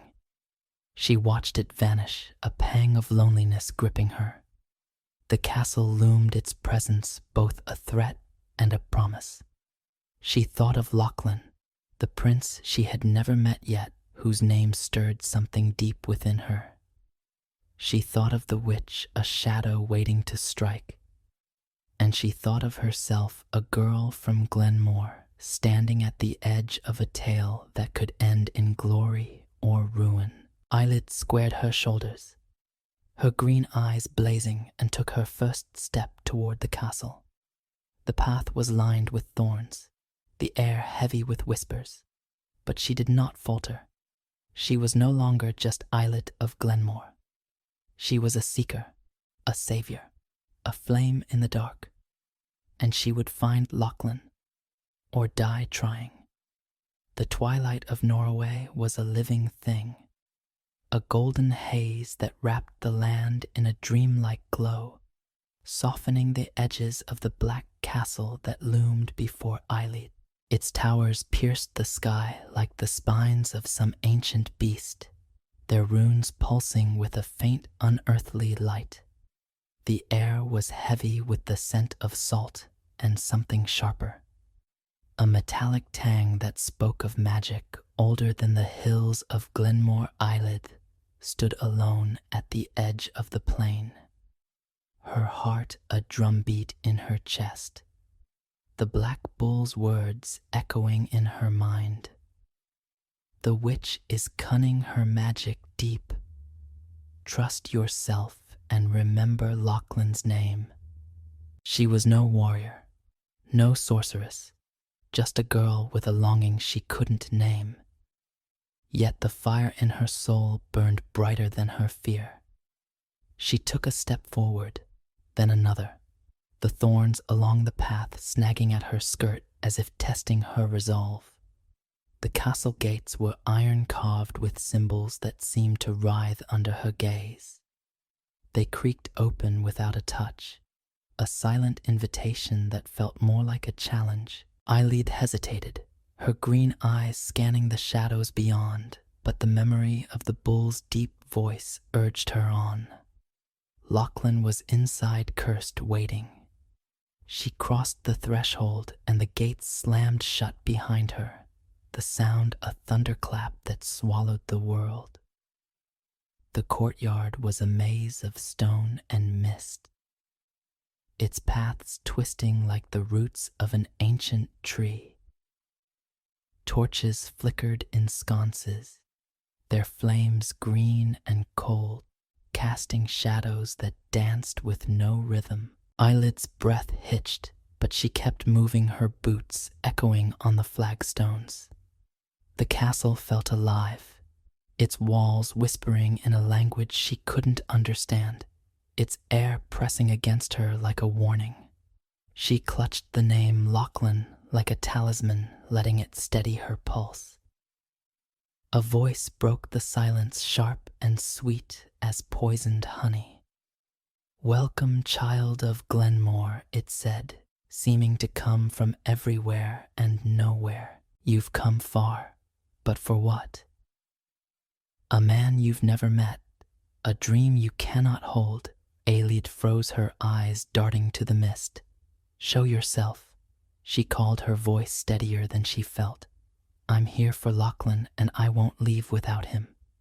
Laughter rippled through the air, cold and mocking, bold words for a mortal girl. "I am Morgause, mistress of Norroway, and Lachlan is mine. If you want him, you'll have to earn him.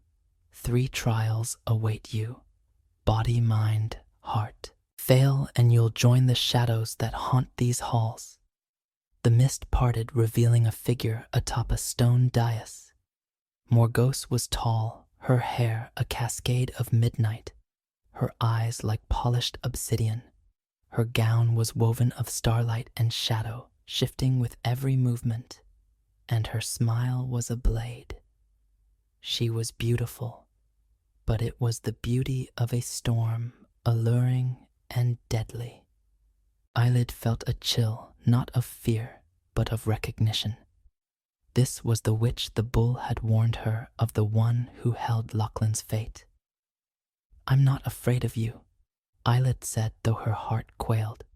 "Name your trials." Morgause's smile widened, her eyes glinting, so eager very well. "The first trial is of the body. Find the heart of the castle by dawn through the labyrinth of thorns. But beware, my garden hungers." The dais vanished, and the courtyard shifted, the stones splitting to reveal a path lined with briars, their thorns gleaming like iron. The mist thickened and the torches dimmed, leaving Aelid in a world of green and gray. She took a deep breath, her mother's melody rising in her mind, and stepped into the labyrinth. The briars were alive, their thorns snapping like teeth, their vines coiling toward her ankles. Aelid moved quickly, her skirt tearing as she dodged their grasp. The path twisted, splitting into dead ends and loops, each turn more disorienting than the last. Her hands bled from brushing the thorns.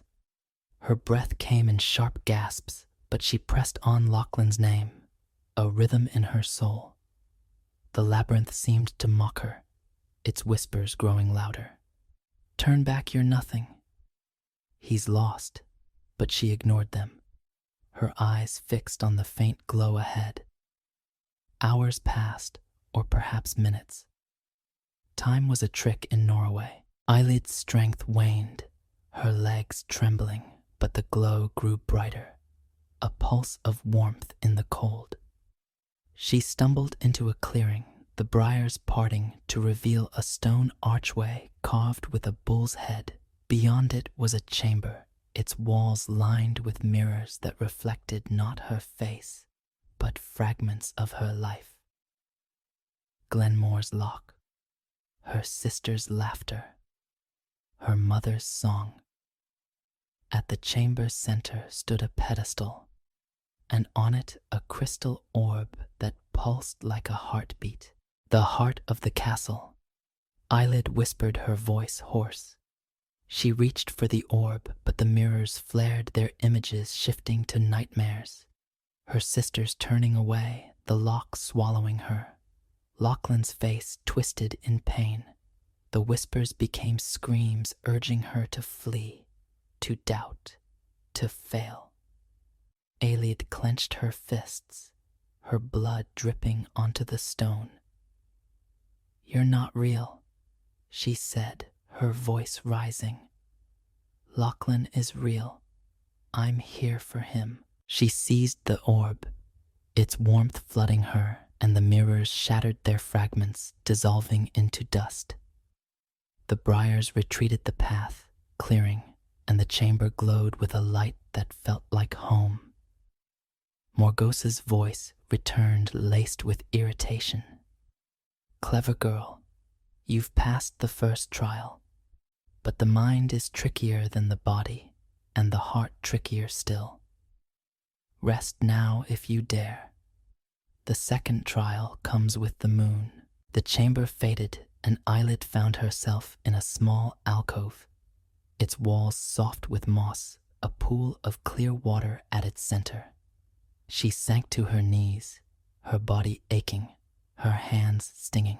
The orb was gone, but its warmth lingered, a reminder of her victory.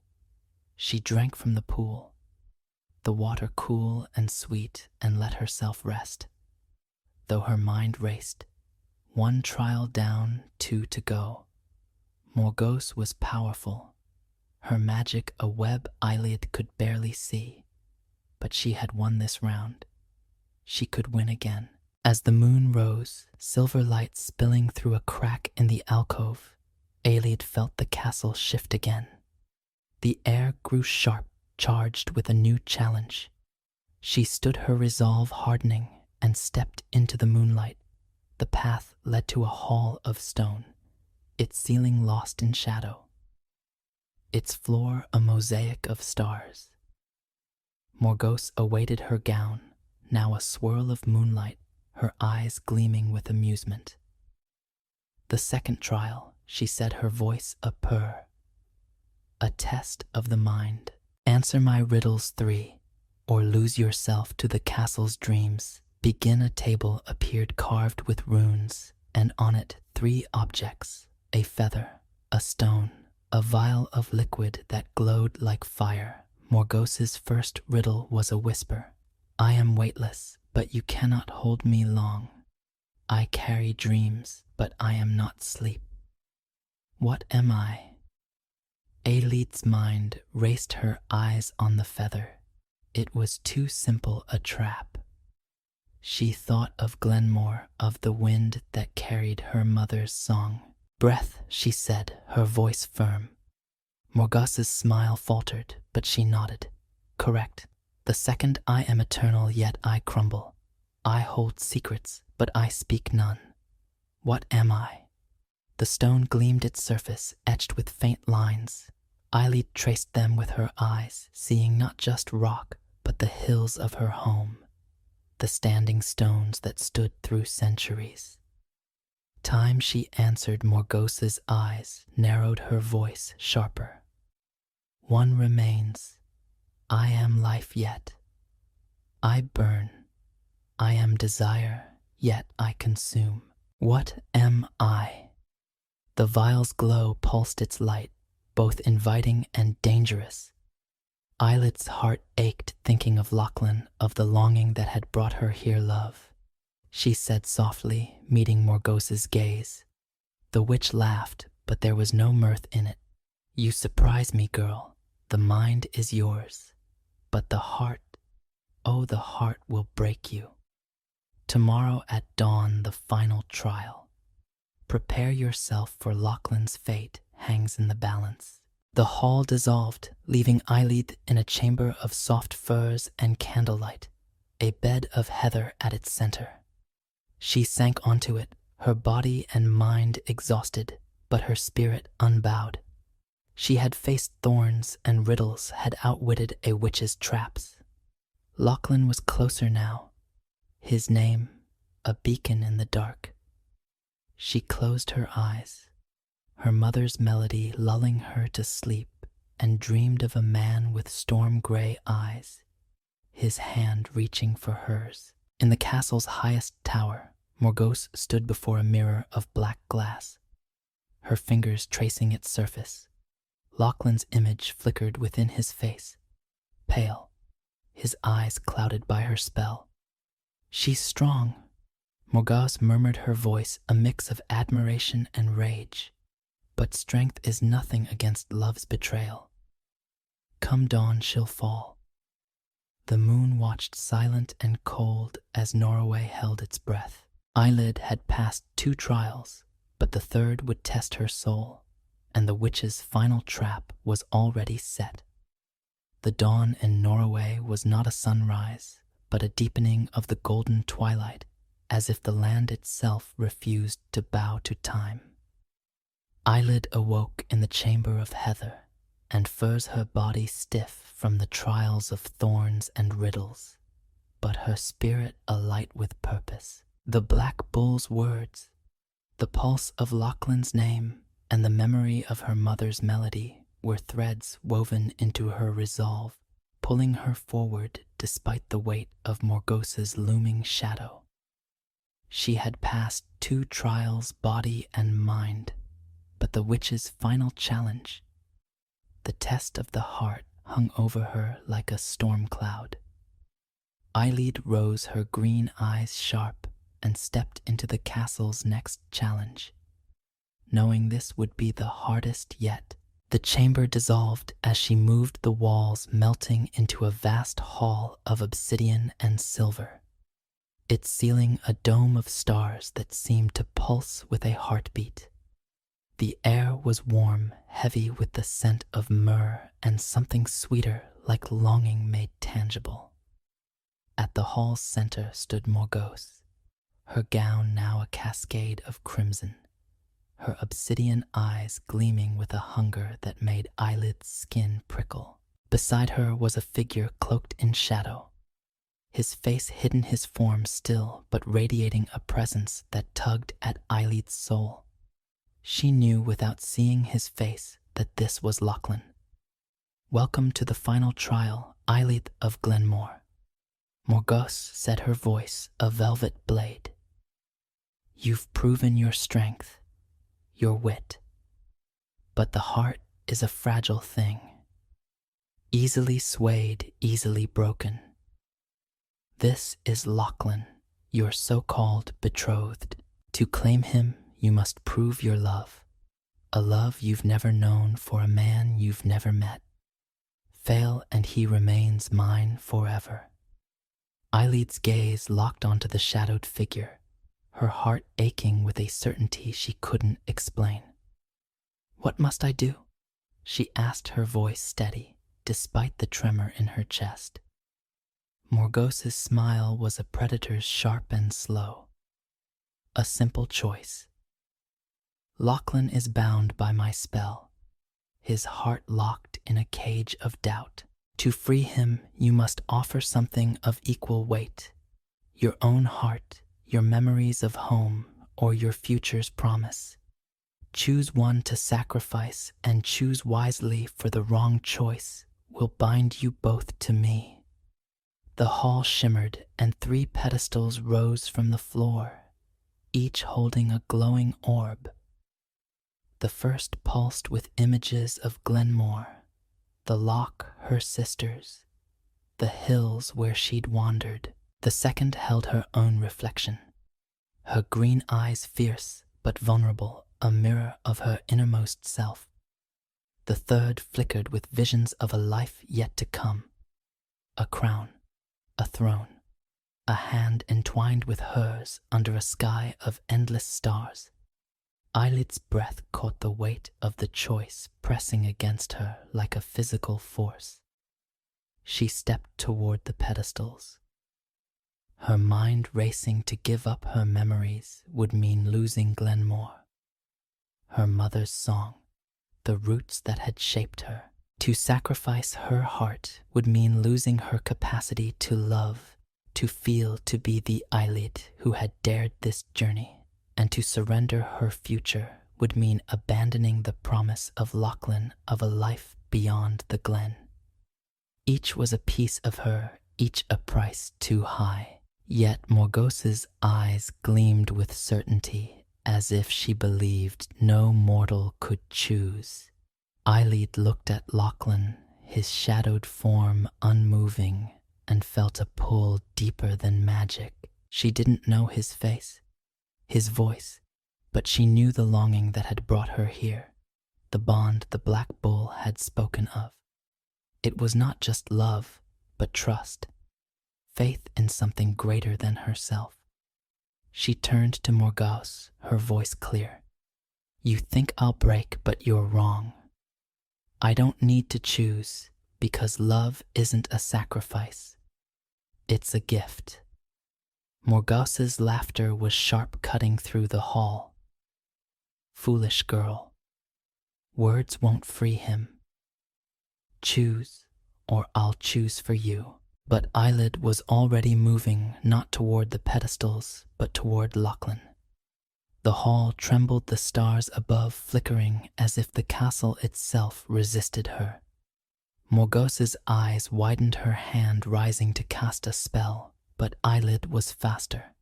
She reached Lachlan, her hands cupping his shadowed face, and whispered, "Lachlan, I'm here. Come back to me." The shadows around him pulsed, a cage of doubt and fear. But Eyelid didn't falter. She pressed her forehead to his, her mother's melody rising in her throat, a song of home, of hope, of love, unbroken. The shadows screamed Morgause's chant, clashing with the melody. But Eyelid's voice grew stronger, her heart a flame that burned through the witch's spell. Lachlan stirred, his form solidifying, and for the first time she saw his face. Storm-gray eyes, dark hair, a jaw set with quiet strength.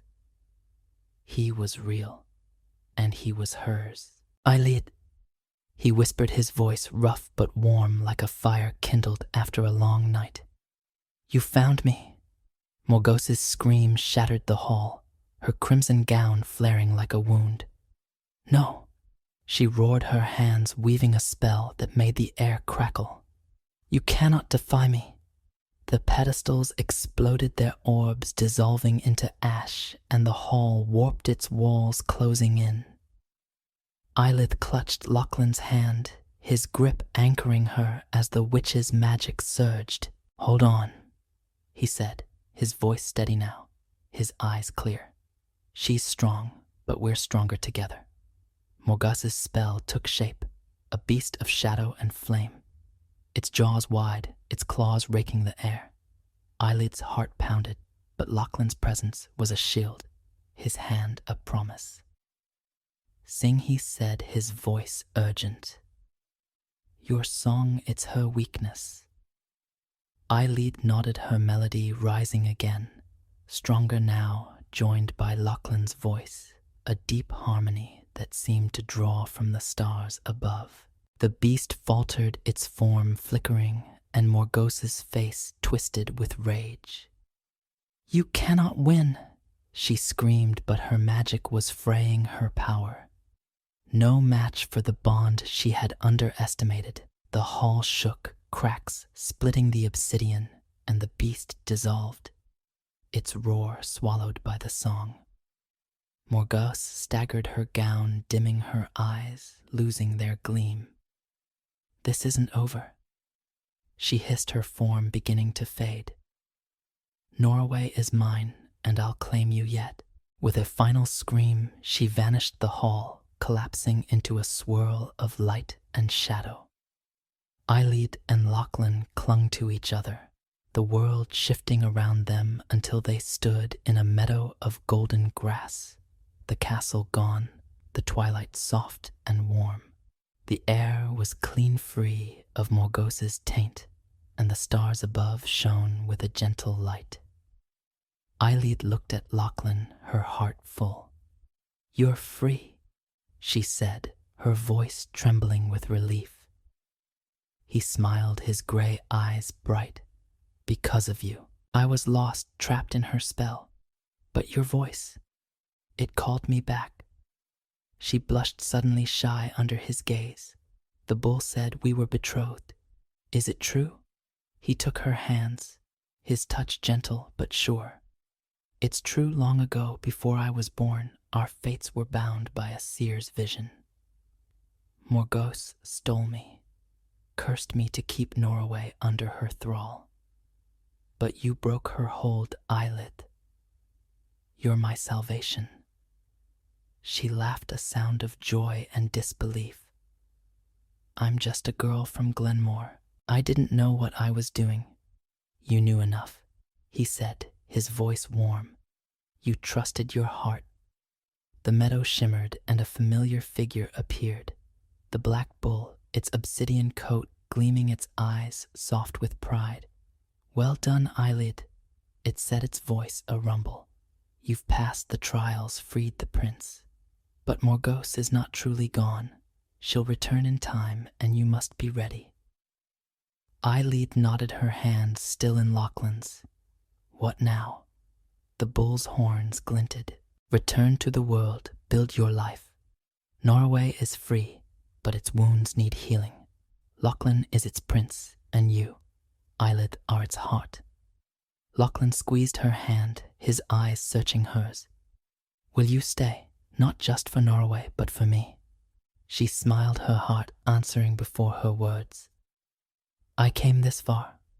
I'm not turning back now. The bull bowed its head, a gesture of farewell. The path home is open. Follow the stars and trust each other. It turned its form, fading into the twilight, and Eyelid felt a pang of loss. But Lachlan's presence was a warmth, a promise of a future she could shape. The meadow glowed, a path of light stretching before them, leading back to the mortal world. They stepped onto it, hand in hand, the stars above a map of hope. Morgause's shadow lingered, a whisper in the wind, but Eyelid was no longer alone. She had faced thorns, riddles, and a witch's wrath, and she had won. Lachlan was free. Norway was hers, and the girl from Glenmore was ready to become something more. A queen, a lover, a legend. The meadow of Norway shimmered under a sky of endless twilight, its golden grass swaying as if stirred by an unseen tide. Eyelid and Lachlan stood hand in hand, the warmth of their clasped fingers a quiet anchor after the storm of Morgause's trials. The black castle was gone. Its obsidian towers dissolved into the ether, and the air was clean free of the witch's malice. Yet the black bull's warning lingered in Eyelid's mind. Morgause is not truly gone.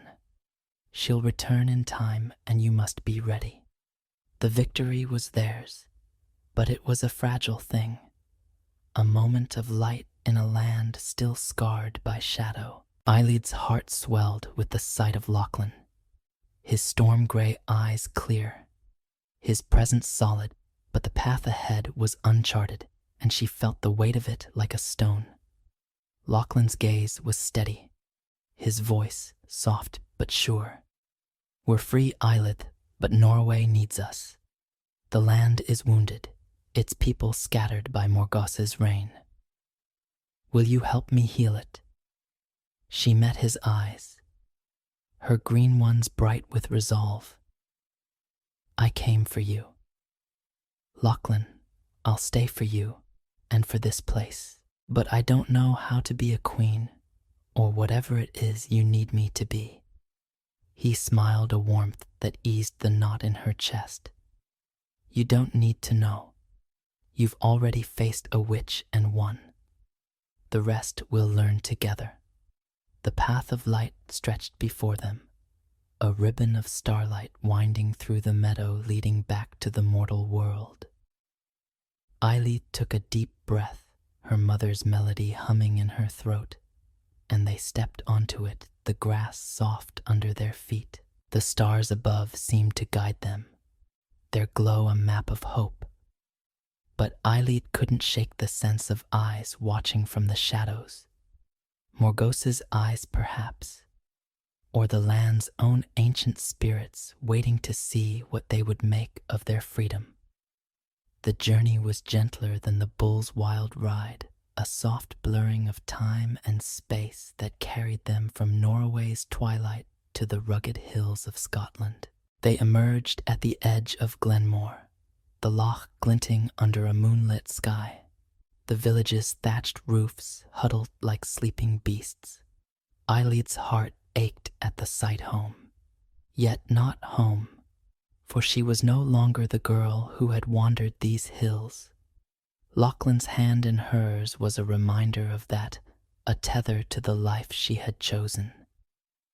The village was quiet, its paths empty, but the air carried the faint sound of a fiddle, a sign of life stirring in the night. Eyelid led Lachlan toward her cottage, her steps hesitant. Her sisters Morag and Fiona would be there, their lives unchanged while hers had been rewritten. They won't understand, she said, her voice low. They never believed in the old stories. Not like I did. Lachlan squeezed her hand. They'll see the truth in you, and if they don't, I'll stand with you. The cottage door creaked as Eyelid pushed it open, the familiar scent of peat and wool washing over her. Morag and Fiona sat by the hearth, their heads bent over a basket of mending, their faces lit by the fire's glow. They looked up, their eyes widening at the sight of Eyelid, her dress torn, her hair wild, a stranger at her side. Eyelid, Morag said, rising, her voice sharp with worry. Where have you been? We thought you'd gone to the hills and got lost. Fiona's gaze flicked to Lachlan, her brow furrowing. And who's this? What's happened to you? Eyelid took a breath, her mother's melody steadying her. I followed the black bull of Norway, she said, her voice clear. I went to a land beyond the world, faced a witch and freed this man, Lachlan, a prince. I'm not the same, and I can't go back to being the sister. You knew. Morag laughed, a nervous sound, but Fiona's eyes narrowed, searching Eyelid's face. You're serious? She said, her voice soft. You've changed, haven't you? Lachlan stepped forward, his presence calm but commanding. She's a hero, he said. She saved me, saved a kingdom. Glenmore should be proud. The sisters exchanged a glance, their skepticism warring with the truth in Eyelid's eyes. Morag sank back into her chair, her hands trembling. You were always different, Eyelid. If this is your path, we won't hold you back. Fiona reached for her hand, her grip firm. But you'll come back sometimes, won't you? You're still our sister. Eyelid's throat tightened, tears pricking her eyes. Always, she said, pulling them into a hug. The fire crackled, a small echo of the warmth she felt, and for a moment the cottage was enough. But the world beyond Glenmore called. Lachlan spoke of Norway. Not the twilight realm of Morgause's castle, but a mortal kingdom in the far north. Its people scattered, its fields barren from the witch's curse. We need to go there, he said, his voice heavy with duty. To rebuild, to show them the dark is gone. Eyelid nodded, her heart torn between home and the unknown. How do we start with truth? He said. And with each other, they left Glenmore at dawn, the village waking to whispers of Eyelid's tale. The loch gleamed a farewell in its ripples, and the hills seemed to bow as they passed. Lachlan led the way, his knowledge of the old paths guiding them north through glens and over moors toward the sea. The journey was long, the days blending into nights under starlit skies. But Eyelid felt alive, her spirit unbound.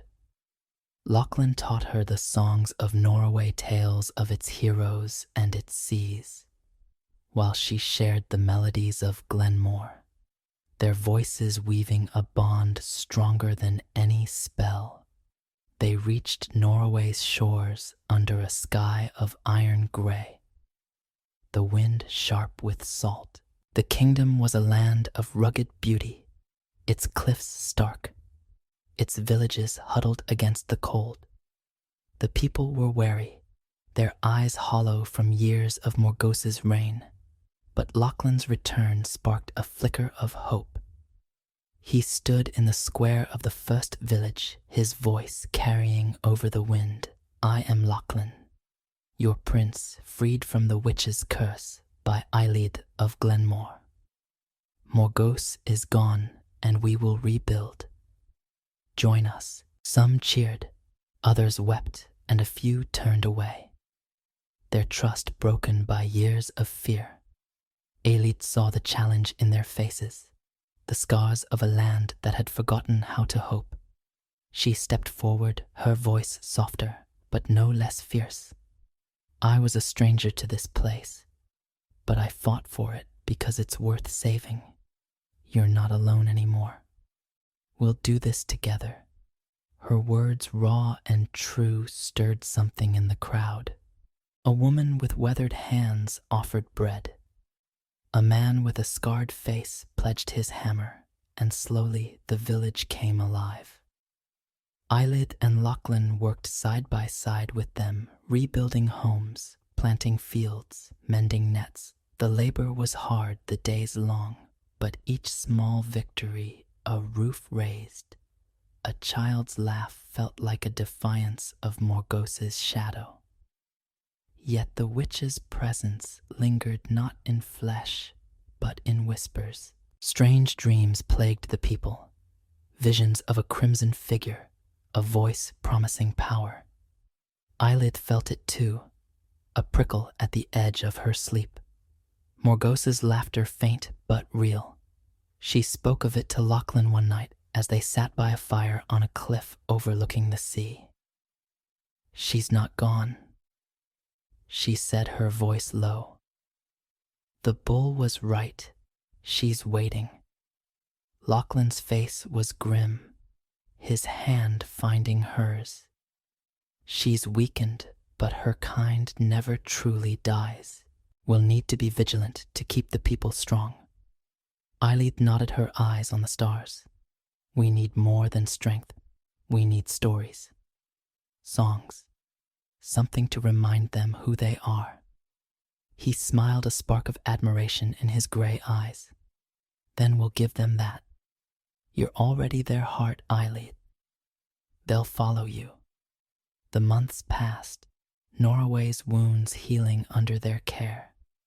Villages grew, fields bloomed, and the sea yielded its bounty. Eilidh learned the ways of the north, its tides and its tales, while Lachlan found joy in her laughter, her fierce spirit a light in the cold.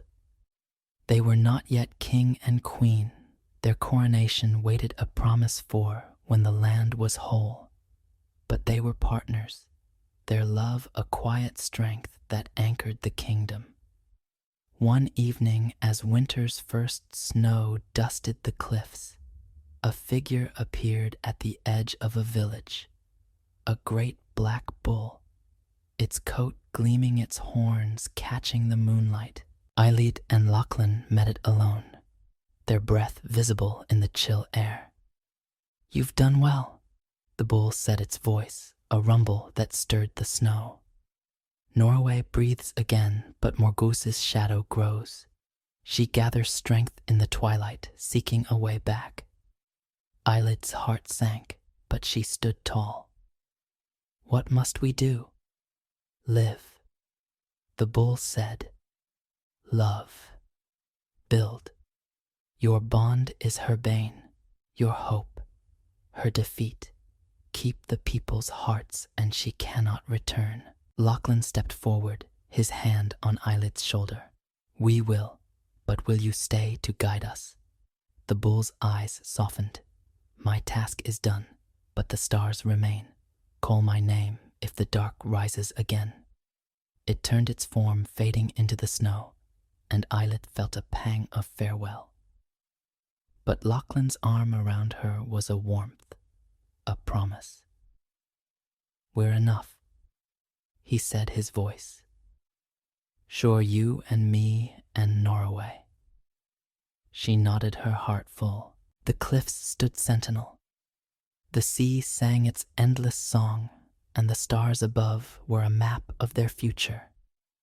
Morghosa's shadow waited, but Eilidh was ready, not as a girl from Glenmore, but as a woman who had faced the dark and chosen the light. The cliffs of Norway stood like ancient sentinels, their weathered faces guarding a kingdom reborn. Spring had come to the land, softening the rugged hills with green and coaxing wildflowers from the earth.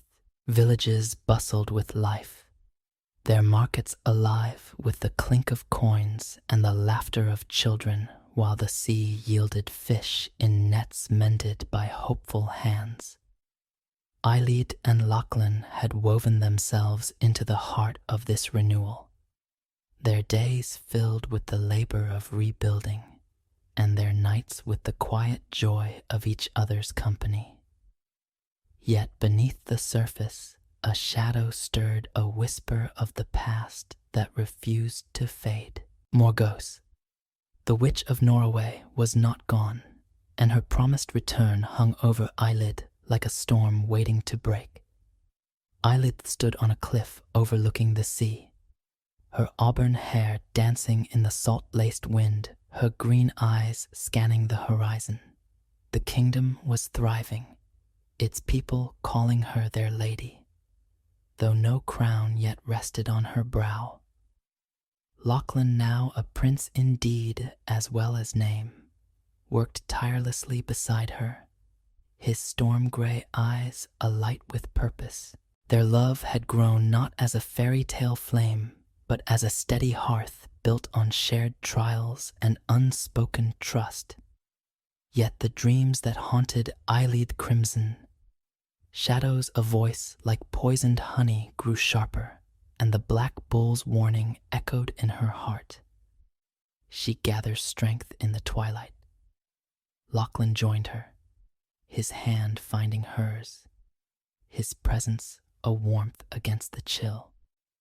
"You're troubled," he said, his voice soft but searching. "The dreams again." She nodded, her gaze still on the sea. "It's her, Lachlan Morgause. I feel her like a splinter under my skin. The bull said she'd return, and I think it's soon." He tightened his grip, his jaw set. "We beat her once. We'll do it again. The people are with us, and Norway is stronger now." Eilead turned to him, her eyes fierce. "It's not just strength we need. She's cunning, Lachlan. She'll strike where we're weakest, twist what we love. We have to be ready." He smiled, a spark of admiration in his eyes. "You're already thinking like a queen. We'll call the council, rally the villages. If Morgause comes, she'll find a kingdom united." The council gathered in the great hall of Norway's rebuilt castle, a sturdy structure of stone and timber that stood where Morgause's black towers had fallen. Elders, fishers, farmers, and smiths filled the benches, their faces a mix of pride and unease. Lachlan spoke first, his voice carrying the weight of a prince who had walked through darkness. "We've rebuilt our home," he said, "but the witch who cursed it is not gone. She stirs, and we must prepare. Stand with us, and we'll face her together." Eilead stepped forward, her presence quieter, but no less commanding. "Morgause thrives on fear," she said, her voice clear as a bell. "But we've faced fear before. Thorns, riddles, shadows. We won because we believed in each other. Believe again, and she cannot break us." The council murmured, their resolve hardening. A grizzled fisher named Torin stood, his voice rough but firm. "You freed our prince, lady. You gave us back our land. We'll fight for you, witch or no." Others echoed him, their pledges a chorus of defiance. Plans were made, watchtowers built, signals, established songs taught to keep spirits high.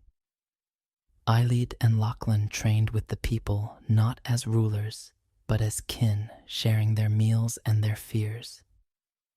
The kingdom braced for the shadow, its heart beating as one. But Morgause was no mere foe. In the twilight realm, where time twisted and stars burned cold, she gathered her strength, her form a flicker of crimson and shadow. Her defeat had weakened her, but hatred was a powerful fuel, and she fed on it, weaving spells in a cavern of black glass. She saw Norway's renewal through a scrying pool, saw Eilidh and Lachlan's love, and her laughter was a blade. "You think you've won?" She hissed, her fingers tracing runes that bled light. "But love is a chain, and I'll use it to bind you." Her spell was subtle, not a curse, but a seed of doubt sent on the wind to Norway's shores. It whispered in dreams, in moments of silence, sowing discord in the hearts of the people. A farmer questioned Lachlan's leadership, a smith doubted Eilidh's strength, a child woke screaming of a crimson figure. The kingdom held, but cracks appeared small, but growing.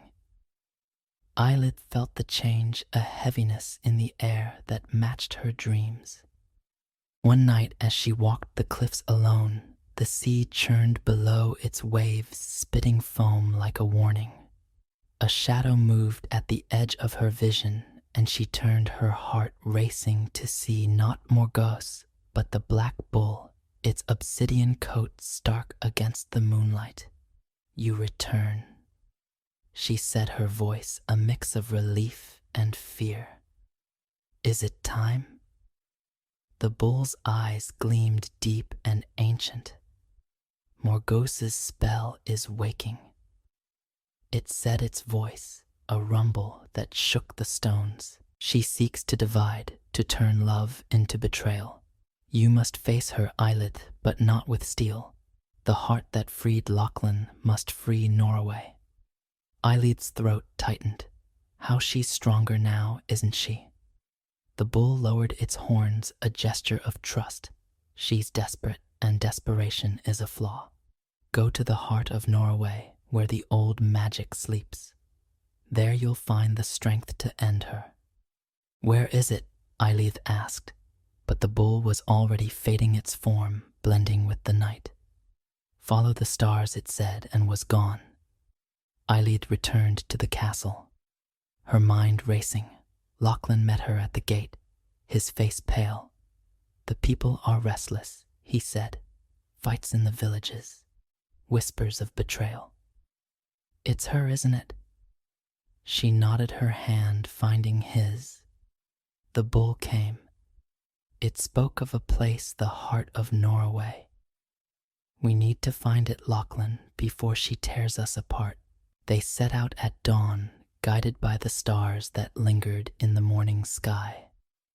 The path led north through cliffs and caves to a hidden glen where the air hummed with power. At its center stood a circle of standing stones, their surfaces carved with runes that glowed faintly like the bull's eyes. The ground pulsed a heartbeat of the land, and Eilidh felt it in her bones.